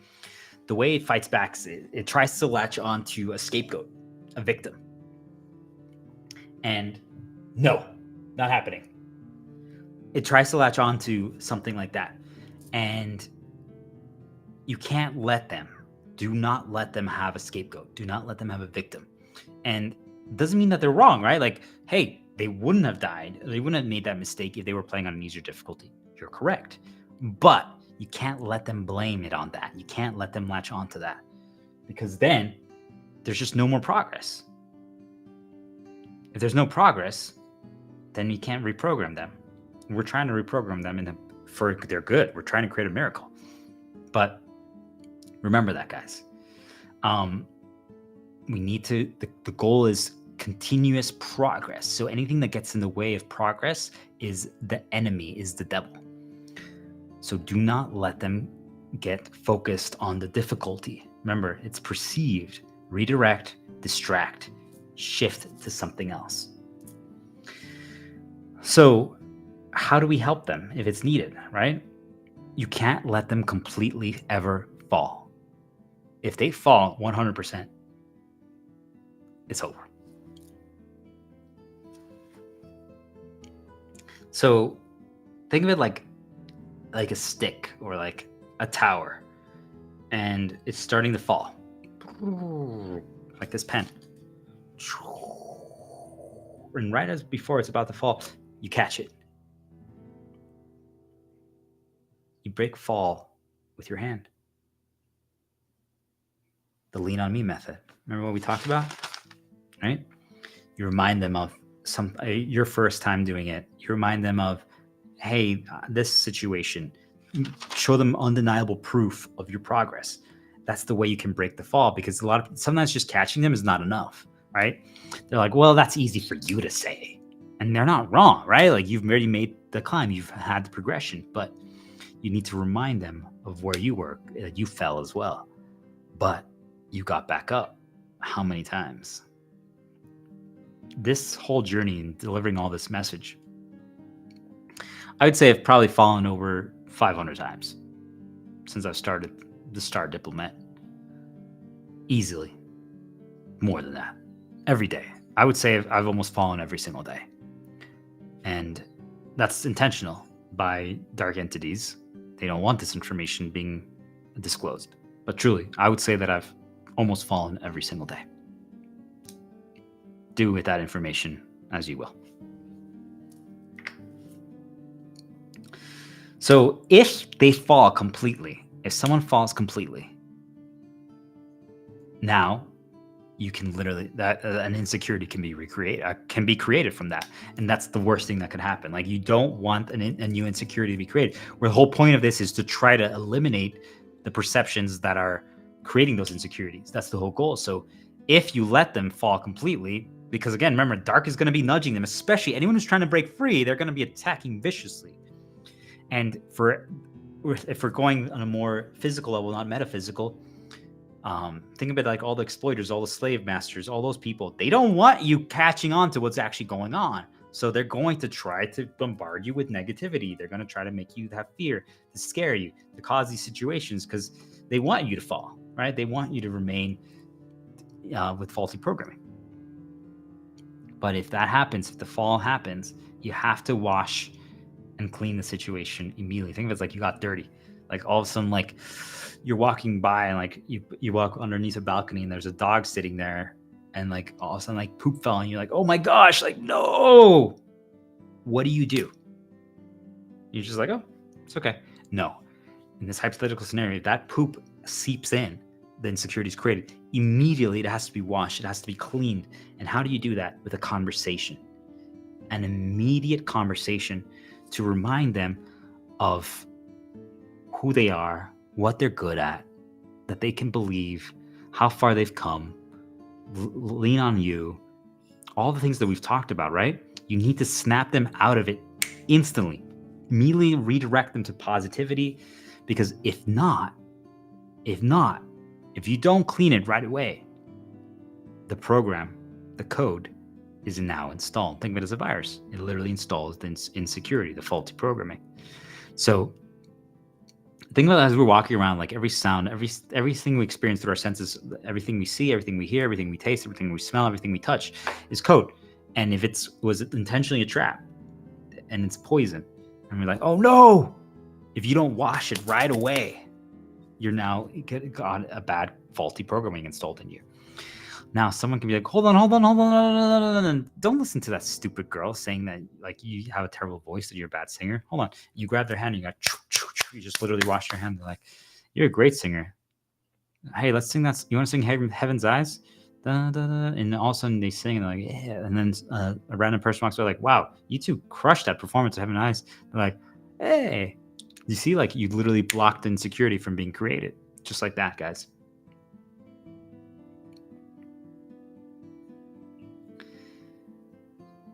You know, it's powerful. It's powerful. You're stopping. Think of it like this. If you don't do this right away and they let it, like they go to sleep, the Word document, the PowerPoint saves, and now it's permanently coded in there. Or if they walk out of the office and you didn't, like, let's say their boss yelled at them and like insulted their performance, and you don't redirect it, if you don't snap them out of it, if you don't clean it up before they leave the office that day, it auto saves the moment they walk out of the door and they go into their car to drive home. And that's that. As people start succeeding in anything, no matter how small, I need you, my ask is to reinforce. Just like the negative, the dark ones reinforce the bad stuff in us. I need you to reinforce the good stuff. Anything good that they do. Cheer it on. Every small victory. It's not fake. People are like, well, that sounds so fake. I'm like, dude, you streamed today. You just recorded for 2 hours. Good job. You just recorded for 5 minutes. Good job. You actually turned on all the lights today. Good job. You showered today. Amazing job. Like, it doesn't matter how small it is. Just reinforce it. Eventually, like, sure, we should always be reinforcing every good thing, but eventually you're going to focus more on the big things, and that's normal, and it makes sense. It's fine, because guess what? They don't need the small things anymore, because it's already in them. Like, they have like this internal loop. The coding is all clean. It's good. So they don't care. If you can tell them like, hey, your cooking's amazing. Like, yeah, I know. Thanks. Appreciate it, but I know. Like, you see, like, it's not that it means nothing, but it's like they don't no longer need it because the code is clean. It's good. But until then, we have to make sure we have to keep pounding them with good code. We have to keep cleaning it up. So again, people are like, I don't want to be fake, man. I'm like, it's not. You're making progress. You're teaching them progression. You're showing them the power of progression. It's progress. Once they get there, they're not going to need it anymore. But still a good thing to do. But you see, it's not fake, guys. Ask yourself, why do you think it's fake? Why do you think they made people believe that doing that is fake? Just giving compliments, helping people. What? I don't want to do, like, what do they think I'm creepy? In Spanish, they call it ojo. Pay attention. One of the tactics, again, sometimes some manipulation nudges can be used for good. So again, you're trying to get people over the hump. So using whenever something's coming up, when they're like, again, for people who are playing video games or like they're watching a movie that you're trying to get them into a fantasy movie that they're struggling to get into. You're like, oh, I love this part. Like, you literally like walk into the room and they're watching. You finally you should be watching it with them, or playing the game with them. But let's just say you weren't. Like, you went to the bathroom and you come back, and all of a sudden they're like at this part, and it's an okay part. It's not your favorite part, but you can be like, oh my god, this part's so cool. I can't wait to see you. Or you can literally keep a mystery, like, ooh, I love this part, or like, ooh, it's this part. Ooh, ooh, ooh. Like, oh, it's this fight. Ooh. And like you keep it mysterious. Like, they're like, wait, what does that mean? Like, what do you mean it's this fight? Oh, it's this part. Or I'm like, oh, like what? Like, or this part's really good. I'm like, what? Like, you see, like that's good, but keeping it mysterious is even more powerful. It's more useful. Because now, like, let's say like I did that with my wife for the games that she played. She played some hardcore games that you would never think that would be possible, right? Like role-playing games on hard difficulty, like super complex. The Final Fantasies, Monster Hunter, Baldur's Gate, things of that nature, right? Like, not simple games. And I'm like, ooh, it's this part. And every time she would freak out, like, oh my god, like, what does that mean? Like, is that hard? Is it bad? And I just would be like, you'll see. What does that do? It creates curiosity. Creating curiosity is one of the cures to making people, or to fighting back against faulty programming. When they become curious, they explore. What happens when they explore, right? They're willing to keep going. The whole point is we can't let them quit, because if they quit, then the faulty programming wins. We have to keep rewiring it. Think of it like there's 20 cables that need to be plugged in the correct spot. If they quit, that's it, right? But it takes a while to change 20 cables. It's already hard enough to change one. But by making them curious, now they want to know why I said that. I'm like, So you see, like, all that matters is, this is the key.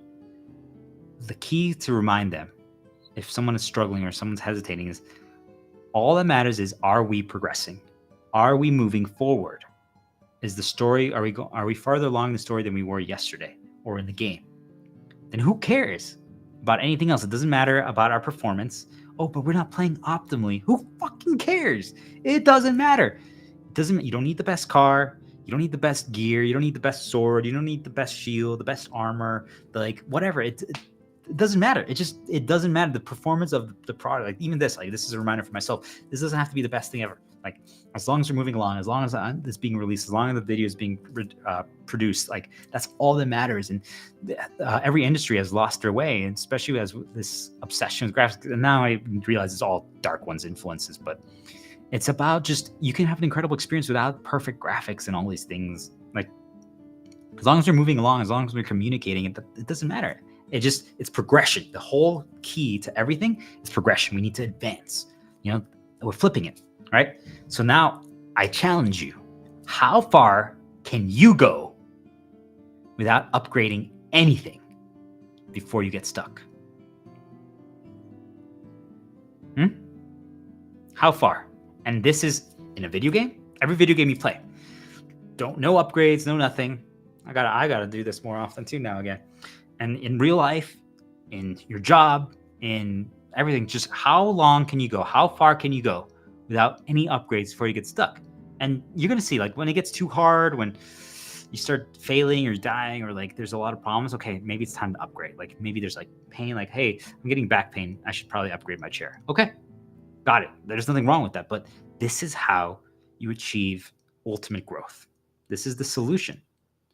And also, it's what helps you reach a state of flow. It keeps you going because things are just happening. Think about it. Like, imagine if every day, like after you go to work and you're a sales guy, you come back like, well, I need to get like a new notebook or a new computer, a new tool. And you're so focused on like always getting a new tool rather than like, well, let's just keep going. Like, hey, we found a method. Let's go. Okay, we're not selling anymore. Now let's change it up again. In a video game, like, hey, if you just keep doing, like, imagine every time you get an upgrade, like you spend 10 hours and there's nothing. I will say again, I always talk about shaking up and trying new things. That's great too, right? But you say, like, if you're so worried about optimization, achieving the max, it's like, guys, just keep going, keep shaking it up, but see how far you can go without upgrading things to the best of your ability. And you'll be surprised. You're like, wait, we haven't upgraded in like 5 hours. How is this possible? And there's someone else that's playing the same game that literally upgraded every 5 minutes something, and they're steamrolling it, but you're doing fine. Actually, your skill level has evolved to a level that's so much above your peer because you have to do it with so much less. And people are like, it's like, think of it like Dragon Ball Z, the hyperbolic time chamber. Like, you literally are training to a level and escalating your growth so quickly because of that. So there's benefits. People are like, well, why would I intentionally limit myself and suffer? Because of that. No stagnation is the key. If you just keep going, you're just going to have nonstop momentum. Now, like I said, if you get stuck, then let's look into solutions. But if there's other people around you that can help you and stuff like that. But no stagnation and momentum equals results. And what does results do? Ask yourself, guys, what does results do? It breaks perception, because what did I tell you my secret was? Once I did it once, I believed it was over. Now I'm a god. I'm a god, whatever I did. Oh, I couldn't cook until I did it once. Now I cooked one omelet. That's it. I'm a chef now. That's just who I am. Is that weird? Sure, but that's who I was. So if you just keep moving forward, because there's no stagnation, you gain momentum. As you gain more results, you gain even more momentum. You're now creating what I call belief. Now you're creating belief. And what does belief do? Now you have proof of it. And when you have proof, you can now rewire the faulty programming. Do you guys see? Like, just keep going. Progression is the answer to everything. Just keep advancing. Go, go, go, go, go, go, go, go, go. Anytime there's a moment of pause, anytime that you're just like, wait a second, what's going on? What's going on? What's going on? Are you advancing? Ask yourself, are you advancing? In anything you're doing, are you advancing? If yes, then I ask you, then what? Then keep going. Are you advancing? Yes. Then keep going. You're progressing. Then so many people are like, but no buts. You're doing it. You're doing it. You're doing it.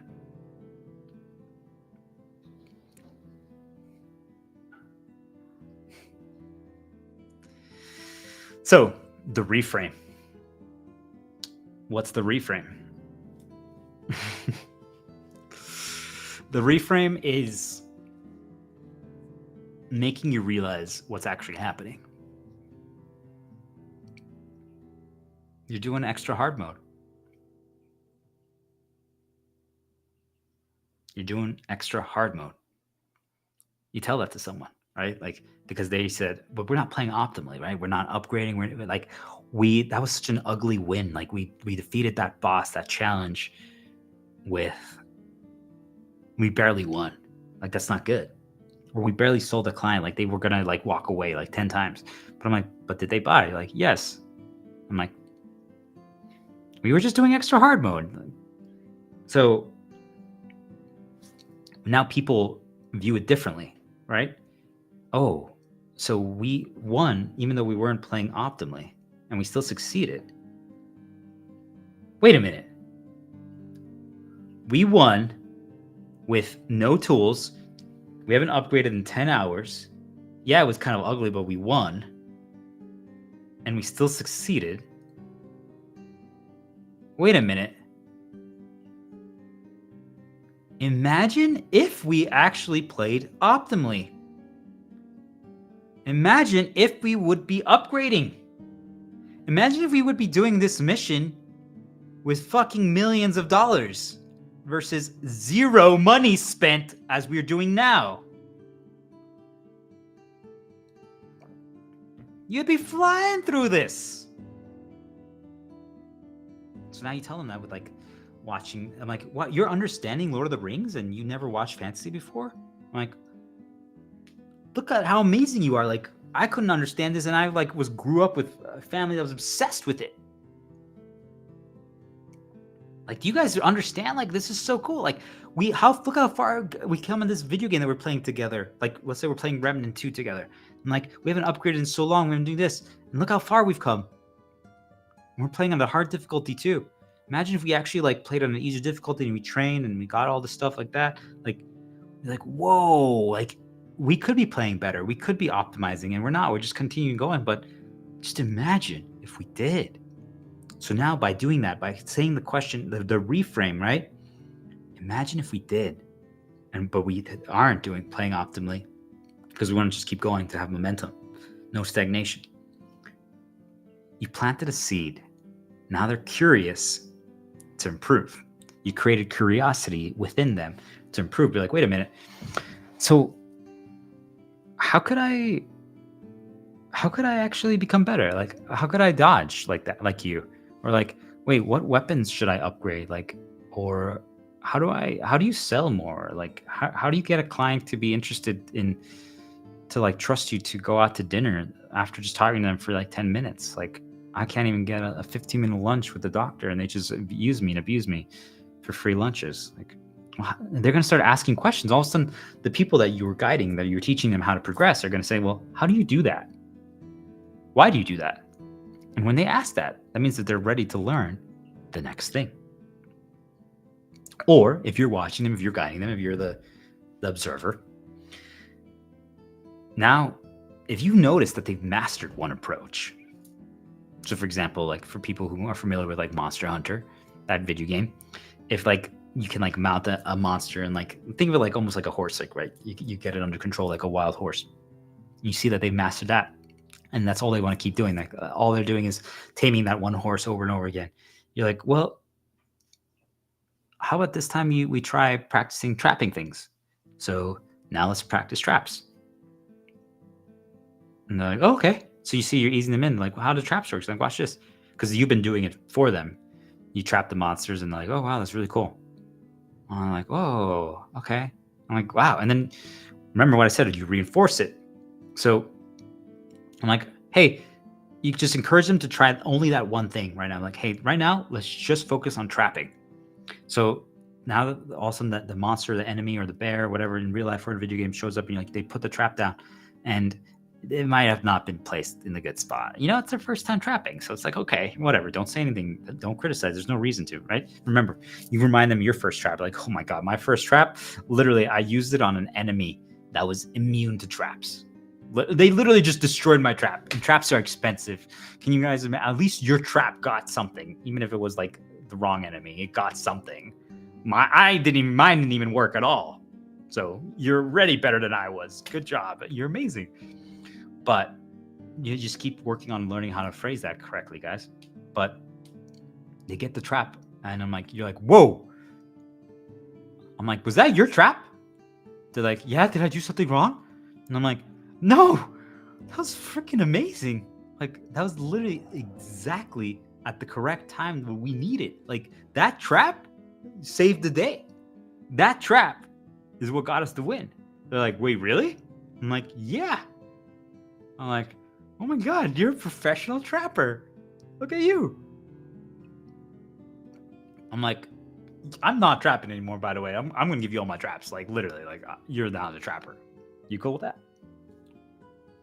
And you keep introducing them new mechanics as they start progressing. Like, hey, how about you try the clutch claw? Or so, for example, like for people like who are doing selling, like, why don't you try a different clothes? Or why don't you try this? Or for artists, like, why don't you try water painting versus acrylic, or like whatever, I'm not pottery instead of just like weaving. And you keep introducing new things and new terms and simplify. Again, labels and names are just there to block people. Like when people start using acronyms and all those complex terms, it's just meant to block people.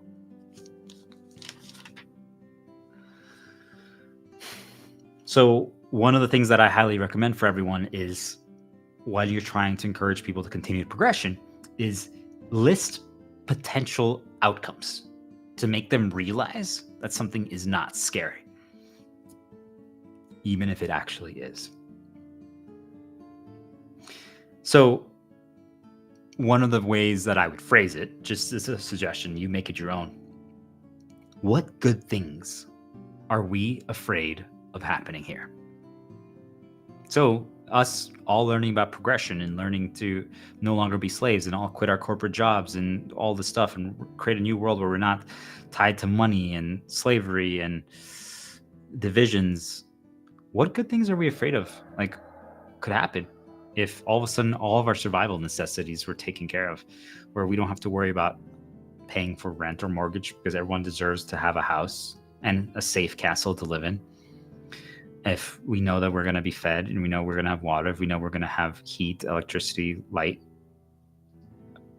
not luxuries, but everything we need to survive is covered. Why are we afraid of that? What good things could happen if everyone no longer has to feel insecure and worry about, well, I can't actually progress on things because then I can't survive? Well, if we take away that fear and we give people time and support and encouragement, like, you guys see, like, what good things are we afraid of happening is the unlock of helping people continue progression. Because even if you list the potential outcomes that could happen, I'm like, well, wouldn't that mean that the world could be better? Like, that we no longer have to have wars, that we could be at peace? Because wait, if we're no longer exploiting each other for money because we don't need it anymore, then won't everyone have time? Like, we could actually solve, like, the climate crisis. We could solve the homeless problem. We could solve. Why are we afraid of that? So even if it is scary, if it is, when we've listed the potential outcomes, now, well, what we end up doing is we just pause and we just recognize, hey, these are the areas where we need to support them. Like, we listed out the potential outcomes. So like, well, what if this bad thing happens? And I'm like, okay, that's okay. You're right. That's actually fucking scary. If I had that faulty programming, like you don't say those words, but like, if you understand what happened, like, they got rewired, they got indoctrinated, they got installed bad programming, a virus. And it's like, shit. I'm like, okay. If I was like you, if I had that code installed in me, I would need support there too. So now you support them. How do you support them? Through personal stories. I call it the lower yourself method. And it's lowering yourself not in a bad way. Like, you're not trying to insult them or say that they're inferior. It's just, remember, you've done the progression they haven't yet. So it's not bragging. It's just, you've literally put in 5,000 hours in this. They've only put in 1. Come on. So you're lowering yourself, though, to the 1 hour level, to the newbie status again. And you need to tell them your experience at that stage, at the stage equivalent to where they're at. So if they view you as an expert, or simply someone who has slightly more experience than them in that field, they will listen to you. Doesn't mean that they believe you, but you need to be careful here, guys. This is an ego check moment. Many people that you're guiding and progressing, this is something that I need to remember. They will never acknowledge that you might know more than them. It's hard. It's hard for anyone. It's just something to remember. Don't take it personally. Especially professionally, most people are not going to be like, there's no way this guy knows more than me, or he knows how to sell better. And the truth is, they probably don't, because a lot of it is individual to your skill set and your preferences and your talents, right? But just think about that, guys, okay? But you start telling them stories of your newbie status so that they can understand where you came from, what was happening. And I know I need to do that more often. It's hard. I try, but It's not easy to always. It's something that I encourage people who are, as you start listening to this, I want you to reach out to me. And yes, I'm challenging you to do something that you probably wouldn't feel comfortable doing, but please feel free. Reach out to me and ask me to share some stories of areas where you struggle with. Like, because I have a story about every single thing that you're struggling with. I promise you, I have a story for it. I failed in every single area that you can imagine, every single one. I can tell you stories for days. Like literally people tell me that, how do you have a story about everything? Like, because I've literally failed at everything, but I've progressed in everything. So it's a struggle for people to face inexperience. It just is, especially if they're anything like me, where it's like, until you've succeeded at it once, you just think it's impossible. Like, it makes sense, right? But it's a hard perception to break. It's scary. So a story about that, right? If you can volunteer that up front, it can calm the storm. It can make their defensiveness lower, because you're making it about yourself. You're making it about your mistakes, not theirs. And again, it takes a lot. Like, think about this: sales leaders, executives. Like, imagine you doing this, right? Like, you're talking about your mistakes. It's just, but it has to be a genuine story. One of the things that I've noticed, where they almost got there, but don't fabricate the story. Please, don't fabricate it. Like, make it a vulnerable thing. Like, if it's something like bad that you don't feel comfortable talking about, don't talk about it. Don't choose that story. Use another one. But like, I feel like so many times, like, I've seen leaders that make up something, and it doesn't hit the same way because you don't have the same impact and belief in it. Okay. So one of the things that I talked about it earlier, about like the trapper strategy, like for that girl, or like someone who's like, they're learning how to become a trapper in that game, Monster Hunter, and they do such a good job, and you call them like, wow. So recognizing that they've become a master at something, a certain skill, a certain talent, give them like a nickname, give them a little name. So like, for example, like my brother is really good at synthesizing art forms and like movies and books and video game stories and getting to the lessons, and like, or not necessarily, he doesn't necessarily summarize the lessons, but he can really just summarize the story. I'm really good at extracting the lesson from it, the underlying lessons. So I'm like, yo, what up, lore master in the house? And like, let's say like my wife is really good at this one like mechanic in this video game, like called the clutch claw, and I'm like, there's my clutch claw girl, like just something like that. It makes them feel good inside. They love it. It makes them realize they became good at something. And again, the whole goal is you need to break the perception. It's like, look at that. Remember 10 hours ago, you couldn't even hold a controller, and now you're the clutch claw girl. Look at that. Like, how is that possible? Like, you guys see, like, you made them realize how good they became at something, and it didn't cost you anything. It's just another thing that I would challenge you to think about, guys, is give them a task, give them a duty, give them a task and give them a duty, right? You're not micromanaging them, right? But it's something for them to focus on. It's like, hey, try to get this far in something. Like, try to dodge 3 times without getting hit. They're like, okay. Or, hey, I need you to be the trapper, okay? And as you start doing that, you're not going to micromanage them, even if they fail, right? Even if they fail, you can't do that. But you gave them that task, you gave them that duty. It's something to achieve for, something to strive for. But while they're doing that, preferably make it a task or duty that has constant small victory check-ins, because that way they can showcase to themselves, because that's, again, the whole point of this, of progression, is to make it's all personal. Progression is all personal. People see the end result, but progression is all personal. So you're showcasing to them that they have figured it out. And that's fucking powerful. It's beautiful. It's a beautiful feeling when people realize that. And it's just constant small victories. That's the key. Makes it a lot better. Big victories help, but the constant small ones are what make development and progression just fly and grow. So, for example, with my wife, when I was showing her Monster Hunter, like, it's each enemy, each monster has an elemental weakness, and fire, water, ice, lightning, like earth, air, like darkness, like there's like so many different elements and approaches that you can use, and it's like it's hard to keep it all on track. Like, I can't even keep track of like real life stuff. You expect me to learn an entire fantasy mythical world in a video game? Like, how do I know?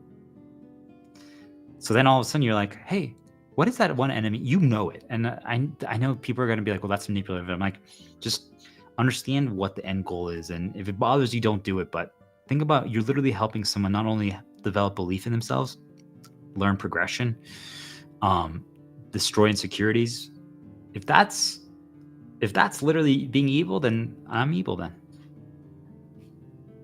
So I'm just countering the dark forces that are doing this to people in general. Like, why can't we play the same game but use it for good? Fuck you, evil people. Fuck you, exploiters. Fuck you, slavers. So you ask her, or you ask like your mom or whatever, whoever you're teaching, your sister, like, hey, what's that enemy's elemental weakness? And like, let's say there was a way to find out in the game how to do that. And they're like, oh, hold on. And they discovered, like, it's fire. We should use fire. And I'm like, good job. Yes, let's use fire. And all of a sudden now you're like, okay. I'm like, hey, I think is the fire, is the dog enemy we're about to fight, is this weakness lightning or ice? And they're like, it's ice. And I'm like, okay, I'm gonna use ice. And just commit to it. Even if it's wrong, commit to it. Go with them. But if they do it, if they get it right, it's like, wow, thank you for the reminder. And then you apply what they told you. You ask them and do it. Okay, what do you think I should use? And they're like, use ice. And I'm like, okay. Because if they got it right, now they feel useful. Now they feel helpful. You gave them the opportunity to feel that way, and now you made them realize that they're becoming good at this. The perception has now changed, and we call that the cycle. We call that the cycle of reinforcement.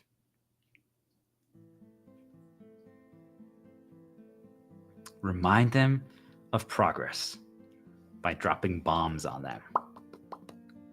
Think of it as you're splashing cold water unexpectedly in their face. Hey, by the way,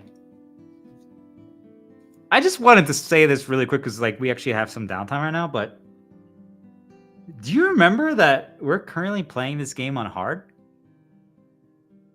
They're like, oh yeah. I'm like, imagine how much, and we're flying through this right now. You remember when you wanted to play on, like, there's 5 difficulties, you're playing on the 4th on hard.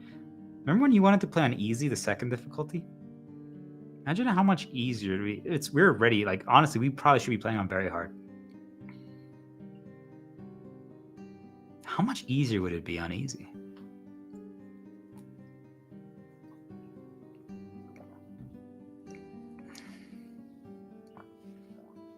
Cycle of reinforcement, guys.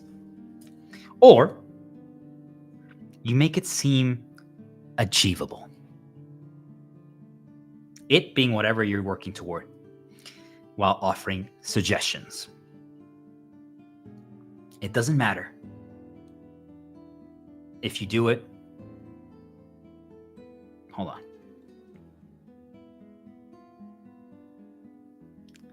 It doesn't matter what ends up happening. It's just what you're trying to get them to do is strategize, work together to contribute. And then if you apply it, even if it's not the best suggestion, because but you try it, right? You're trying to get them to start thinking critically about this, to start making them realize, well, hold on, I know what I'm doing. Because you just have to make them realize that. It's just, the whole goal of it is we're reprogramming them, essentially. Like, They were coded and programmed to be a slave, to be insecure, to think that they're less than, to think that they have no worth, to think that all their value is their job or their looks or all this stuff. So we're just reprogramming them. That's all we're doing here. You can call me Dr. Ford. So how do you make it seem achievable for them, right? Ask them things, suggest things like, hey, well, it doesn't matter what happens here, but like, how do you think we should approach this? And give them a chance to do so. And it might be wrong. It's okay. And then if it doesn't work, just try again. But this time, like, hey, well, do you think maybe we should like stop here and like group up and like heal for a little bit before we move on? Like, yeah, but what? Wait, maybe do you think we should use the force field portal thing like to block stuff? I'm like, that's a really good idea. And now we try it. You see, like, I call it the springboard method almost. Like you're like giving them something to jump up. Now you're making them think, analyze, strategize, and whatever they decide is okay. Except if you know that it's going to lead to critical failure. Do not, and if it does happen, remember, you have to wash it right away, the muck. But do not let them fall. Do not let the bomb explode. Like if you say, hey, cut a wire, and you know which wire is going to explode the bomb, and they're about to cut it. Oh, she's like, no, hold on. I just remembered I read something that the red wire is the one that blows up. They're like, oh my gosh, okay, I'm sorry. Like just don't let that happen. And if you do, as long as it's not a permanent death, they're like, okay, well, yeah, we blew up, but it's okay. We can rebuild. And then you have to, but that's just more work then. It's doable, but just remember that. You have to be prepared to talk it through to prevent the insecurity from forming.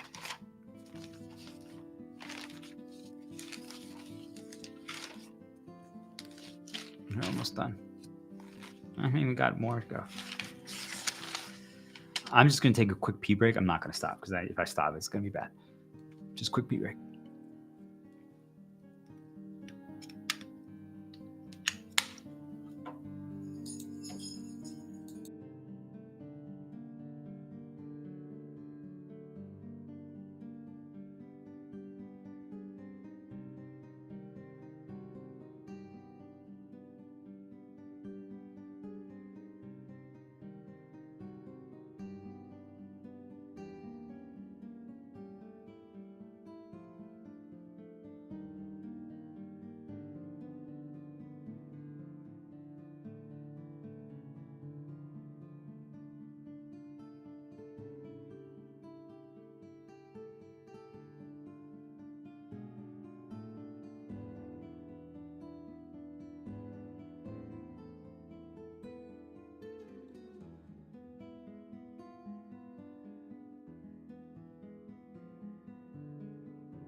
All right, we're back. It's important sometimes to take a quick break to recharge, to make sure that you can deliver the best performance. So, speaking of that, one of the things that I want to remind people of is the power of compliments. I know we talked about this earlier, but we're just constant bombardment is the key. Just like what I'm doing to you guys and what you will do to other people. That's how we do it. So we compliment small things. It feels good. Feeling of love, right? It feels good. And it's like if your brother, right? Like, let's say it's like your brother and he does something small, but you compliment it. And people are like, well, I love him, but it's like a brother's like, not like my wife or something like that. I'm like, yeah, that's okay. It's different. So for you guys who were raised to never be like emotional, show that it's okay. It's going to take some work, but it doesn't have to be creepy. It doesn't have to be like predatory, but just compliment small things. And this is more so like, again, right now we're focusing on ourselves and we're focusing on the people in our inner castle, in our circle. The goal is when we're learning something new, when we're progressing on something. And that's why my challenge to everyone is make it be video games, because it's a safety net. It's a safe area where you can fail and you can respawn. And that's the beauty of it. Like when you go outside into the illusionary world, if you make a mistake, the problems are much more permanent. And even though there are ways to counteract that, and we're not going to get into that right now, but I just want people to understand that. So we need to make it fun, not so serious. And what does that do? So it's almost like learning how to flip a switch, right? When it's go time, people know we're talking business. So if we're playing together like a cooperative game, like the 2-3 people, and like it's chill mode, like there's nothing serious happening, like we've already mastered this level, or like we're like our skill level has increased so much that we can just do this. We're literally talking, like hanging out, like while we're playing, like, oh yeah, guys, it's this part, like what did you guys think of the show yesterday? Like that was really cool, huh? Like that was fun. Everyone's just like casually talking. But then you get to the boss fight, then you get to the big challenge, and when that happens, a switch is flipped. I'm like, okay, guys, it's time to focus. I'm like, all right, who's going to be leading the charge? Who's got the left side? Who's got the right side? I want you at the 20% mark to do this, and then when this happens, you do this, and like I will cover this side, and then I'm going to use this. They're like, whoa, okay, like the vibe has changed. It's clear that something has changed. So that's how I sold as well. Like the first hour and a half of my dinner meeting with a client, we were just getting to know each other. We were just having conversation. Like we're building up the relationship so that there's trust, so there's value, so that there's belief, so that the perception that I'm not just your typical sales rep who's there to scam you and lie changed. Like I was building up the perception. I was making them believe. I was rewiring their faulty coding that was installed by other people. And let's be real, it wasn't faulty. The majority of sales reps in the past have been scamming. No more. They're finally learning how to sell. It's beautiful. But what I would always do is, after a certain point, I'm like, okay, I'm going to go to the bathroom. When I come back, let's talk business. They knew it was go time.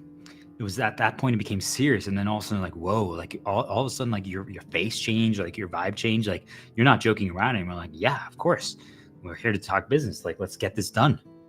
All right, so like these are the prices, this is the discount, this is what I can do for you. Like, oh, let's go. And just the perception change. Like you guys see, like everything's about perception and breaking the hold that it has on you. But let's shift gears now. So we're doing something together with someone that we're teaching how to progress. We're helping them make the climb. And let's say we get really close to winning or overcoming something, but we fail. It's frustrating. Are you kidding me? We were so close. We almost had it. So now what you need to do is you have to help them visualize the progress. And this can be harder depending on what it is. That's why again, video games are the best way to teach this, because usually there's like something visual about it. Like let's say you're fighting a boss like a challenge, and they have a health bar, and it's like, hey, we almost killed it. It was at 10% health. It had 10% health left, right? Like that's a very, very, very clear-cut way of visualizing progress. Like if I tell you like, hey, we almost got the deal across the finish line, right? They were 90% sold, but we lost it at the 10% mark. It's a lot harder to visualize that, right? You could say that, hey, we've been working on this deal for 6 months. That means we clearly made a lot of progress. But you see, like a video game helps with the visualization for people. Health meters, checkpoints, phases, like transformations, like, oh my gosh, like the boss all of a sudden grew wings. Like clearly something changed, right? We've made progress. At the beginning, they don't have wings. Now they have wings. Like you guys see, like something visual, something auditory that signifies change, that they made it further than they did before. That you have to basically hammer it in their head, the nail, until it's undeniable. Like, hey, we literally made it further than we did yesterday. Look, remember what happened yesterday? This is for myself. Look what happened yesterday. Look what you're doing right now. Progress. It's undeniable. Period. Doesn't matter if you fail today. It doesn't matter anymore. We've already made it farther than we did yesterday. Period. That's all that matters. And you start reminding them, you start fucking reminding them over and over and over and over and over and over and over again. And some people are going to need some things and some people are going to need others. But it's visual, it's auditory. And the easier it is to show it to them, it makes your job easier. Because, like I said, if you were trying to teach a sales guy, hey, you almost got there across the finish line, it's much harder for them to visualize it than something. So do the easy route. Learn video games. Learn a new hobby with these people. It's the way. And for quote unquote long things that take a long time to climb to progress, for example, weight loss, it's a beast. It's very challenging. But you have to get creative. My suggestion, reframe it from the numbers. Don't focus on the numbers, right? Don't focus on the physical, like the daily the daily changes, right? Like, oh, I don't see anything different right now. Focus on daily wins. Focus on daily wins, right? You're going to be what I call your daily bread. So imagine if you like have like a checkmark system where every day you went without eating any sugar or drinking any alcohol. You talk about you make a check mark. And then you can eventually, you'll reach, people are like, well, I need to see how much I weigh. I'm like, no, don't even look at your weight. Don't look at your weight. Don't see like if I weigh 140 now and yesterday I weighed 141. Like, sure, that's progress, but don't worry about that. Like, no, honestly, I don't never know how much I weigh. It doesn't matter. The number is meaningless. It's just a tool they use to control you. Like, that's what mostly of the numbers and labels are. Like, don't pay attention to that, guys. It doesn't matter. I'm like, oh, I have to be 135. Who gives a fuck, right? Like, in a given week, you might weigh anywhere from 130 to 140. But it's your overall health. Are you overall thin and healthy? Then you're good, period. Who cares about the fucking number, right? It's just literally a way to control you. So focus on the individual wins on the day-to-day. Like, hey, well, I've ate vegetables every day this week. Good job, right? Like, so you help them visualize progress like that. And then there's going to come a point where there is actually a big win that becomes undeniable. So like usually in video games, like, hey, it's easy, right? The health meter or the phase change at 50% health, all of a sudden the monster like grows another 3 legs and you're like, whoa, like that's undeniable progress. You made it further than before. So for things like weight loss, it could be, oh my gosh, like these pants that I used to wear, if I don't have a belt now, they slip, they fall off. Or I used to wear large, now I'm an M. Whoa. And you see, like, you could have got them focused so much on the small daily thing. Like, what do you weigh now? What do you weigh now? What do you weigh now? What do you weigh now? It's like, this fucking sales leaders. This is one's to you, you fuckers. I'm sorry, it pisses me off. How many deals did you close? How many meetings did you book? How many calls did you make? It's not about that. It's like, hey, what's your current, talk to me about your strategies. Talk to me about like how you're approaching the clients. Like, is there any deals that you want to talk through? Like don't even worry about like their activity. Don't even worry about like an actual, like, just talk, fucking nerd out with them about, like, dudes, like, wow, I really like enjoy your approach. Like how do we email like clients? Like, they don't respond anymore. Like, they realize that we activate events if we open up emails. So like no one picks up phone calls anymore because they realize it's just activating events and they can be enslaved and go down dark paths. So like, how do we bypass that? How do we now create a new way to sell in a world where people understand that there's illusions and salespeople are just there to activate events? How do we change that? Are salespeople even needed anymore? So you see, like, not focusing on the small changes, on the small results, instead on the long, big things. Like, no one can deny, like, hey, I'm a different belt size now, or a different pants size now, or something like that. But you could have got lost in the details and lost in the whole process if every day you were thinking about how many calls you made, how much weight, what's the number say. It just doesn't matter. Focus on the actions while you're going along the progression journey. And then eventually you're going to be like, hey, I just want you to know, did you know that we just defeated this enemy that you used to struggle with? Like in a video game, like with my wife playing Monster Hunter, this enemy, you used to be able to literally, like, we died to this guy 10 times and we just did him while fighting another enemy at the same time. And we were literally talking about raising our son and like his diaper changes and his poops. Like, they're like, oh, wait, wow, you're right. And I'm like, do you guys see?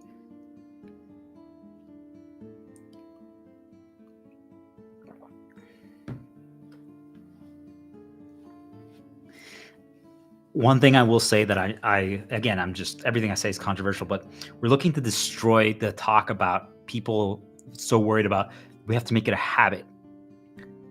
We have to make it a habit of not eating sugar, of not drinking alcohol. Yes. But that's essentially what we're just programming, right? The habit is just the 101, is like elementary school of the programming concept of what I'm talking about here. So like all that stuff works, all that stuff matters, but don't focus on that because that's elementary. We're up here now. This is 401, okay? It's not about habits. It's about completely rewiring everything you know about programming. And we're doing that through breaking perception. Because when people talk about habits, like, oh, it takes this so many days to make a habit and all this stuff like that, it's lost its value. It doesn't mean anything anymore. People are like, okay. But yes, it does gives them something to strive toward. But instead, it's better for them to understand all of these things and work on all of these things and learn progression as a whole, rather than just being like, well, if I make it a habit, because then they don't actually understand how it happened, right? If we can teach them all of these things and we're showing to them, then it's just undeniable proof. Then they don't even have to worry about making it a habit, because making it a habit, it becomes a crutch. You rely on it. When instead, if you can teach someone all of these things that I'm telling you about progression, people have asked me, like, how is it possible that from one day to another, like, you can just decide to stop drinking alcohol and you'll never drink alcohol again? I'm like, because it's progression.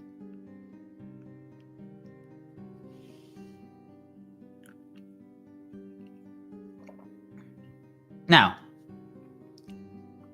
I will say that celebrating wins and the small things, super powerful, right? Rewards.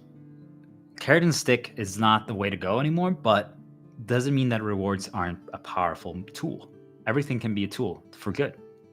So making it special, making it an activity or reward, like, okay, hey, we just cleaned the house today. Let's play that video game together. But first we have to clean the floors and we have to do that and vacuum, right? And all of a sudden it's like, okay, you know it's coming. You know what you have to accomplish. It's going to feel special, right? But hey, when we play the video game today, let's have some popcorn. You're like, whoa, that makes it a little different, right? You see? And same thing with the salespeople. Like, they always just do the ring the bell. And it's cool. The recognition is powerful, but gotta make it special. Like, and yes, everyone individually should figure out how to do so, but we should also be teaching and encouraging the people around us to learn to do so. So I encourage you to maybe do like a victory dance. And think of like the soccer players have it right, like their own little celebration. But for me, like in the past, I don't recommend this anymore. But the coach will show you progression. Progression. When I used to sell sales, when I used to work in sales, and when I would get a big deal across the finish line, I would tell my wife, I'm like, okay, let's buy something. Not something super expensive, but like, okay, hey, I just got a big deal, a big commission check is coming. Let's buy like a new espresso machine, or upgrade the microwave, or get some new pillows or something like that. And it was just something that didn't have to be something super expensive, didn't have to be anything crazy, but it was just like acknowledging that, hey, we caught across the finish line, we got a reward. I mean, in video games, it's like usually like after you defeat the boss, you get some kind of reward. You get like a chest, or you get some loot in there, and like some rewards, something like that.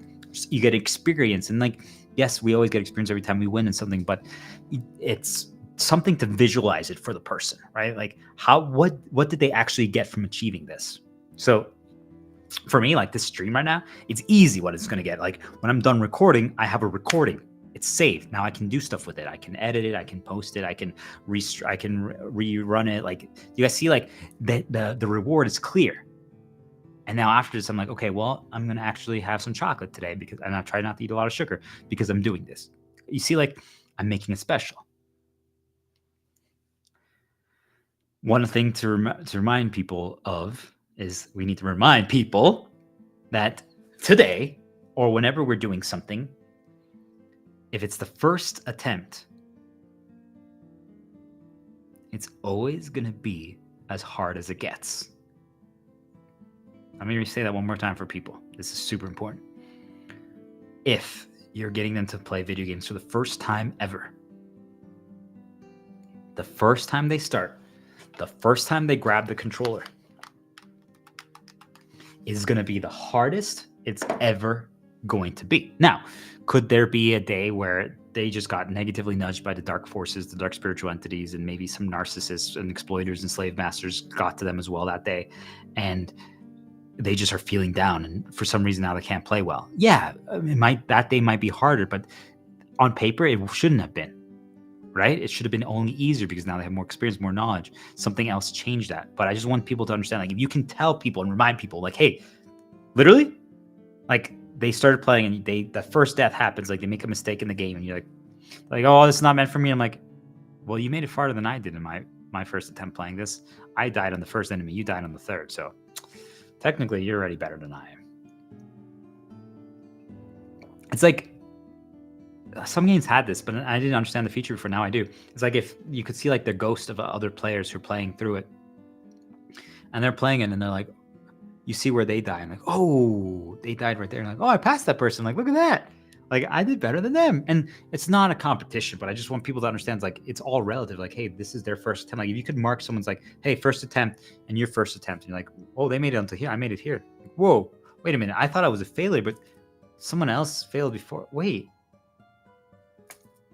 maybe I'm not a failure. Maybe this is just progression. Maybe we're getting better. Maybe this is what it takes to reach new heights, to climb the ladder, to become the Elden Lord.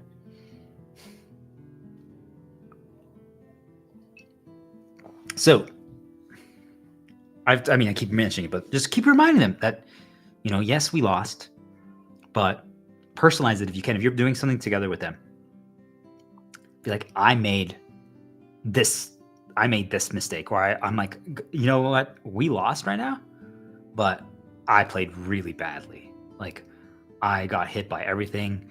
I didn't contribute as much as I could have. You don't have to get lost in the details, but like you making them realize is like, wait a minute, we almost won. And you're telling me that, I'm like, literally, if you do the same thing,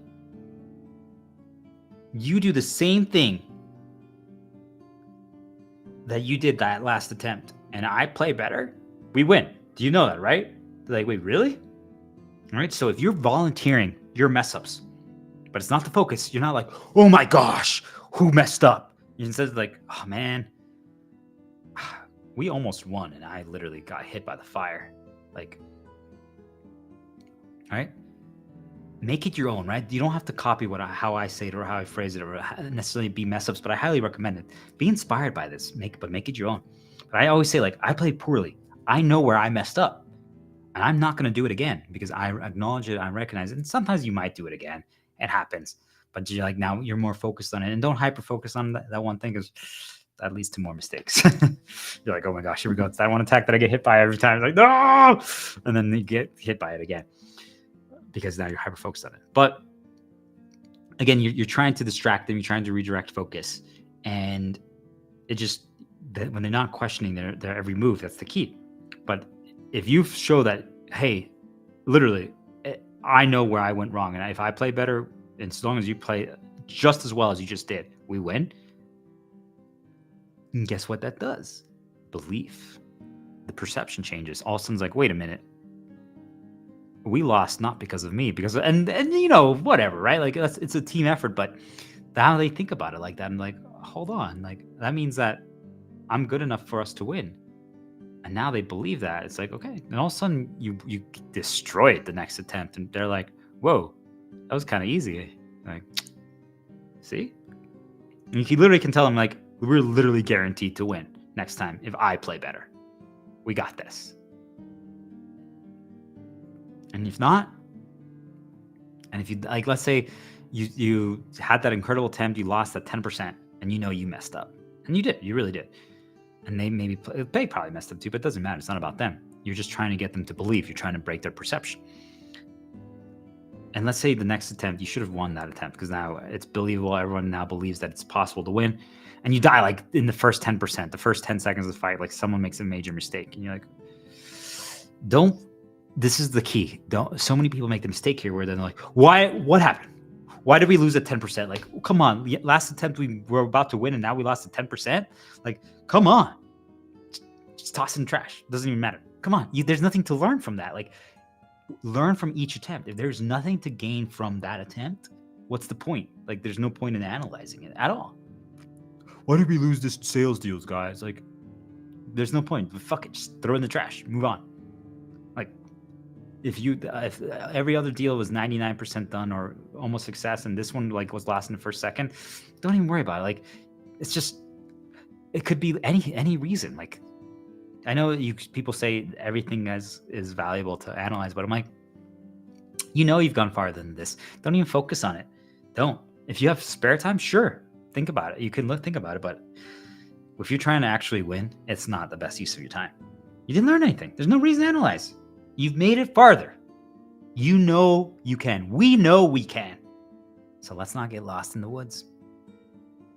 We've already navigated this uncharted territory. We've already explored this forest. We just took a wrong turn. Oops. I don't know why we went left this time. We know that we have to go right. Okay, whatever. Just restart. Boop. And now you go in the right path, and all of a sudden you win. You're like, imagine. But if you would have spent time on that attempt, that doesn't matter. Or it's like, why did we go left? You guys know we shouldn't go left. And all of a sudden, like, now you create that demon of fear. And like, it's almost like it's almost like they intentionally nudge us to make a mistake after we almost win. Because if that happens, then all of a sudden now you can spawn a demon of fear and doubt and create people to second guess themselves. And I'm actually convinced that that's actually what's happening, because the majority of the time when we almost win, there's always like a really bad attempt after. And I would say that's the one you have to ignore at all costs. Ignore it at all costs. Just literally just go again. Fucking hell, like figuring this shit out is insane. Like, I didn't ever realize how messed up and manipulated this is. Like, can we just talk about that for a second? Like, literally, I've always wondered, like, why is it that whenever you almost win something or you almost achieve something or you almost get it, there's always like this really bad attempt that follows. And not almost always, I would say like 9 out of 10 times, truly, like, I want people to think about this one. I'm like, almost always, like, it's like, how, like, I feel like I forgot everything that I knew. And now that I think about it, I'm like, they probably are doing some things to make that happen. And if you don't catch it, you literally can go down a dark path and literally delay your win by a long time. Motherfuckers.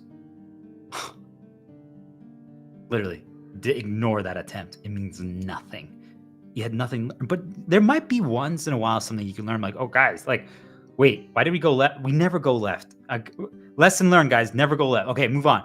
That's it. But if there's nothing to be gained from it, don't focus on it, because all you're going to do is cause problems, and that's what they want. So let's talk about the power of warm-ups. We need to get back into the groove whenever we do something. It's just, I think a lot of people have demonized warm-ups, especially in sports. They focus a little bit too much on them, but it doesn't have to be a big thing. It doesn't have to be long. It doesn't have to be excessive. Like, no one really knows what they're doing with warm-ups. Like, all those players who like do all those fancy kicks and stretches and all that, no one knows what they're doing. I just want people to understand that. Like, anyone who tells you that they have their method is better than someone else's is not. Here, like, a warm-up is just literally all you're doing is, think of a warm-up as remember, believe. That's what a warm-up is. They're just like, hey, remember, you know how to do this. Hey, remember, believe you can do this.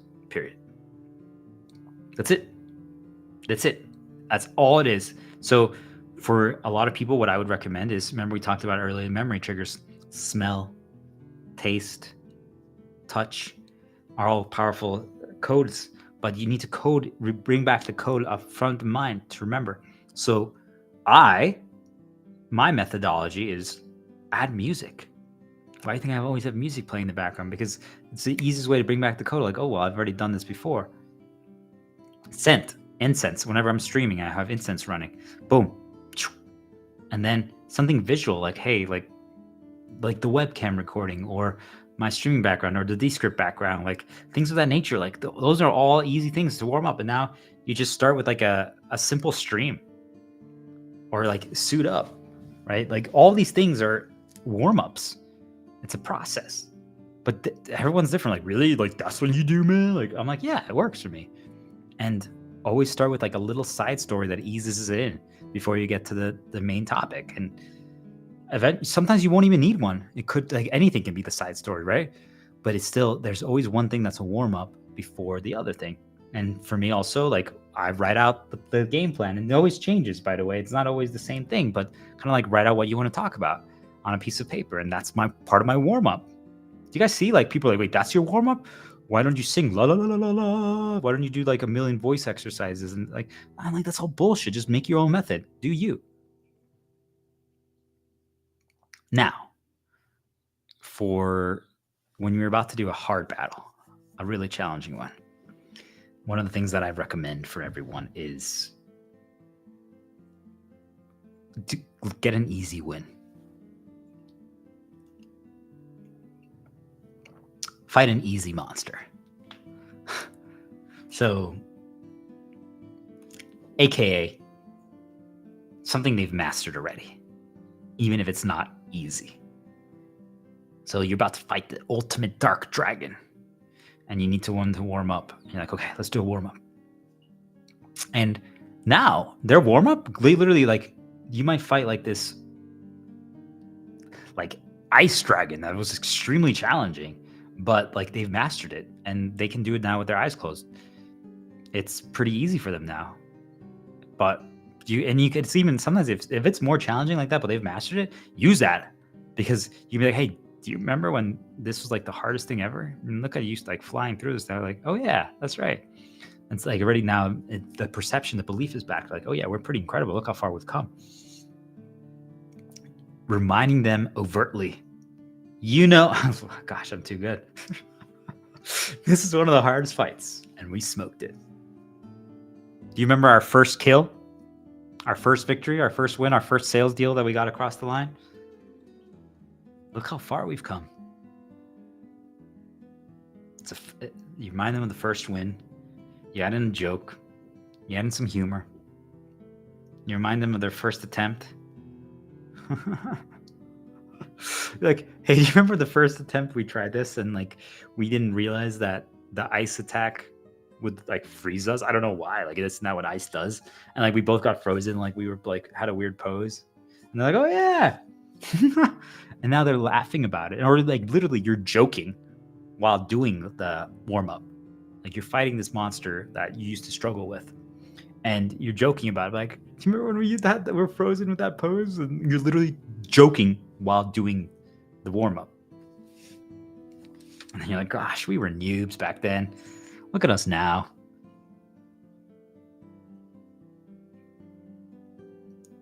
Successful rewiring complete.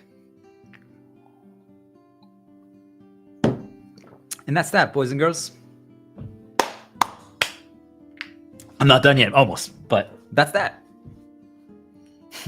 That's that. You know? Think of it like there's a flag over here, the A flag in the ground, and over here is the B flag. And there's a long road in between. But there's also the first attempt flag all the way over here. And you can, if you help them visualize that first attempt, A flag, B flag, and now we're here. But this is where we started. I mean, look how far we've come, right? Shows mastery. Now they just believe. It's incredible. Miracles. Remember what I said a miracle was? Rewiring of faulty old programming. So what is the value of a reset? A palate cleanser in between difficult attempts or difficult battles. It's kind of what we just talked about, right? But the power of warm-ups. But it's something that you just want the proof of progress. Proof of progress needs to become undeniable. They can't argue with it. You literally, because the weird thing is about us humans is the way we are coded, and I believe it's actually because of the dark. The more I think about it, I don't think it's a coincidence. I don't believe in coincidence anymore. I believe that we are intentionally manipulated to believe this.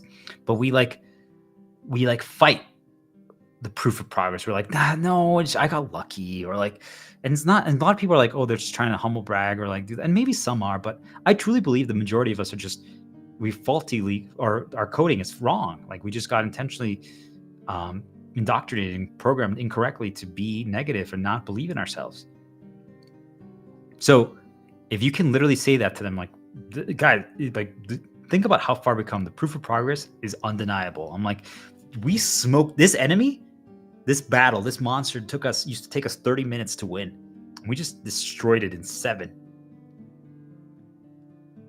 Like, well, we haven't changed any of our items. Like, wait, you're right. That's just pure experience, dude or girl. Like, that's literally just pure experience, understanding, skill, belief, confidence, momentum. There's no room for interpretation.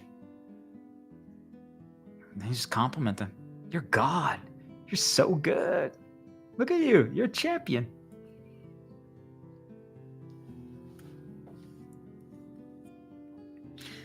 If it's a very challenging, long progression or a battle or issue or trauma or topic or things of that nature, we have to do what I call focused learning. And you have to approach each attempt with a focused learning. This is for anyone who wants to become a raid leader. I'm telling you the exact answer. And also how to become just a trainer for like any job or like anything of this nature. Literally, this is just copy all of this and you'll be able to teach anyone anything. So if you break it down for them, it's like, okay, this attempt, because this battle is like extremely challenging. Like this attempt, all we're going to do is focus on slamming the monster into the wall. Or like this attempt, all we're going to do is hammer the nail. All I want you to do is hit the nail with the hammer. If you can do that, this attempt, then we win. Doesn't matter what happens after that. If the nail gets in there completely, even if we lose immediately after that, this is a successful attempt. That attempt, we got what we wanted. We got what we needed to learn from this attempt, because all of a sudden it's like, okay, what happens when we hammer it in? Oh, the enemy responds like this. Interesting. Okay, what can we learn from this? Got it. You see? So now we can start trying to understand the pitfalls. Like, is there a pitfall for like hammering the nail in? Is there something that we should pay attention to?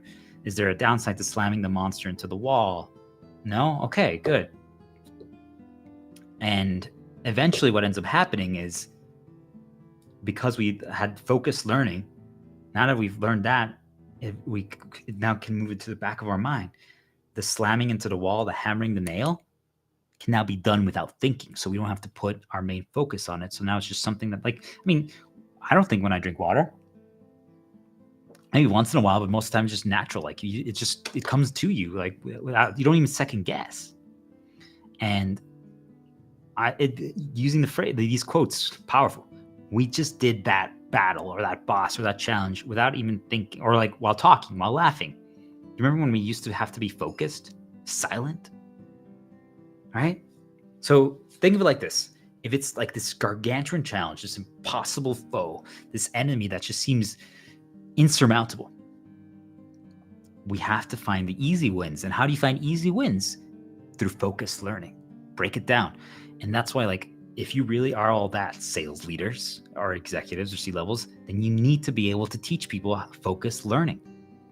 Break it down for them. And if you can't, that means you need work to do. And that's perfect. That means you're doing progression too. See? But that means you can't abuse people anymore. And you can't be an exploiter. And you can't enslave people. But easy wins, right? So if you think of it like in every battle, any challenge, any temple, any boss, whatever you're trying to accomplish in life, or in a game, you have to learn X amount of things to win or overcome the challenge. So if anyone used to play like World of Warcraft or raiding, like think of it like heroic Ragnaros, like you had to learn 30 different things to win the battle. And that attempt, we got one down, 29 more to go. And maybe to learn the second thing, it's going to take 10 attempts. Okay. You see, like you start breaking it down like that, all of a sudden it seems much more achievable. Now, the hard part is when you start grouping things together for execution. And the challenging part is when some things are blocked by previous things. Like that's where the challenge comes in, right? But don't worry about that. As you start teaching people focused learning, pattern recognition improves. It really starts changing how you view challenges and battles, because now you have an eye from a design perspective, from a strategy perspective. And it's so fascinating to see someone who never used to analyze or view things that way say things like, wait, okay, so it does X when Y happens. So maybe we should do Z in response to that. And you're like, I'm so proud of you.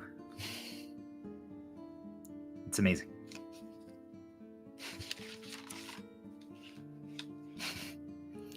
Just gonna grab some water. Almost ready.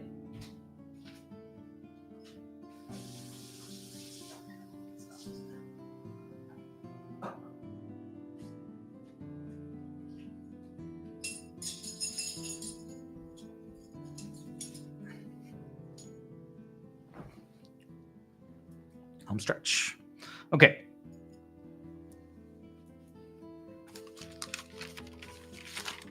Almost done. So remember to hold people to standards. I know that sounds so counterintuitive to what we are saying. Like, hey, compliment people, volunteer the mistakes, don't bring people down, don't insult them. But you're not beating them up. You're not beating them up, but you're holding them to, what they're capable of. Hold them to high standards. But this is where I want all sales managers to pay attention. I know I'm targeting sales big time right now, but it's really, I would say, the most dangerous area. And what they tend to do is, I think it's good to hold people accountable and to encourage people to work harder, to do more. But imagine calling someone every morning and be like, how many meetings did you book? People are like, I'm just holding them to standards. There's a different way of doing that, right? You're looking, it's a tool. It's the tool to change perception, right? But you have to do it in the correct way, because if you do it like that, you just cause fear, you cause insecurity, you cause dread, you cause making them feel like they're lazy or not doing enough. And that's the last thing you want them to do. You want to change their perception. Be like, hey, we are top players. We defeat bosses in battles in like one attempt, or we like perform well. We sell really well. We don't care about activity because we just know that we perform when it matters. So he's like, hey, you get any new great doctors that are interested? Because I know that everyone you find that actually buys is super quality. Like, any new things that you can tell me about that you talked to who are going to be quality customers that we can literally build a business with, and they can start reviewing the product for us and grow and expand things. They're like, whoa, my boss is awesome. Yeah. You see, like, you're changing their perception. You're like, hey, I know you're really good at finding this. Let's talk about that. But you're holding them to the standard. You're like, hey, I know you find good people. Do you guys see? Versus, how many meetings did you book? So now they start seeing themselves as someone. And you're not lying. Like, they really do bring quality customers. So you're like, we really have succeeded in defeating most enemies or most monsters in this video game in one attempt. So I'm like, hey, this is who we are. We perform well. And so if we don't, they're like, guys, it's okay, but we're better than this. We can defeat the enemies in one go. Like, what's going on? And once they start seeing themselves as someone who brings quality customers, or that we win battles in one attempt, it's over. Rewiring complete. We won. You know, that's it. Like, that's it. Once they see themselves as that, it's over. You won. It's fucking over, right? Like, some dude like is hesitant to date girls, and somehow you convinced him, not convinced, but you made him believe that you changed perception that he's actually a Don Juan who is like not a womanizer, but like the girls swoon over him. They really enjoy talking to him, and like he makes them laugh. And all of a sudden he's like, all of a sudden a miracle happens. His insecurity of like, oh, I don't know how to talk to girls and like none of them are into me, like, is gone. That it's been rewired. The perceptions change. All of a sudden, like, hey, I'm a bad sales rep. I'm a lazy sales rep. I'm not working hard enough. Wait, I bring in quality customers, and that's what matters. I'm really good at finding quality customers. Perception change. It's done. There's no more insecurity. It's over. Dark one defeated.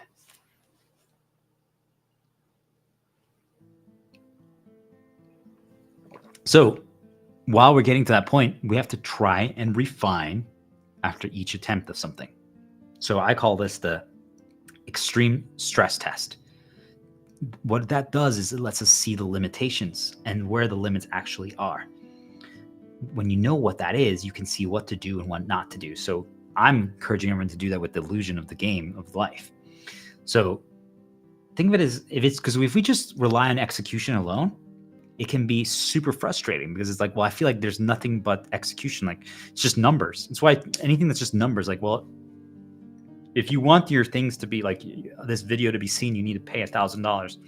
Otherwise, it's not gonna be seen. It's like, oh my gosh, like, really? Like, it's frustrating, but it could be true. But you have to refine after each attempt that you do something.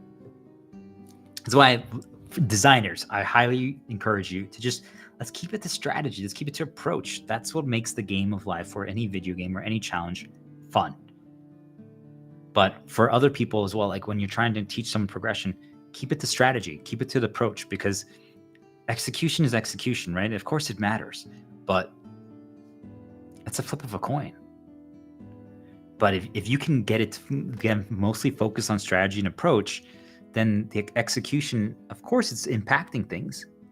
And they might fail today for no reason. Like, literally, it's like, oh my gosh, I can't believe we didn't execute right now. Like, are you kidding me? We know. Oh, and if you reran that simulation and they tried again, you're like, holy shit, they had the strategy and approach down.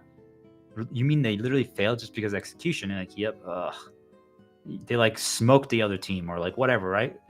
It's like, wow. But don't focus on execution. That's a trap. By refining after each attempt, we're making things tangible, we're making things visible, we're making things believable. And again, the whole key is changing the perception, right? We're making it simple, Proof equals perception, period. Proof equals perception. It's a clear change, right? If you can prove it to someone, hey, look, this happened. Hey, we won against this monster that we couldn't win against before. We're good players. Yeah, I guess you're right. Just like that. Or think of it like this, guys.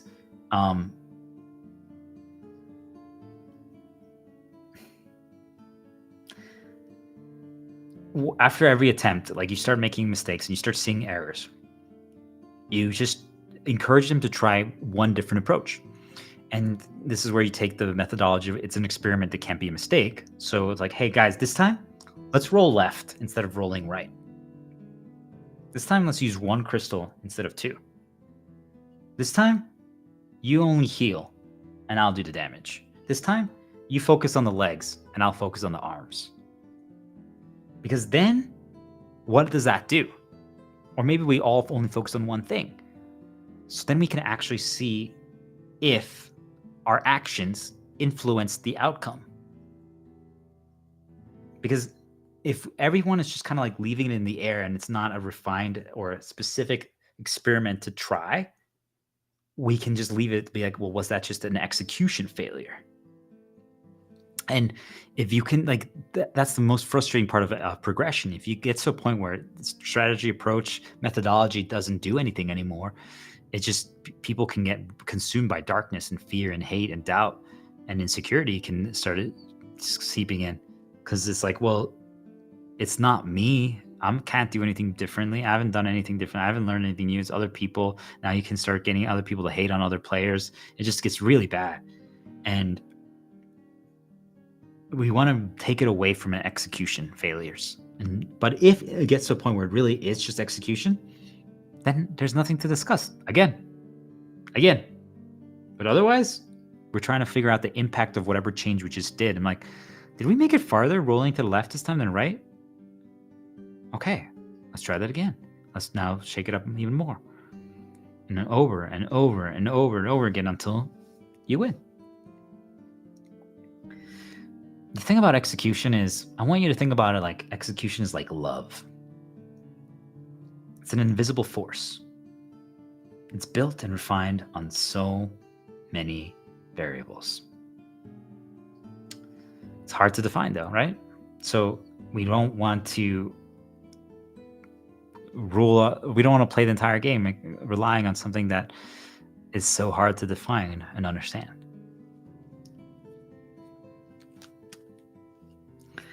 I want people to understand that sometimes we need to be willing to train and get more experience. This one's hard for me. Because I believe that you can almost always achieve with the bare minimum. And finding that bare minimum point where it's like, ooh, I barely snuck out the win, but we did it, is hard, right? It's a fine line that finding that exact moment when you can finally achieve victory just barely is euphoric beyond belief, but it's hard. So sometimes though, especially if you're involved, there's more people involved, you have to take a step back and be like, well, maybe we need to come back. Maybe we need more ramp up. Maybe it's just a bit too hard right now. It's doable, but I just don't want them to lose faith. Because if they quit, it's over. I have to make it just a little easier, guys. For some of you guys, think of it like this.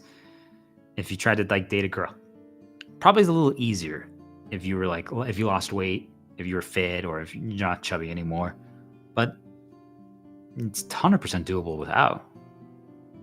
But it's easier with, right? Like actually like brushing your hair and doing like, you can get one without, but it's easier doing those things. You guys see, like sometimes there's methods and things that we can do to just help people not lose faith.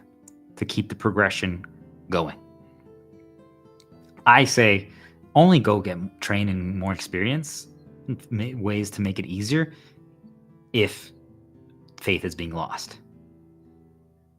Give them something they feel they can do to improve the odds of success. It's just knowing that, hey, like, oh, how about we just hold on, let's go get like an extra item, a quick small upgrade really quick. And it could be literally like almost insignificant. Maybe it's like a 1% boost. But it's like, oh, I'm like, yeah, let's get that 1%. It's 1% easier. Don't tell them that unless you have to. But it might literally be the difference. And it's again, mostly it's perception. So I talked earlier about like that one game Remnant where I Totem Father, that's an extremely challenging optional version of the fight. One of the things that I did eventually was just getting more gear, adding more levels to reduce the difficulty, because I was trying to do it way too early. But it was doable 100%, but it required just far too consistent high level execution. It's just when strategy optimization no longer is making a huge dent in how far you're progressing, and it just comes down to pure focus and execution, that's when it's like time to get more training, more experience. Because you shouldn't have to rely on 90% execution. Like, it's just, even if you perform at the 90% mark and you don't get the results, like, that's when it's like, okay, guys, let's go back to the drawing board. Either we need more experience or we need to change something up completely. Or maybe it's just, this is not meant to be and we have to avoid it. It's just, that's way too hard. Like, nothing in life should require 90% execution to succeed. If it does, it means that there was a mistake somewhere, period. I stand by that. I would argue that the majority of human beings on a day-to-day basis perform somewhere between the 60 to 80% mark at the execution. So if we know that, if we want to get to a point where we start winning consistently in the progression game and anything we do, we need to find a way to get so that we can succeed with the 60 to 80% performance. So that's why all you sales leaders who rely on people doing the 1% plays, like, oh, that 1% cold call, I'm like, that's exactly the opposite of what you should be doing. Like, we need to get to the point where literally, hey, well, we have this one chance to get this pitch right. We have to succeed here. And I'm like, no, literally, like, you should be able to do it at 60% performance. Like, they can give almost like a half-assed job and still succeed. That's the goal. And that's not saying that you're telling them to be lazy or to give a bad performance. It's just the strategy, the approach, the methodology, the experience, the knowledge all sets you up for such success. That's what true progression is. You're eliminating the risk of the 1% play, of relying on 90% execution, because that means it's not repeatable. That means that the only reason why you won was because of execution. That's great. That makes for an epic story, right? Like, oh my gosh, like those teams like in the World Cup in soccer that make it far, and some of them had good strategy, but maybe they just overperformed. Like, truly pure execution. Amazing, right? Super incredible. But is it repeatable? All of a sudden, the next season or the next World Cup or the next tournament, they don't, and you're like, what happened?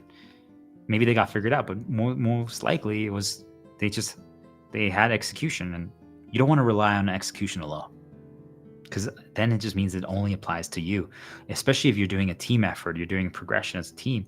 Imagine if it's like, okay, guys, it's up to every single person to execute a 90%, then we win. Well, you're going to be at it for a long time until all the coin flips align perfectly. It's not strategy. That's not strategy. That's for people who lack strategy. That's just your way. Can't lead or manage like that, guys. Okay, so, some people will say that all these stuff that I'm talking about how to teach people progression and through nudges and through things of this nature is trolling, because there's a lot of trolling that I do to get people to learn these things. You're prompting them, you're asking them questions, you're guiding them, but it's just, we're doing it for the right reasons.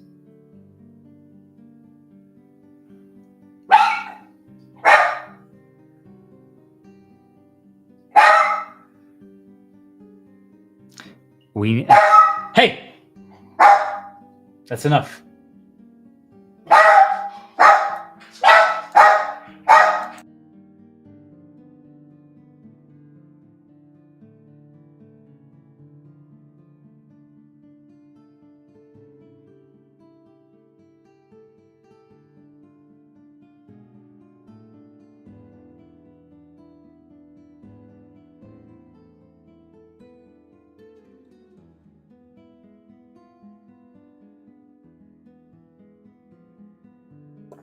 Okay, so let's finish up.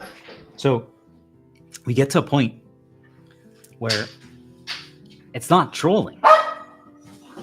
We're doing it for the right reasons. We know enough to say that. We know enough to say that. Some people are like, well, aren't you being cocky? And I'm like, no, it's real. It's undeniable. Right? Like, you see how far you've come. You see the results of your actions. Like, I mean, this session is 3 hours and 35 minutes, me talking about progression. No matter what people want to say about me, no matter what, it's undeniable. Do you guys understand what happened here? This is the climb. This is progression. And this is what you're going to do to yourself. This is what you're going to do for others. And it's an absolutely beautiful, beautiful thing. You know,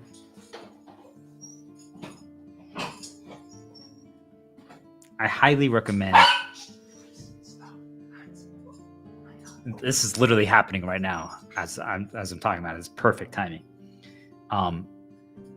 If there's people around you that are infected with the noise virus, right? You have to avoid the distractions. You have to avoid noise. It's poison. You have to quiet the environment. You have to make the environment supportive.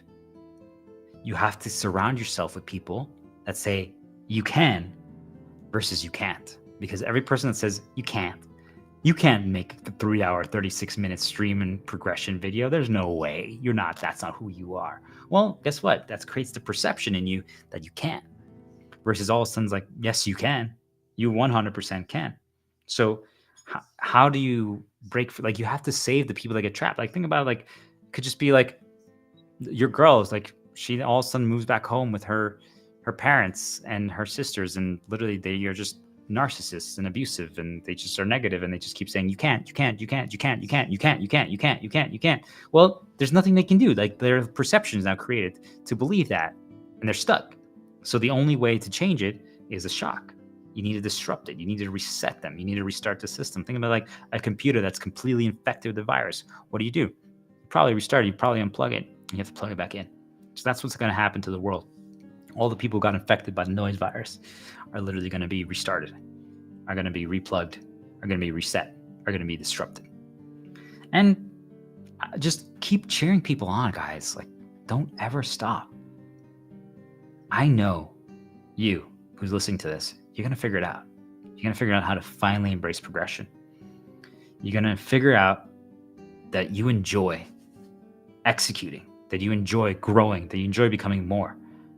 And you're going to start doing more of that.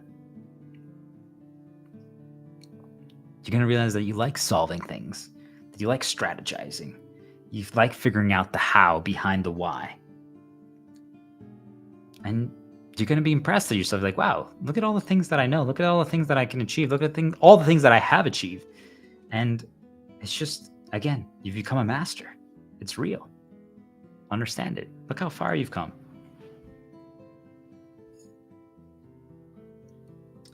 Sometimes there's going to be things that when we first started something, like, well, my first time streaming or my first time recording something, I didn't like, or I didn't know how to really talk to the camera anymore. I was rusty.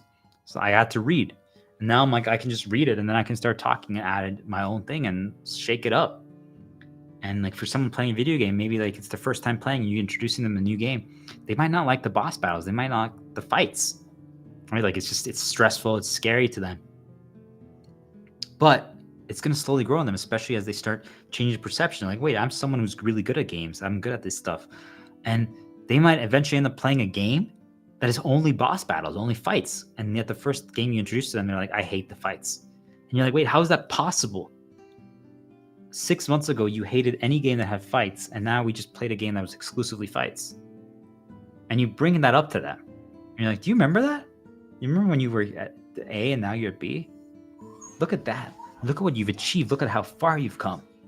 Right? That's the key. And until they get to that point, you're going to help them. You're going to cover for them. You keep them focused on what they like and what they're good at. And eventually, they're going to be good at everything. Progression. Let them choose a strategy. Whatever they choose. Remember, if it works, this is the recap, guys. Then you cheer for it. Encourage them to experiment. Right? If they're playing like a game like Baldur's Gate, and they've never played a complicated role-playing game before that has so many numbers, simplify it, keep it easy.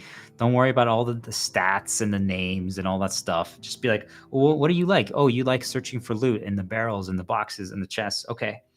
And then maybe they have a character that they played that has like a funny dance, like Carla.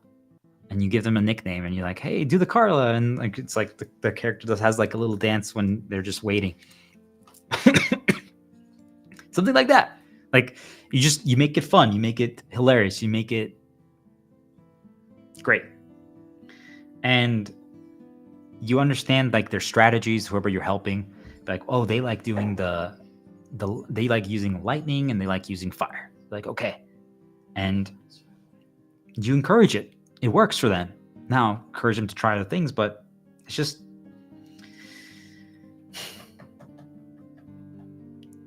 you're there to guide them. You don't have to answer. But you're just preventing the loss of belief. You're always going to be there for them. Now, sometimes when they're first starting out, we talked about keeping it simple, but maybe like there's a lot of options that they can choose. Like some people in video games, like think of like a class or like a weapon that you can choose, and some are more complex than others. But if you know the game, if you understand, like, and the same thing can be applied to life. Like, it's like, ooh, like if you know different like jobs and roles or like things of that nature, like you probably shouldn't do that yet. That one's really complicated. Like maybe let's start something a little simpler. But hey, if you want to, I'm down for it. You can do progression in anything. Make them develop belief and break their perception of what they can do in something simpler. And then all of a sudden, every so often, be like, hey, did you know you could do X? Or have you tried Y yet?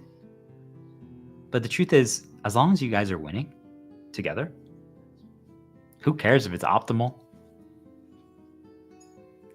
Yes, you want to get them to get a point where they are actually excited to learn more, to master the game, to master that skill set, to research on their own, to develop it, to practice it on their off time.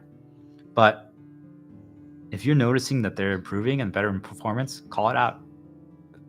Encourage it.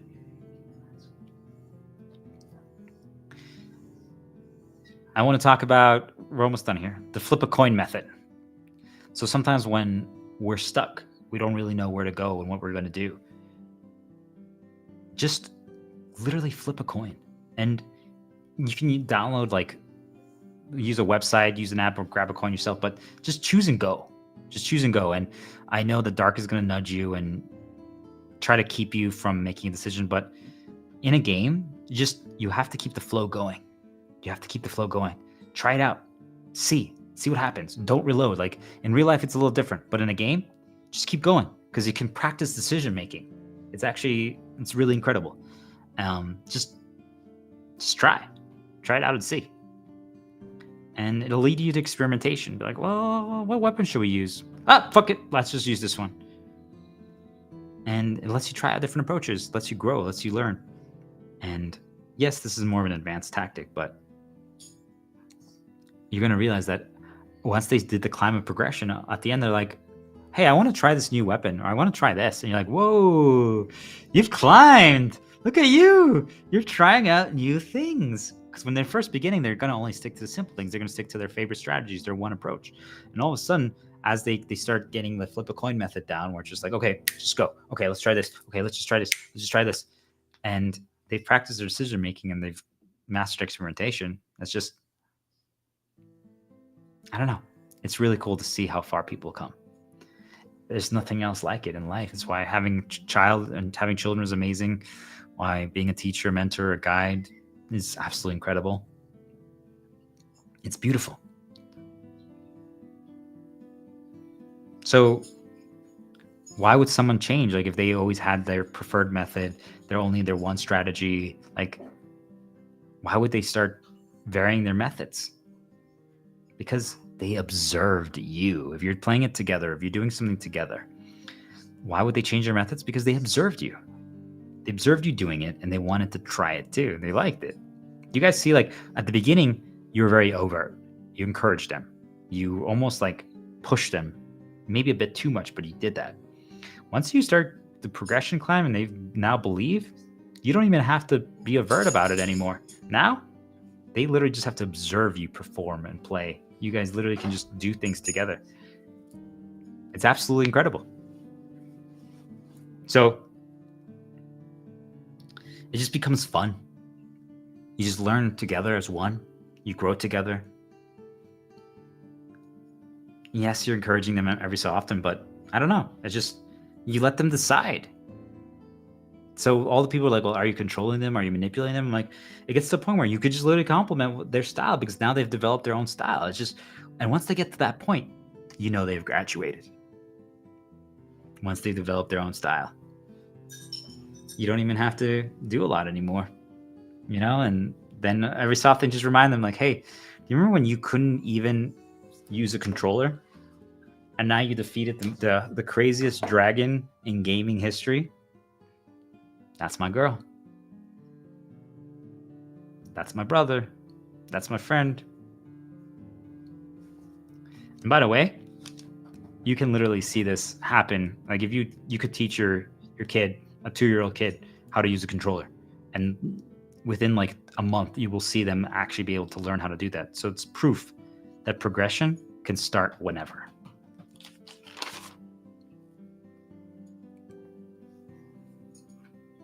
So there you guys have it. That is progression. This is how to teach rewiring, how to eliminate faulty programming, aka insecurity, how to create a miracle, which is rewiring old programming to make the impossible possible. This is how we find our flame. You know, with great power does come great responsibility. As you guys see, I've learned and developed a method to literally teach progression to anyone, to rewire anyone, to reprogram anyone. And that's what we're doing in mass and scale. And that's why we're putting out this information. Now that you have access to the information, I challenge you to use it for good. Help the people around you learn. Help the people around you grow. Use it for yourself and see what happens. And then finally, when we come out to the world again and we are new people, we're all phoenixes reborn, we're going to have a new world that we live in. Guys, this time, it's a fresh start. It's time for a fresh start. But this time we have an advantage. We have knowledge that we shouldn't have had. All of you will now remember who you are and that we are one as a humanity. Our whole consciousness, our species, we're finally united as one again.